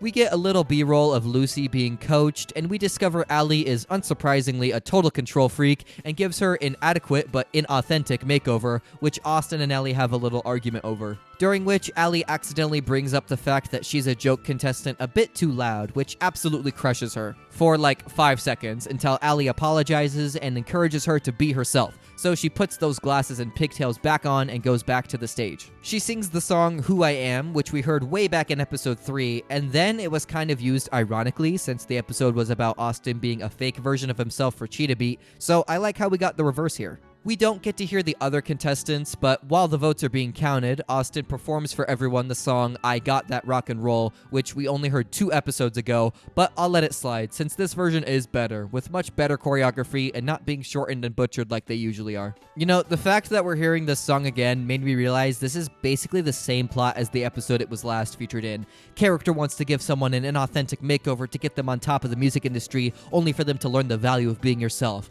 and then performing I Got That Rock and Roll. After he's done singing, Jet announces the winner, Sabrina Carpenter, for her hit song Espresso. And the last scene showcases Trish and Des stealing Val and Jean-Paul Valjean's seats in the judges' chairs so they can finally be on TV. The end. Strange episode. I loved the theme of parroting a talent show, but it was hard to believe everyone was all like, "Ha, you're so untalented, Sabrina Carpenter, LOL." Like, are you stupid? Or is it slow? Season 2, episode 25 is Real Life and Real Life, as in real with an A and real with 2 E's. Hopefully it's not about Instagram reels. In this episode, Des and Trish decide to make a rockumentary about Austin and Allie, like the Katy Perry movie, which actually exists, by the way. It's called Part of Me and was released around the time this episode was in production, so I guess the writers just really wanted you to know that they knew pop culture. That movie's awesome! Or at least that's what I heard a girl say when I was at the theater watching a manly action movie. Oh, did you see the manly action movie after we saw the Katy Perry movie? The duo will play themselves, but Trish and Des want their lives to seem more interesting, so in typical biopic fashion, they completely fabricate some significant stuff. When filming their meeting, it starts out with a very accurate recreation of Season 1, Episode 1, which is pretty cool, and then turns into Austin fighting ninja thieves who want to steal Allie's songbook with corn dogs, James Bond style. The name is Moon. Austin Moon. I believe this belongs to you. Thanks. And don't touch my book. The next scene has seemingly no historical reference and is instead now a soap opera about Austin's first webcast. Things take a turn here though, since the teleprompter has Allie say lines about how she wanted to end her partnership with Austin at this point in the timeline, which is revealed to have been an actual event by Trish. This hurts Austin's feelings, and even though Allie claims her initial fears of him being a one-hit wonder and further embarrassing her like he did on The Helen Show were rational, he's not over it. This is even more apparent in the next scene, where they recreate him losing his voice in Season 1, Episode 18 in a very underrated theatrical musical number. I have no memory of this, but it low-key slapped. Their next scene is when Allie overcame her stage fright in Season 2, Episode 1 by posing as Taylor Swift, which is portrayed on a pirate ship for some reason, and Ross Lynch does an unironically great Johnny Depp as Jack Sparrow impression here. Look at his facial expressions and gestures. He also embodies his sass, too. Yikes. Jump! You mean like jump into the performance and don't think about it? No. Jump off the plank into the water. I think there's sharks down there. They try to recreate Austin performing in Times Square on New Year's Eve in Season 2, Episode 6 as a sports movie, which has zero correlation, but here Des accidentally reveals Austin has been keeping a giant secret from Allie as well. And what was it? When Allie's own career started to take off at the beginning of Season 2, he met with another songwriter since she wasn't able to do it herself when he had a quota to meet. And I think the implication is this took place around Episode 16, where they were camping and Austin was forced to write something himself. Allie gets pissed off too, and they begin to argue about hypocrisy and all the things, while Des distractingly walks around them and smiles so he can get all of it on film. Despite the gang's efforts to ignore it, the lovers to enemies are still mad at each other, so Des and Trish decide to play them themselves, which is just peak. Love this meta joke, by the way. We're gonna shoot this scene where you guys have one day to write a song. You mean for the Helen Show? No. You mean for Austin's first performance in the mall? No. You mean for the Hot Summer Jam Contest? No. You mean for the time when we Man, were... there were a lot of times you guys had one day to write a song. The bickering doesn't stop though, so Des and Trish put it upon themselves to mend this broken relationship, which they will do by making them shoot the scene of Allie officially overcoming her stage fright that we saw in episode 10 of this season, in the style of Twilight. It ends the same way it did in the past though, with them singing You Can Come to Me on stage, having a heart-to-heart about how much they mean to one another, and yes, even the smooch. Less obviously fake than the last one also. They apologize and make up, but brush off the kiss part as mere acting, but we all know the truth. And in the final scene, we get a recreation of Season 1, Episode 2 in the style of Charlie Chaplin. The end. Was this episode lots of key jangling to amp up the drama and make you want to ship Austin and Allie more while feeling nostalgic for older episodes? Yes. But does that make me a total schmuck for loving it anyway? Also, yes. I will never be apologetic about loving episodes like this that are just filled with callbacks and recreations, because that's just how I operate. But even ignoring all of that, I thought this was still a great watch. It developed these relationships in a really funny way because every scene they're in a wildly different setting parodying some well-known movie style, which also allowed for lots of creativity with the production. And I like how the retcons don't really feel like retcons. It makes total sense based on how the characters acted in previous episodes, why Allie would have initially considered leaving Team Austin, and why Austin was trying to find another potential songwriter. And it gives a bit of closure to their current romantic status by telling the audience, yeah, they aren't together right now, but it's gonna happen, we swear. I was surprised to find out this wasn't the season finale, since it addressed virtually everything that has happened in the show up until this point, so here's the real finale, Season 2, Episode 26, Fresh Starts and Farewells. It opens with the full confirmation of the upcoming Austin Moon Summer Tour, where he will get to perform all around the country for fans for 3 months straight with multiple sold-out shows. As for Allie, Trish promises her she has a big surprise about her career, but actually has nothing, so she has to come up with something. Allie is thoroughly distracted though, since she needs to hire a replacement worker at Sonic Boom while she's gone on tour all summer, and because of this, Des recruits Austin to help him study for his biology final, since his parents won't allow him to go on the tour if he doesn't pass. Mitochondria, occipital lobe, pituitary gland, osmosis. That was all of them, you did it! Woo! Yes!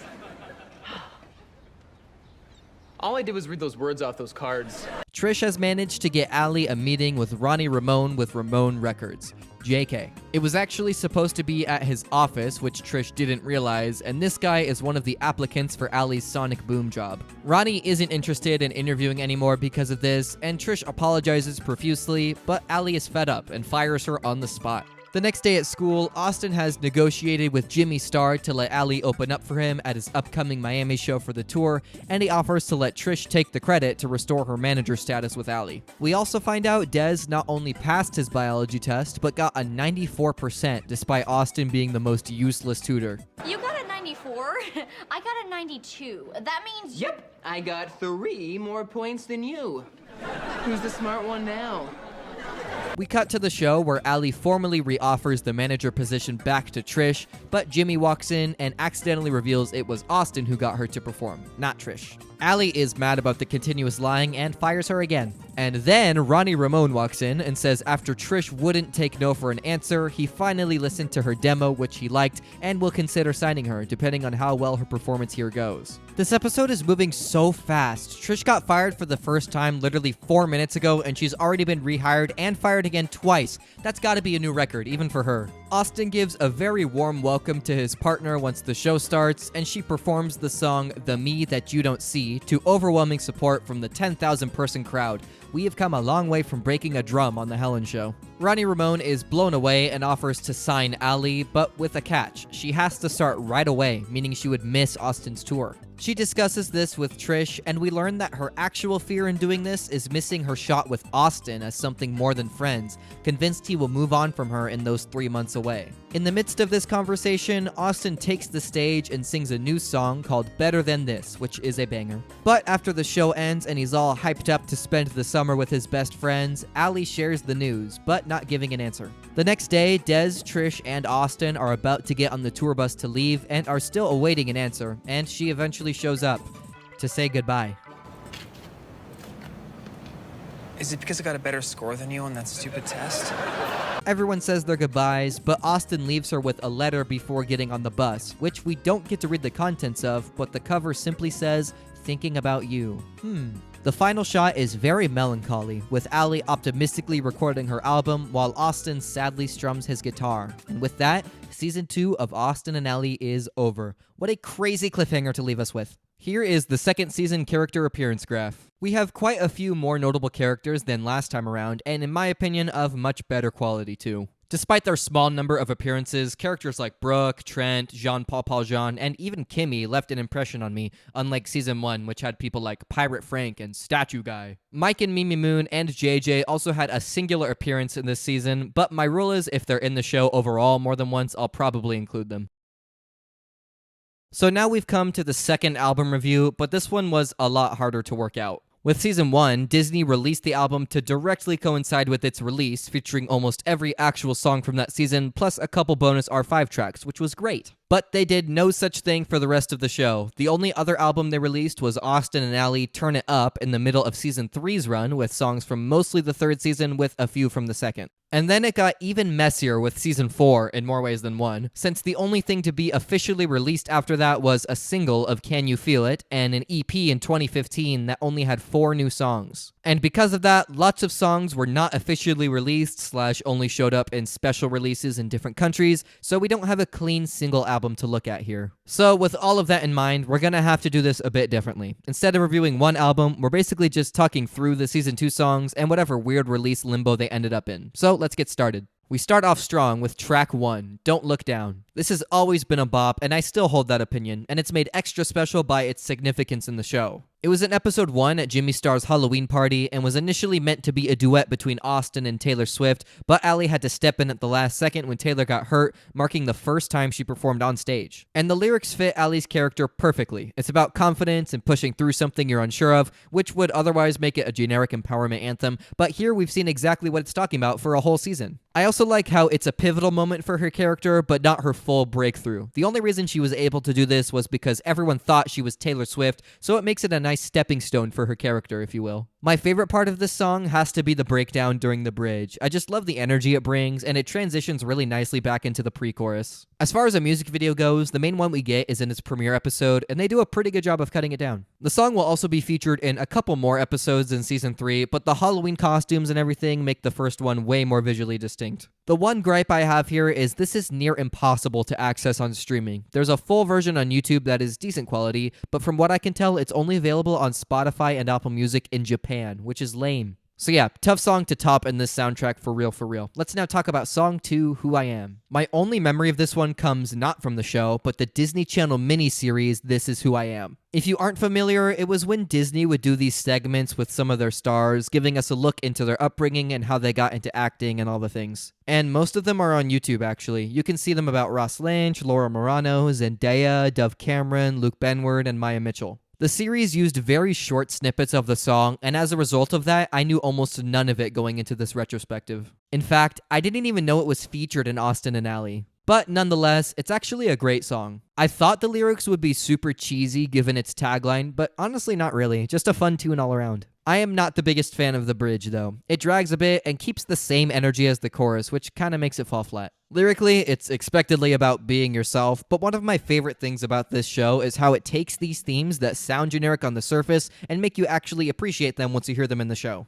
Case in point, this song was in 2 Season 2 episodes. The first one was Magazines and Made Up Stuff, where the whole episode was about Austin basically being a different person to look cool in front of Megan to get on the cover of her magazine, so it was used kind of ironically. Its second use was in Moon Weekend Mentors, where Sabrina Carpenter sang it after Allie tried to turn her into a different person for the cameras. If there's one thing to give this show props for, it's its careful consideration of its song placement. No music videos other than that, and again, this one is an L if you're trying to listen on streaming. It was only in the Turn It Up album with the Walmart edition, but you can hear it on YouTube at the very least. The third track is Got It Too, and this one is just okay. I won't knock it too hard since it was more so meant to be a plot point, featured in the episode where Trent returns for his revenge and steals it from Allie, marking the second time this has happened to her. I do appreciate the small detail of Trent's version being pretty different from Austin's though, since you would expect it to just have the vocals be overdubbed. And honestly, don't sue me for this, I think I like the style Trent's version goes for more. It's a bit slower and sounds like a 2010 boy band ballad, which reminds me of Big Time Rush. Yes, that is unfortunately where my mind has to go whenever listening to music. Trent's music video also is a copy of the one for Double Take from the pilot, but does not actually have cloned versions of himself. Honestly, bro ruined the immersion. That one episode is the only time we get to hear it in the show, and as a result is also stuck in Japan-only release purgatory. I think I need to move out of the US, you guys. Song number 4 is a fun one, Christmas Soul. This is an often forgotten one, since it was only played at the beginning of the Jesse crossover and only was featured as a measly cold open. It's definitely a typical kids show Christmas special song, but it actually has some unique harmony going on you don't often hear in stuff like this. Lyrically, it's pretty plain, but it definitely deserves a spot in my Nick holiday playlist. My favorite bit of trivia about this song is that Ross Lynch performed it live at Disneyland in 2012 for their Disney Parks Christmas Day Parade, and this was so peak! I have, unfortunately, fully embraced my identity as a Disney adult, which you can probably already tell given the length of this video, so 7-year-old me would have killed to see this in person. And the best part? This is easily accessible on Apple Music and Spotify. Disney Channel has a holiday playlist album, and this is one of the main ones from it, so yay. The 5th song is Can You Feel It, also premiered in the Jesse crossover. This is the standout number from that event, since it was played at the climax in New York City on New Year's Eve, which was Austin's biggest dream. This is very much a hype song more than a character song lyrically, but that is not a bad thing because it still slaps. The show will also use it again in both seasons 3 and 4, making it one of the most memorable ones for me. From what I can tell, this was also the only single to come from the show, released in October of 2012, which further cements the impression it left on fans. Its lyrics are nothing special, but I just love the energy it has all throughout. Great use of synths and stuff. Upon its release, Ross Lynch also sang it for Disney Channel's Make Your Mark, Shake It Up Dance Off. Wow, that's a mouthful. His dancing hair is also very underappreciated. Face to Face is the 6th song and features the radio rebel herself, Debbie Ryan. I just realized I've made the Radio Rebel joke like every time I've mentioned her. This is the last song to come from the Jesse crossover, and it's catchy, but kind of in a bad way. Lyrically, it feels like a children's song, which I know makes sense in the context of the show because they were written by Zuri, but that doesn't automatically make it good. Except, of course, for the mic drop line of the song.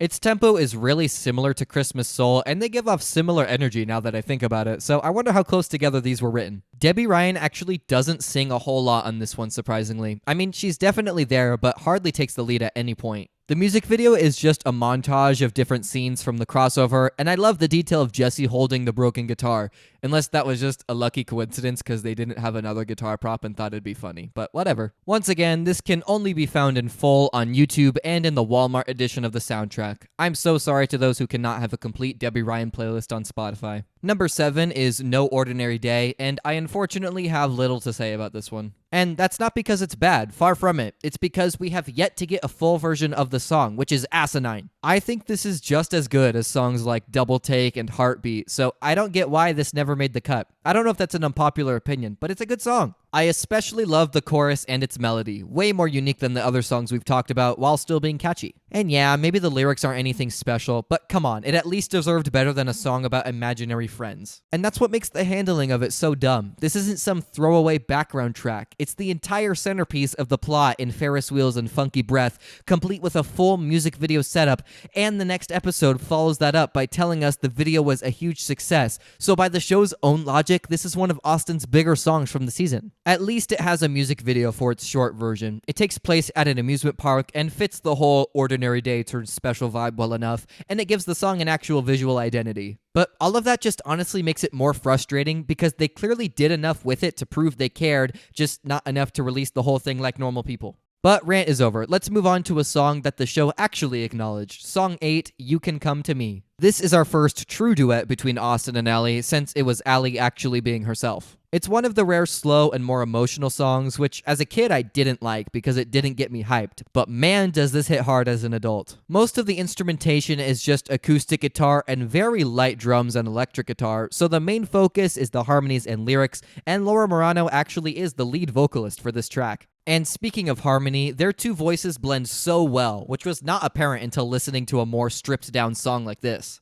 The song was given not 1, not 2, but 3 dedicated moments in season 2 alone. It premiered in Chapters and Choices, which is when Allie and Austin first kissed, Solos and Stray Kitties, where Austin helped Allie stand up to Val, and in Real Life and Real Life, where Austin and Allie recreated the scene from Chapters and Choices. Except there, they were also cosplaying as Bella and Edward, so that one wins. The song will also show up again briefly in season 3, and while it doesn't ever get a real music video, I don't think it's necessary since it's literally all about Austin and Allie's relationship.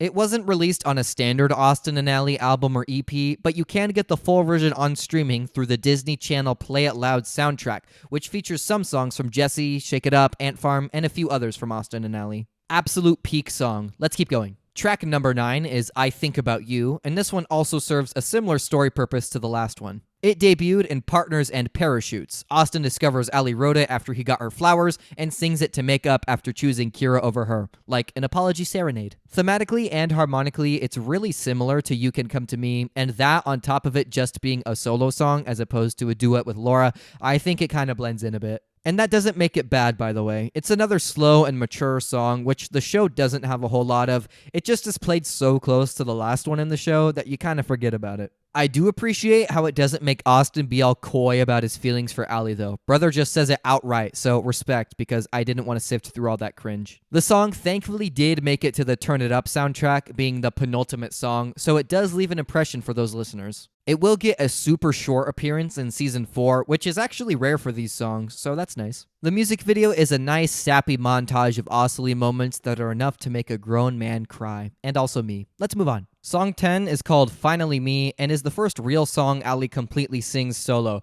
There's also You Don't See Me, but that never got a full version, so who cares? Finally Me was also co-written by Laura Marano, which adds a nice personal touch to it. It's all about being done hiding and becoming comfortable with yourself, which translates directly to Allie overcoming her stage fright, as opposed to a song like Don't Look Down, which was treated as more of a transition step in her confidence arc. We heard it for the first time in Tracks and Troubles, and it was the song Jimmy wanted to buy from Allie to give to Kira, but she refused since it was too personal of a song. It'll show up again a few more times until the end of the show, getting a dedicated music video in season 4. Harmonically, it's surprisingly upbeat, even though it's supposed to hold more emotional weight than the average Austin and Allie song. It uses lots of electronic drum and synth sounds as well, which dates it a bit, but in a time capsule kind of way. This is yet another Walmart exclusive, so there is a full version to access, just not on streaming, really putting the W in Walmart. And the bop train keeps going with song number 11, Steal Your Heart. I absolutely love this one. Yeah, it's a little cheesy and is highly regarded because of nostalgia, but even looking at it objectively, it's at least fun. The pun team was also working overtime on this one. It made its legendary debut in Tunes and Trials in a courtroom in an episode themed around literally stealing the song,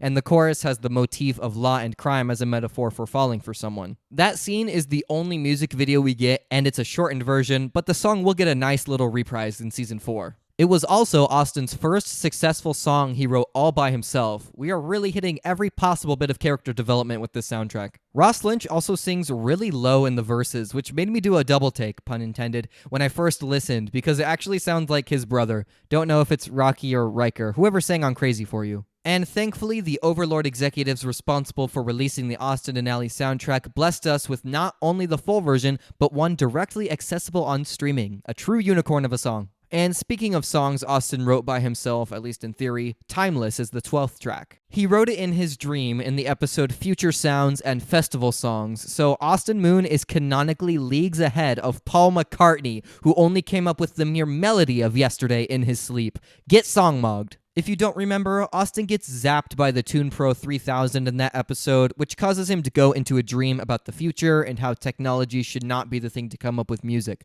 Preach, brother! And yet again, the song is very on theme as a result, but interestingly embraces the futuristic aspect in its sound, even though it's kind of a protest against it, but I guess it was more so about the conflict of man versus machine. Its lyrics are about a love being timeless, but its production is what makes it stand out. Very electro-pop vibes, which makes it sound like future stuff, and the color white. But for the sake of overanalyzing, I think there are two deeper things going on behind this song. For one, Austin composed it in his dream and is about a lover, and since he is known to write love songs about Allie, like in the case of Steal Your Heart, I think it's a subtle hint at Austin subconsciously thinking about wanting to be with her. Secondly, and this one is a bit dumber, Austin actually only wrote the song because he was shocked by the Tune Pro, so technically the technology is still the thing to write the song protesting that very thing. The only music video we get is that which takes place in the dream, which is confusing because when the song shows up in a season 3 episode, it'll treat it as if that video actually happened, but we'll get to that with the episode. Release-wise, this was another one that weirdly ended up on Disney Channel Play It Loud instead of being part of the official soundtrack, but at least it's there.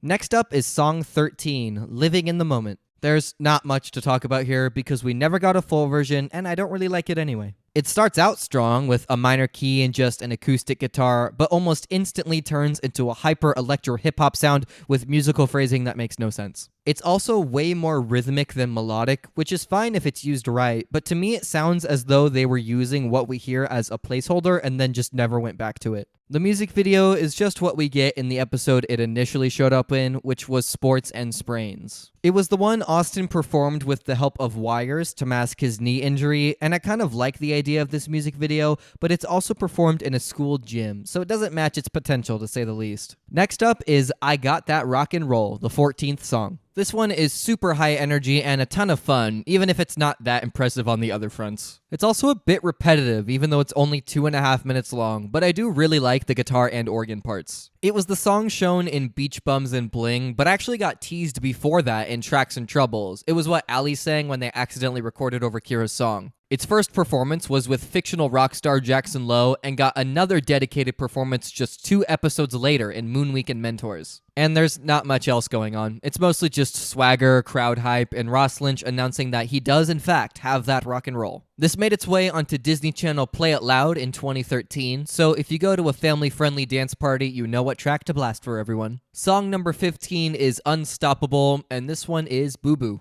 If you don't remember, it was also in Moon Week and Mentors, the song performed by Chloe and Halle. And yes, they're great singers, but why does this song exist, and why did it get more attention than actual songs that actual people actually care about? It has nothing to do with Austin and Allie, the show, or characters in any capacity. Nothing more than a celebrity cameo in the episode it's in, no metaphor for the characters, and nobody from the show sings in it at all. And maybe that's good in a way, since the lyrics and instrumentation are as boring as I'll get out. But with all of that in mind, do you know what they did? They released it officially on the Turn It Up soundtrack. What? Literally, why? Nobody asked for this song, and it took the spot of actual good songs like Finally Me. They at least could have replaced it with a song from Play It Loud, but nope. And the worst offense about that is it's the last song from the Turn It Up album. What a bummer way to end. But thankfully, we still have a couple more in this review. So let's talk about Song 16, The Me That You Don't See. It's another personal song to Allie, but is kind of more about the negative aspect of her being shy, so it's somewhere in between You Don't See Me and Finally Me thematically. And yes, there is a song called You Don't See Me and The Me That You Don't See. 2 different things. As far as the sound goes, it's pretty generic, but listen to those chord changes. You never hear those in kids' shows pop songs, so it's surprisingly refreshing,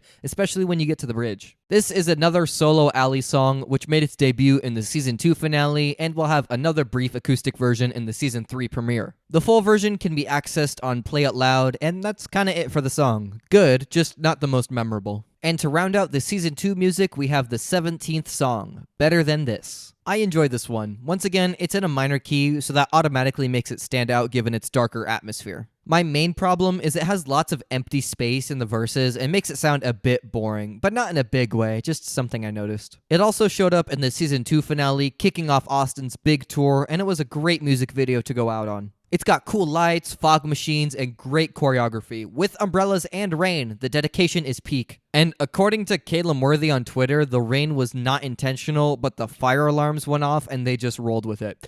I call BS. They were already holding umbrellas and the water hit at the exact perfect time. Maybe it happened for real and it gave them the idea to do this, but there's no way it only happened in the scene we see in the final product. Also, fun fact, this song was also teased in episode 23 of Season 2, where a scene opens with Austin playing a bit of it on the piano. Ow. Ow. We'll hear it again mid-season 3 and many more times than that since it did in fact make it onto the Turn It Up soundtrack. Yay! And that's everything from the Season 2 soundtrack, at least ones I found to be noteworthy. Yeah, there were some more, but what am I gonna say about the Pioneer Ranger song and Elevator Doors? They just suck and serve no purpose. 2 criteria for me not discussing them. Once again, it's difficult to rank these, but if I had to, my order from worst to best would be the following. Unstoppable, Living in the Moment, Face to Face, Got It Too, No Ordinary Day, I Got That Rock and Roll, Can You Feel It, Christmas Soul, I Think About You, Better Than This, The Me That You Don't See, Timeless, You Can Come to Me, Who I Am, Finally Me, Steal Your Heart, Don't Look Down. Again, this may change over time, so don't hate me. Okay, I just saw the movie Power Ballad. It's got Paul Rudd and Nick Jonas, and the plot is literally Austin and Ally, guys. It's about like these 2 guys and they're hanging out, and then Paul Rudd shows them a song or part of a song, and then Nick Jonas is like, oh, I like that, and then he steals it, and then he gets famous off of it. They literally stole it from Austin and Ally, guys. Like, how ironic. It's a movie about stealing, and they literally stole the plot from Austin and Ally. What the freak, guys? As I wrap up this video, I wanted to give you guys one final segment to illustrate the insane rabbit hole this show accidentally becomes a part of. Do you remember that highly mediocre crossover event with Jesse? That single thread opens the floodgates to a whole world of absurdity buried within the Disney Channel universe. Because before the MCU became the go-to example of a giant interconnected universe, Disney Channel had already stumbled into its own weird sitcom version of that idea. And Austin and Ally ended up right in the middle of it. So, to help explore the craziness, I teamed up with professional cinematic universe analyzer and children's sitcom binge watcher, Mr. Nostalgia, to show you guys the absolute beast that was accidentally created with this show. Enjoy. Well, welcome to the channel. This is a crossover of its own, really. The part of the YouTuber expanded universe. Yeah, basically. Did you watch much of Austin and Ally? Like, what's your take on it as a whole? So my history with Austin and Ally, it was definitely a show kind of in the same realm as like Jesse, whereas like if it was on, I'd watch it, but I wasn't really a fan of it. But I've seen, and I actually went back not too long ago and I watched some episodes of the first season. So like I remember a lot of season 1. I remember a decent amount of season 2, but like 3 and 4 I have no memory of. I don't think I ever watched those, aside from the fact that Austin and Ally get together at some point, I think, and I don't know what season that was in, but I'm assuming it was the later ones. Yeah, I mean, it depends on which time. Yeah, it's true. I do remember it was a little messy. But. Yeah, they had like a Ross and Rachel kind of thing. You made a video on the Disney Channel, like you called it the multiverse because there's I guess different continuities that share each other. Yeah, that was kind of the one thing that I definitely wanted to talk about, that other videos that were on that topic did not really go over, or I guess I wanted to like highlight, because it's not just one universe, there's a multiverse out there that I wanted to like cover. So sweet. So I sent it to you earlier. I made this chart and it is very messy, but like I color coded it a little bit. So like I had the red is what is a direct connection, like confirmed it directly connects to something else. So like you know, bunked with Jesse. In green I did like implications, like just weird things that result as like things that happen as a result of certain universes being connected. And then I have in orange like implied connections, things that are like noteworthy to point out, that just create like weird rules in this universe. And then I did pink as a potential connection, so like something that is possibly connected to another thing, but it's kind of ambiguous as to whether it's just some like non-canonical reference or if it's these things happen to exist in 2 different universes. With that, like I did this as an Austin and Ally thing. So Austin and Ally is our centerpiece. It really doesn't get crazy until you connect it to Jesse. Jesse was the floodgate for like this whole weird thing that happened, because the non-Jesse ones tied to Austin and Ally, the only other ones were I Didn't Do It, which I think is kind of a dead end. I don't think that connected to anything else. And then Girl Meets World, which is another big weird connection. Huge, and then Casey Undercover was another direct one. And then there's like a couple potential ones that come from Austin and Ally. When you get to Jesse, which is the only one that took place in the Austin and Ally show, I think, you get all sorts of craziness. How do you like to categorize these things? Because I know you like to put it in different worlds and stuff. Like, what is your criteria for if it actually has a connection? Because I color coded it into like, this might be it. What is your like objective list that you use to determine that? For me, it was, you know, like if a character like in this show appears in like this show and, you know, blah blah blah, I think the way that I said like, okay, this might be maybe a half connection is, and I think I even used the example, I think I talked about Tony Hawk, where I said that, oh, Rocket Power, the cartoon, has an episode with Tony Hawk. Zack and Cody also has a Tony Hawk cameo. That doesn't mean that they exist in the same universe, obviously. You know, like Jesse has the episode with Mr. Mosby. And so obviously that's the Mr. Mosby. He calls Cody at the end of the episode. So just about anything else is fair game. And then once we get like later into other stuff, I don't want to, I guess, like spoil what we end up, you know, like getting into, but so there's just like stuff like that. But we'll kind of get into that, I guess, like a little later. But yeah, even before you get to the weird Jesse stuff and then the Girl Meets World stuff, like even just having a connection with Casey Undercover is so weird, because like that implies, because there's an episode, I think it's only in Casey Undercover, where you have the brother and then like the sister who's the android. They show up, which is already crazy, because that means like in the same Austin and Ally universe directly you have spies and like evil serums and androids. But I also feel like that kind of like makes it less weird when you get to the crazier stuff, because you get to, I don't know, if you were to get to like lab rats or something, you're like, okay, but we already know directly from a direct connection that these kinds of things exist. You know what's interesting, and not to cut you off or anything, but the first TV show, at least the first actual like Disney show that started all of this, was Raven. And Raven obviously has those special abilities that, you know, was never really explained, I don't think, but she has them. And so the very first TV show that's, I guess, like started this universe had some like weird stuff in it.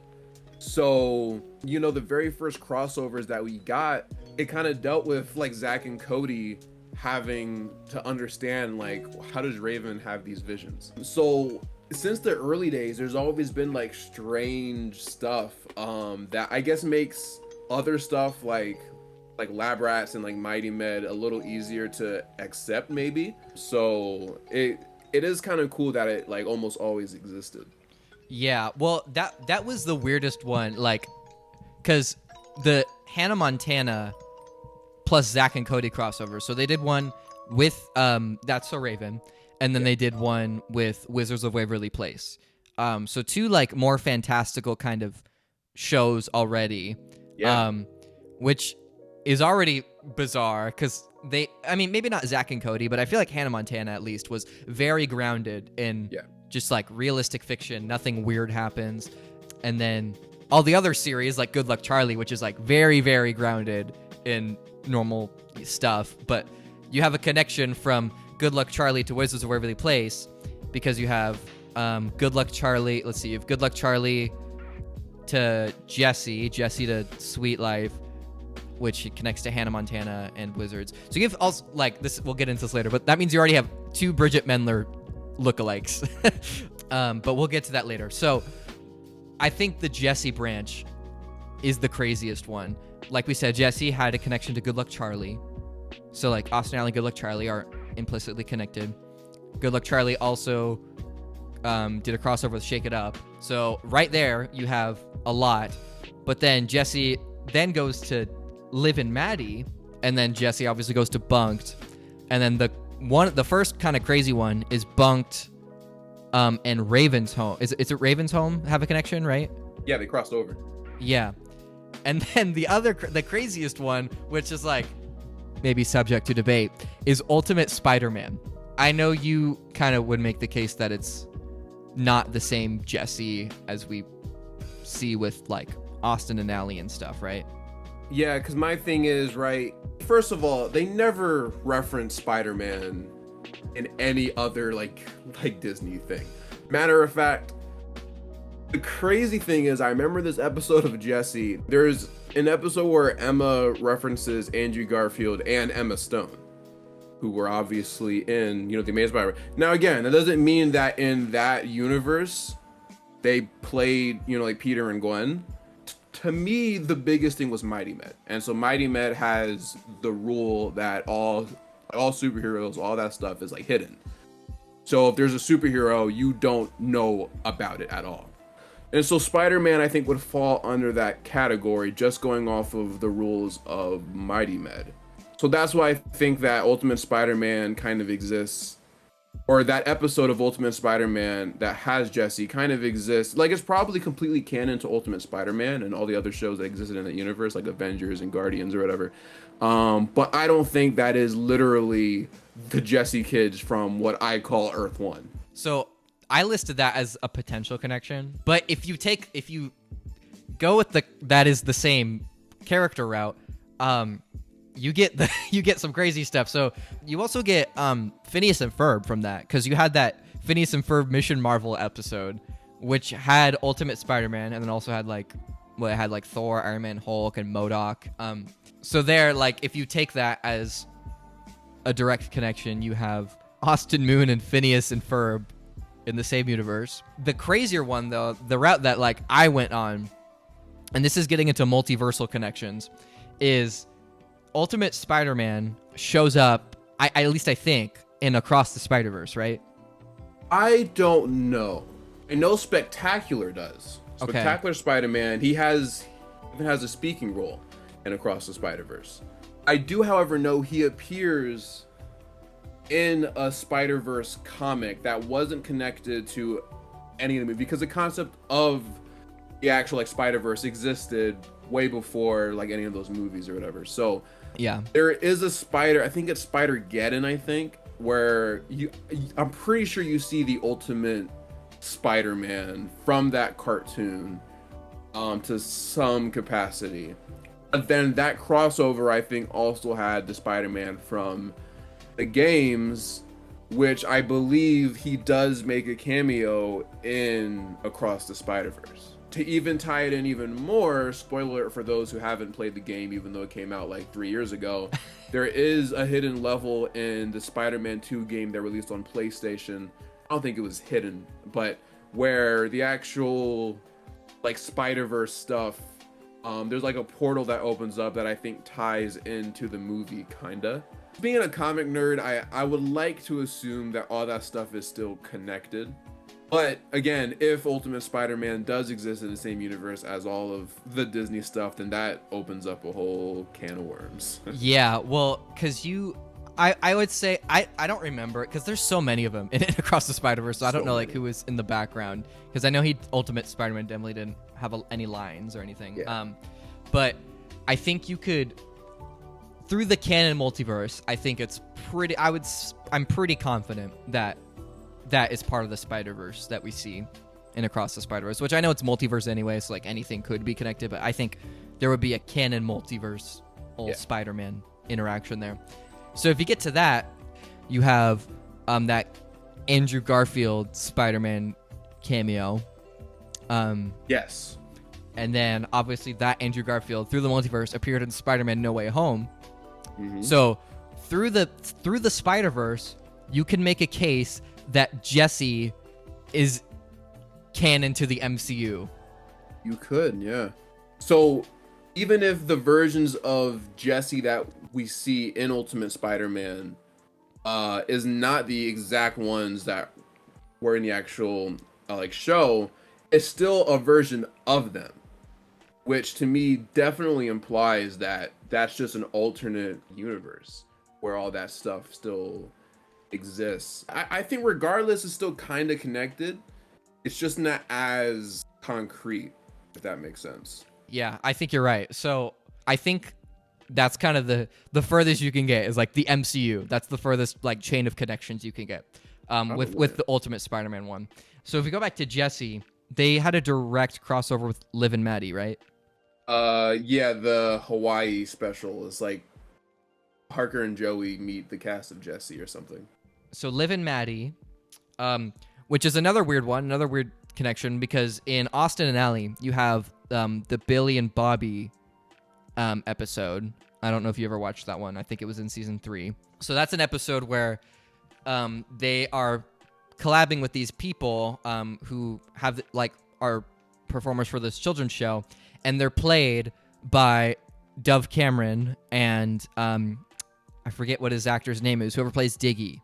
So that means just in that like circle of 3 shows of Austin Ally, Jesse, and Liv and Maddie, you have the Dove Cameron like lookalikes, and you have the Diggy lookalikes.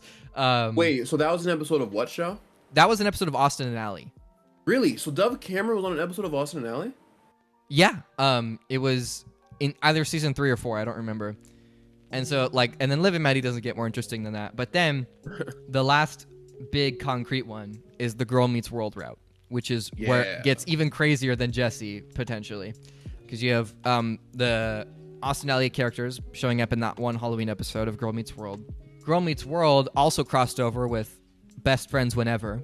So we have time travel on top of psychic visions and wizards. Now we have time travel and spies. Girl Meets World connects to Boy Meets World, obviously, because it's a sequel to that series. But then the Boy Meets World crossovers, there's a ton of them. And it's like, you know, since Boy Meets World was, you know, not Disney, Disney Channel, you have this other network now of all these other crossovers that could have happened. So the big one is Sabrina the Teenage Witch. So you have Wizards of Waverly Place and Sabrina the Teenage Witch in the same universe. So two different, I guess, like programs of the wizarding thing. Because in Wizards of Waverly Place, the wizard world is like a very like established civilization. And then you have another completely different one with Sabrina the Teenage Witch. And then Sabrina the Teenage Witch crossed over with Riverdale. The original Sabrina crossed over with Riverdale? Oh, the reboot on Netflix, I think. That one. Okay, yeah. So that's okay. So that's like a potential one is Sabrina with Riverdale, which is just crazy that Riverdale and Morbius can be in the same multiverse continuity. Going back to Boy Meets World for a second, we have Family Matters, right? Which directly also crosses over with Full House. The one that stood out most to me was there is some kind of connection between Family Matters and Scooby-Doo, right? Yeah. Which Scooby-Doo? Was it Scooby-Doo and Guess Who with Steve Urkel? Correct me if I'm wrong, but I think you have a similar situation as you did with Jesse and Spider-Man, where it's like the character shows up, but it's not clear if that's the same one. Is that right? Yes, because to even put this into like another comparison, there's another Urkel animated TV movie that came out, I don't know what year, 2024 maybe. And I never watched it, but I feel like it's pretty heavily implied that it's not connected to Family Matters. Because here's the thing. Everybody knows who Steve Urkel is. But it's gotten to a point now where I feel like there are, you know, younger people who know or who at the very least have heard of Steve Urkel but have no idea what Family Matters is. It's kind of like how there are people that, yeah, I know Beyonce, but then you tell them that she was a part of Destiny's Child and they're just like, what's Destiny's Child? So kind of like that. Or I guess how people are going to feel about Harry Styles in One Direction now. Yeah. So I feel like, you know, Steve Urkel became larger than Family Matters. And so I think that episode of Scooby-Doo was trying to just have Steve Urkel in there as his own character, where it's like maybe the events of Family Matters happened, but it doesn't really matter if it actually like, you know, did. I think that's a great example of something where it's like the character might be in there. My guess is that that's just another version of Steve Urkel. Well, because then you have a similar thing with, because you said it was Warner Brothers, obviously. So you have all of the DC kind of cameos and references in Scooby-Doo. That specific show had a crossover with Batman, Flash, and Wonder Woman, I think.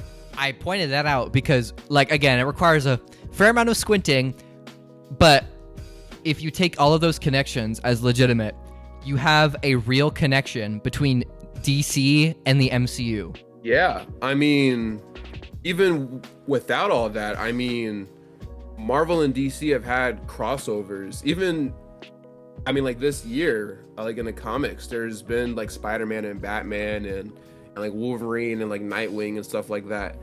And so if we're operating under the assumption that, like Marvel, everything that is in the DC multiverse is in one multiverse, then yeah, you do kind of go from DC to Marvel, which is weird. Yeah, but it's like you could make the argument that that's how the connection happens. Is to from DC to Scooby-Doo to Family Matters to Boy Meets World to Girl Meets World to Austin Alley to Jesse to Spider-Man to Spider-Verse to MCU. Because of that, because of Austin and Alley. Because of Austin and Alley.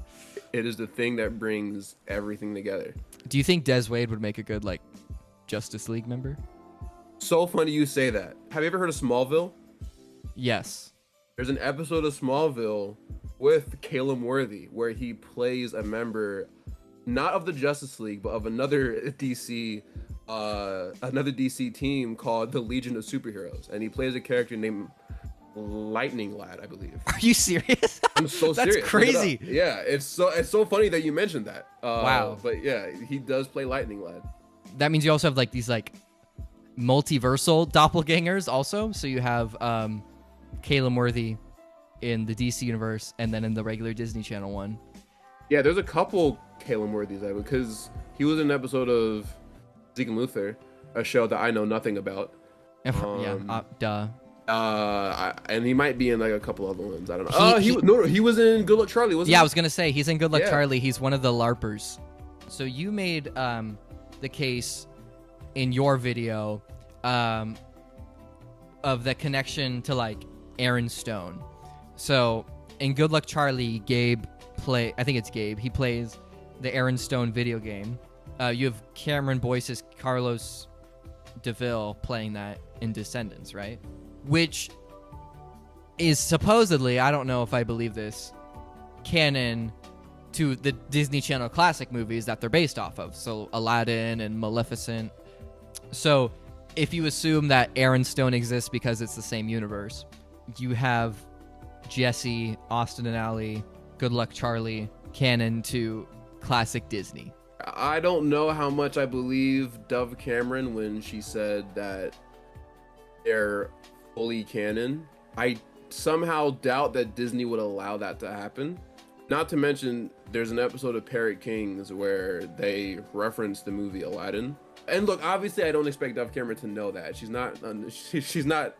doesn't do this professionally like us, you know. She's, she might be into, all the singing and stuff, but this is what, we have. So, I totally expect her to not know that. But at the same time, it is still true that is a thing. So I am much more inclined to believe that Descendants kind of exists in its own little thing. Because then it also implies that all of those old like Disney stuff exists in the same universe. So like Aladdin and all that stuff exists in one universe, which, I mean, I don't really know much about that.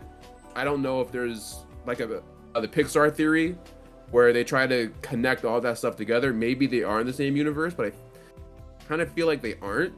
But I don't know. So in the classic Disney, like the Disney Renaissance movies they're called, there's a lot of Easter eggs. It happens in Pixar too a lot. A lot of Easter eggs of characters appearing or just like being in the background of stuff. So like off the top of my head, I think in The Little Mermaid, you have, I think Goofy is like in the background somewhere in there. Which would connect, if Descendants is in those or in the same universe, that would connect Descendants because you have the one, it's like Descendants 3, I think, with The Little Mermaid references. In Austin and Alley, the MyTab is sold at a store called Tech Town, which is a store that Bree and Chase work at in Lab Rats. But this is the crazy thing, because Lab Rats and Mighty Med crossed over, obviously. They had a crossover episode, and then they merged in Elite Force. But Elite Force has a connection with Bunked, right? I don't know how much Elite Force and Bunk had a crossover, but I know Lab Rats and Jesse are totally in the same universe. How are they connected in a different way? So characters from Kickin' It and Lab Rats all experienced the same exact eclipse. Oh, okay. So that's right. Okay. Yeah, so I tied those through Austin and Allie having Tech Town. But you can do it that way too. Okay, so you have multiple ways to be able to connect them, which I guess probably reinforces that they're probably in the same universe. Then you have, like you were saying, you have Lab Rats to Kirby Buckets, right? Yes, because of Laffy Cat. Laffy Cat. Okay, so you have Lab Rats to Kirby Buckets through Laffy Cat. Kirby Buckets, this is my theory, and you can let me know what you think. Okay. That is the key, because Kirby Buckets is all about the multiverse, right? Season 3, yeah. They do Kirby Buckets Warped, I think. Yeah. So that's my theory, is that the powers from Kirby Buckets are what connects all of this, like lets these exist simultaneously, like in the with the multiversal stuff, like when you get to Jesse and Spider-Man and all that. That's my headcanon. So if you take that, you have Marvel heroes, DC heroes, and the Mighty Med heroes. Which also doesn't really make sense, because in the Lab Rats and Mighty Med crossover, Leo is like freaking out that because of superheroes. Yeah, because of superheroes. That's where it starts to unravel, but yeah. Okay, well then, is there a there's a connection between Kickin' It and Zeke and Luther, right? Yeah, reporter Dale Davis is in both. And just like how they had the Eclipse, there was this, not a crossover, but this kind of thing they did where it was Zeke and Luther Kicking It and Parrot Kings, where they all experienced the same heat wave. And I believe Dale Davis appeared in all 3 of those episodes. But the other weird rabbit hole is Zeke and Luther connects to, it's Peter Punk, right? Peter Punk, yeah. Peter Punk connects to Cuando Toca la Compañía. I took Spanish for 5 years, so. Oh, okay. Let me know my Spanish speakers in the comments how that was. Yeah. That means like when the bell rings. Yes. Which connects to like a whole other network, right? Well, it's still Disney XD, but it's just Disney XD in Latin America, I believe. Okay, gotcha. I didn't know if the connection I'm trying to make is, you know, like when, I don't think it was Disney Channel. Like, when some network would take shows like Jesse and Good Luck Charlie in different languages, but they wouldn't just change the language, they would like change the whole show. Yeah. But it'd be like the same exact concept. I'm trying to figure out if there's a way to connect those ones, but I don't think there is. But regardless, it does canonically connect to all of like the Disney Channel Latin America stuff.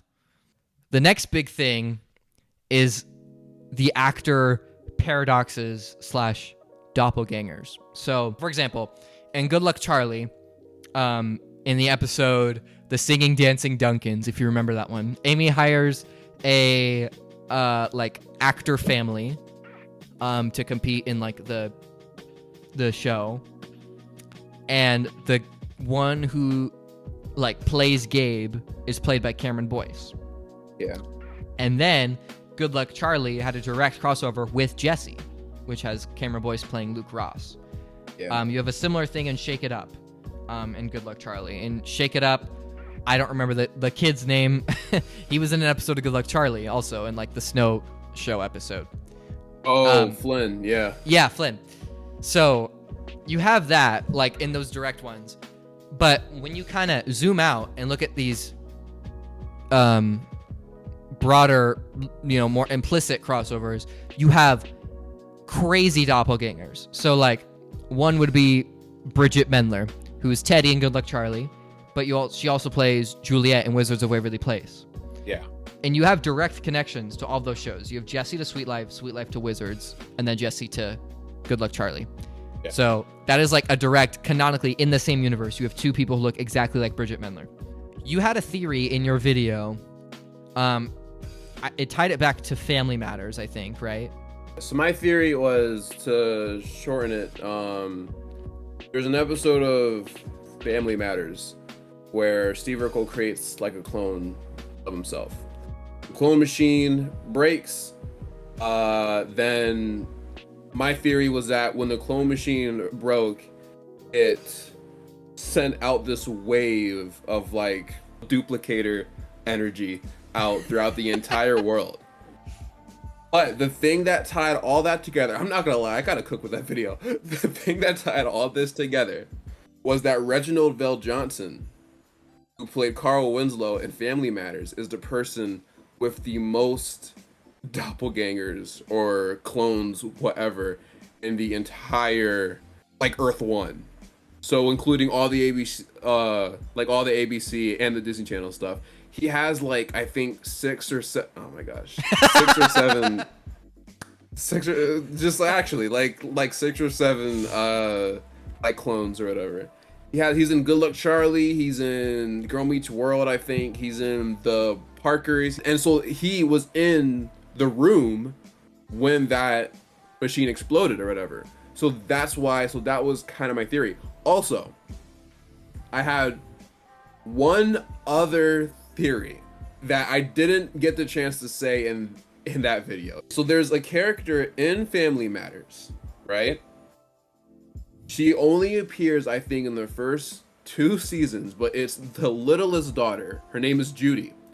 She literally straight up disappears, and they never acknowledge her ever again. Ever again.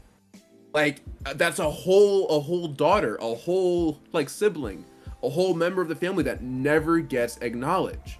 And I don't know why they straight up just never acknowledge her again. Another show also has something similar. Kickin' It. Eddie from Kickin' It disappears without a trace. He never gets acknowledged ever again. My theory was that the first 2 seasons of Family Matters and the first 2 seasons of Kickin' It existed in one timeline. I think my theory was that Urkel accidentally erased Judy from time and just never like said anything about it. Those seasons of those shows exist in the original timeline or whatever, where they always existed.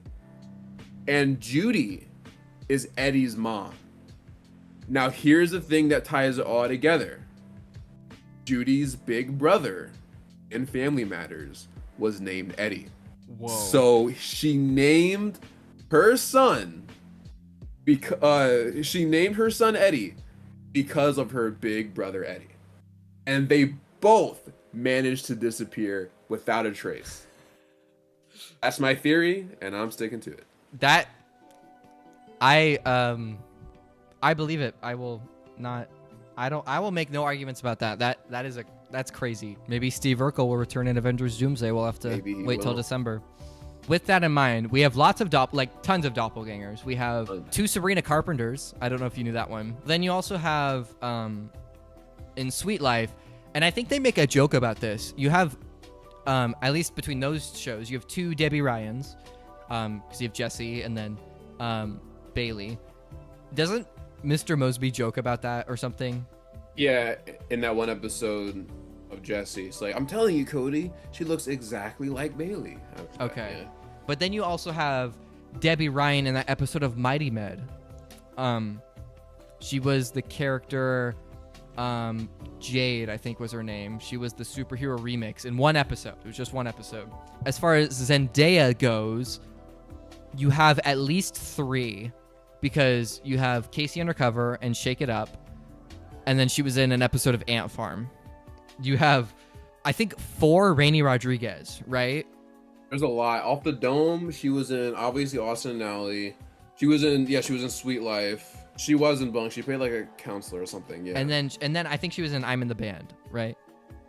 Yeah, she played a girl that liked the main character. So you have 4 of that. You have at least 3 Caleb Worthies, right? Because you have Austin Alley, you have Good Luck Charlie, and then Zeke and Luther. So those are the ones that were all in that directly connected. Yeah, but then there was the DC. episode of Smallville where he played Lightning Lad. Okay, so you have potentially 4. We have Alex Russo. We also have Selena Gomez is referenced in Zeke and Luther as a celebrity. And Austin and Ally. And she was in an episode of Sweet Life. And in Wizards Beyond Waverly Place, they mentioned Selena Gomez, I think. So there were 5 Cameron Boyces. 5? Yeah. He was in Good Luck Charlie, Shake It Up, Livin' Maddie, Jesse, and then Gamer's Guide to pretty much everything. The last big thing that you did not talk about in your video that I want to touch on is going back to Sabrina the Teenage Witch. So in Sabrina the Teenage Witch, in the episode Sabrina's Choice, Kenan Thompson and Kel Mitchell are supposedly playing the actual Kenan and Kel characters from the show. Really? So from that, we get to the Nickelodeon universe, potentially. So you have Kenan and Kel, which has a connection to All That, right? Well, kind of. I mean, Kenan and Kel were on All That as actors because All That was basically just like SNL. So it was a sketch comedy show. The only other show that I remember Kenan and Kel crossing over with was Cousin Skeeter, which was a 90s Nickelodeon show. Okay. The connection I'm trying to make here. So in All That and the Amanda Show, it's Kenan Thompson, right? Yes, Kenan Thompson. Yeah, the actor, yeah. Oh, maybe this doesn't work. You have Sabrina with Kenan and Kel as them. Okay, never mind. That doesn't work then. I was going to say, because you have Kenan Thompson in Victorious and iCarly. But you can't get from Kenan Thompson existing in the same universe to Kenan and Kel. You can't, yeah. Because Kenan, in that episode, he even references like All That as a show that he used to be on. Yes, I would also say, though, in Victorious, you have Helen from Drake and Josh show up as Helen. But in Victorious, you also have them say Drake and Josh is a TV show. So one of the theories, I think this is what Quentin has said, is that Drake and Josh is a reality show in that universe. So it's not Drake Bell and Josh Peck. It's still Drake Parker and Josh Nichols. But they are... it's like Drake and Josh is a reality show. I have a hard time believing that because you have that clip.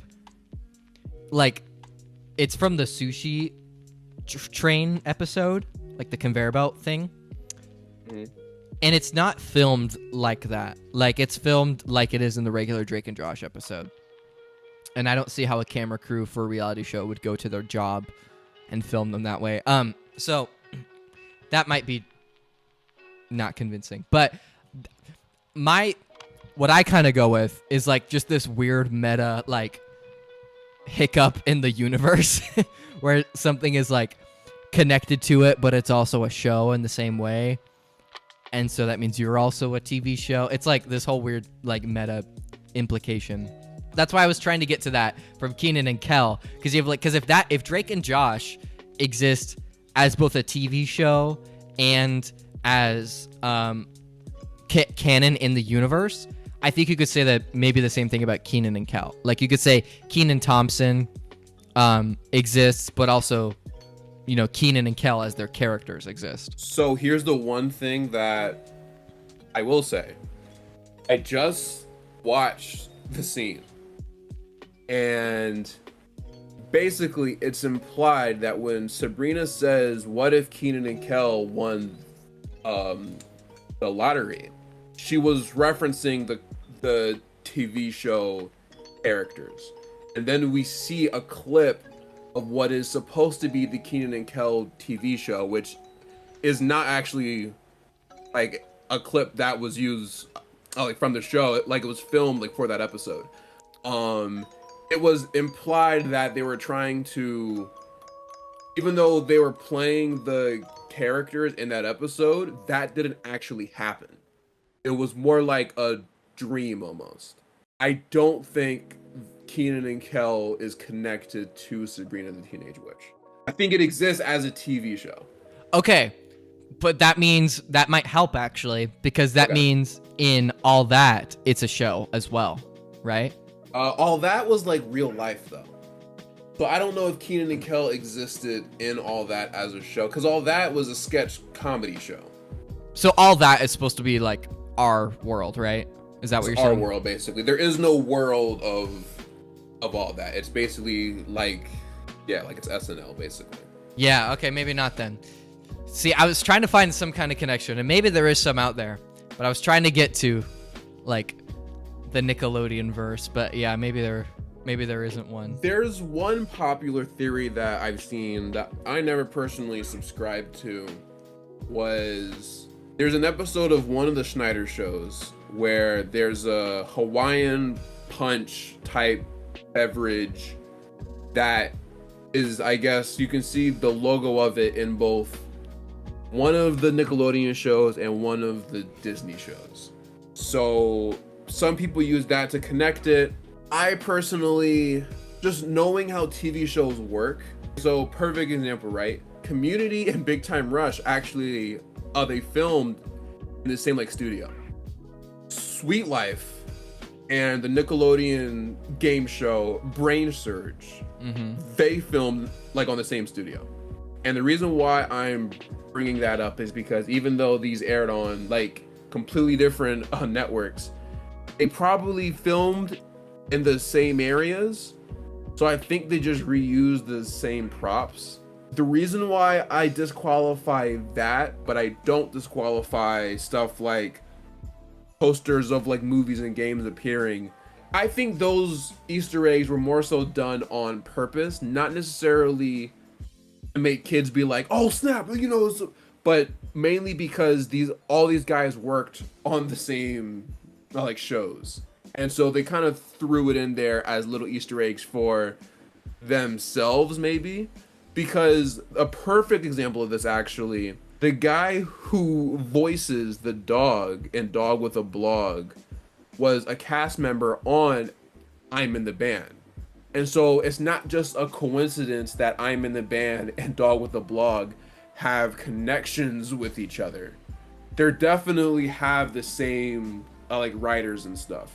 It also makes a lot of sense because both shows are kind of trash in my opinion. Like Tech Town, you know, for example, Lab Rats and I think Austin and Ally definitely have at least a few of the same writers or directors. So that's why I think that was probably done on purpose. Whereas with, there's this, you know, this vending machine that has these like snacks, right? We're not gonna make a whole new like bag, like a fake bag, when there's already a fake bag on the Kickin' It set. So let's just like steal that one, you know? So that's kind of like my idea. I don't think they were supposed to be references or tying into each other, but people have used that in the past to connect Nickelodeon and Disney. And so if you want to do that, or if anyone else wants to, you know, like do that, you can. That's not something that I personally do though. I think you're right. Like there's certain things that are more of a deliberate connection. And when you kind of go that route, it's like, okay, does any of this even matter then? Because, you know, it's like, yeah, Good Luck Charlie and Jesse crossed over with Austin and Ally, but then it's like the My Tab shows up in Kickin' It. Kickin' It and Jesse are together. They probably weren't thinking about that. As far as Keenan and Kel, like in the Nickelodeon thing, I don't think there's a solid way to connect them. Unless you go to Kirby Buckets and you say, well, he travels the multiverse, so he can go anywhere. Yeah, Kirby Buckets does have the multiverse thing. I'd also like to add that Ant Farm has the whole the mutant farm. And there's the third mutant farm episode, they actually like meet, where it's the regular universe and the mutant farm universe. That implies that the mutant farm universe is a whole different, like it's an actual alternate universe that for whatever reason is connected to Ant Farm. Well, interesting. We have so I guess we can't really get to the Nickelodeon verse quite, but it's within our grasp. We just need like one show. Okay, if they do an iCarly movie reunion again, they need that to have some sort of connection to Keenan and Kel, and then we'll be there. Yeah. I think. Well, all right. That is our discussion on the Disney Channel, I guess, multiverse, expanded universe, multiverse, whatever you want to call it. If you want to watch the neatly organized one into different Earths and all that thing, you can check out Mr. Nostalgia's video. It's a good watch. I watched it the other night, and it helped a lot, so thank you. No problem. Can I say one thing? Yes. I know this is an Austin and Ally video, so I just want to say one thing about Austin and Ally, because I am never going to review it, so I might as well get this like one thing off my chest. Not a love song. Top 3 Austin and Ally song. Amen, brother. Amen. Such a good song. To me, it's like number 1. There was a year where it ended up very high on my Spotify Wrapped. So serious. Like, not that long ago. It was like 2023 or something like that, or 2022. I think I ranked that number 1 in my album review. There we go. Yeah. Which obviously you haven't seen because the video doesn't come out. But I think that was number 1. I guarantee. I use Apple Music, but they do a similar thing with Spotify. Yeah. I guarantee you, Austin Moon is going to be like my number 1 artist, or Ross Lynch or whatever it's under.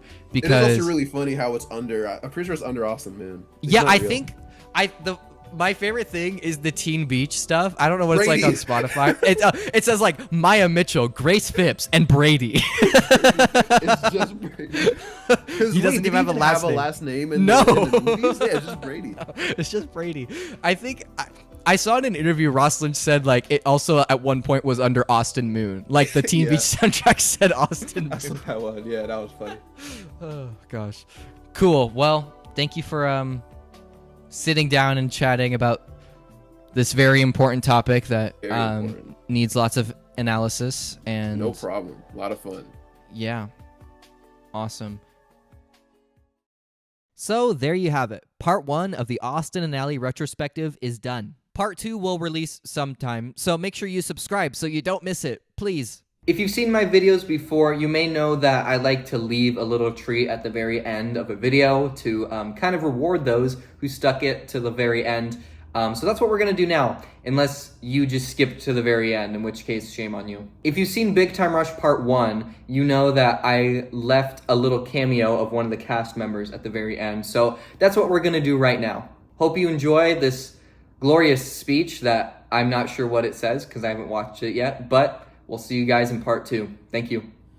It's your boy, John Paul Green, also known as Chuck McCoy from the Disney Channel show Austin and Ally. Thanks for watching Part 1 of the Austin and Ally retrospective, directed by Zach. Hope you liked Part 1, because guess what? Part 2's on the way. And just like Chuck and Dez, it is must-see TV television. So enjoy Part 2 coming up soon. Best part of the documentary is this right here. So you're talking to John Paul Green, also known as Chuck McCoy, from the Disney Channel show Austin and Ally.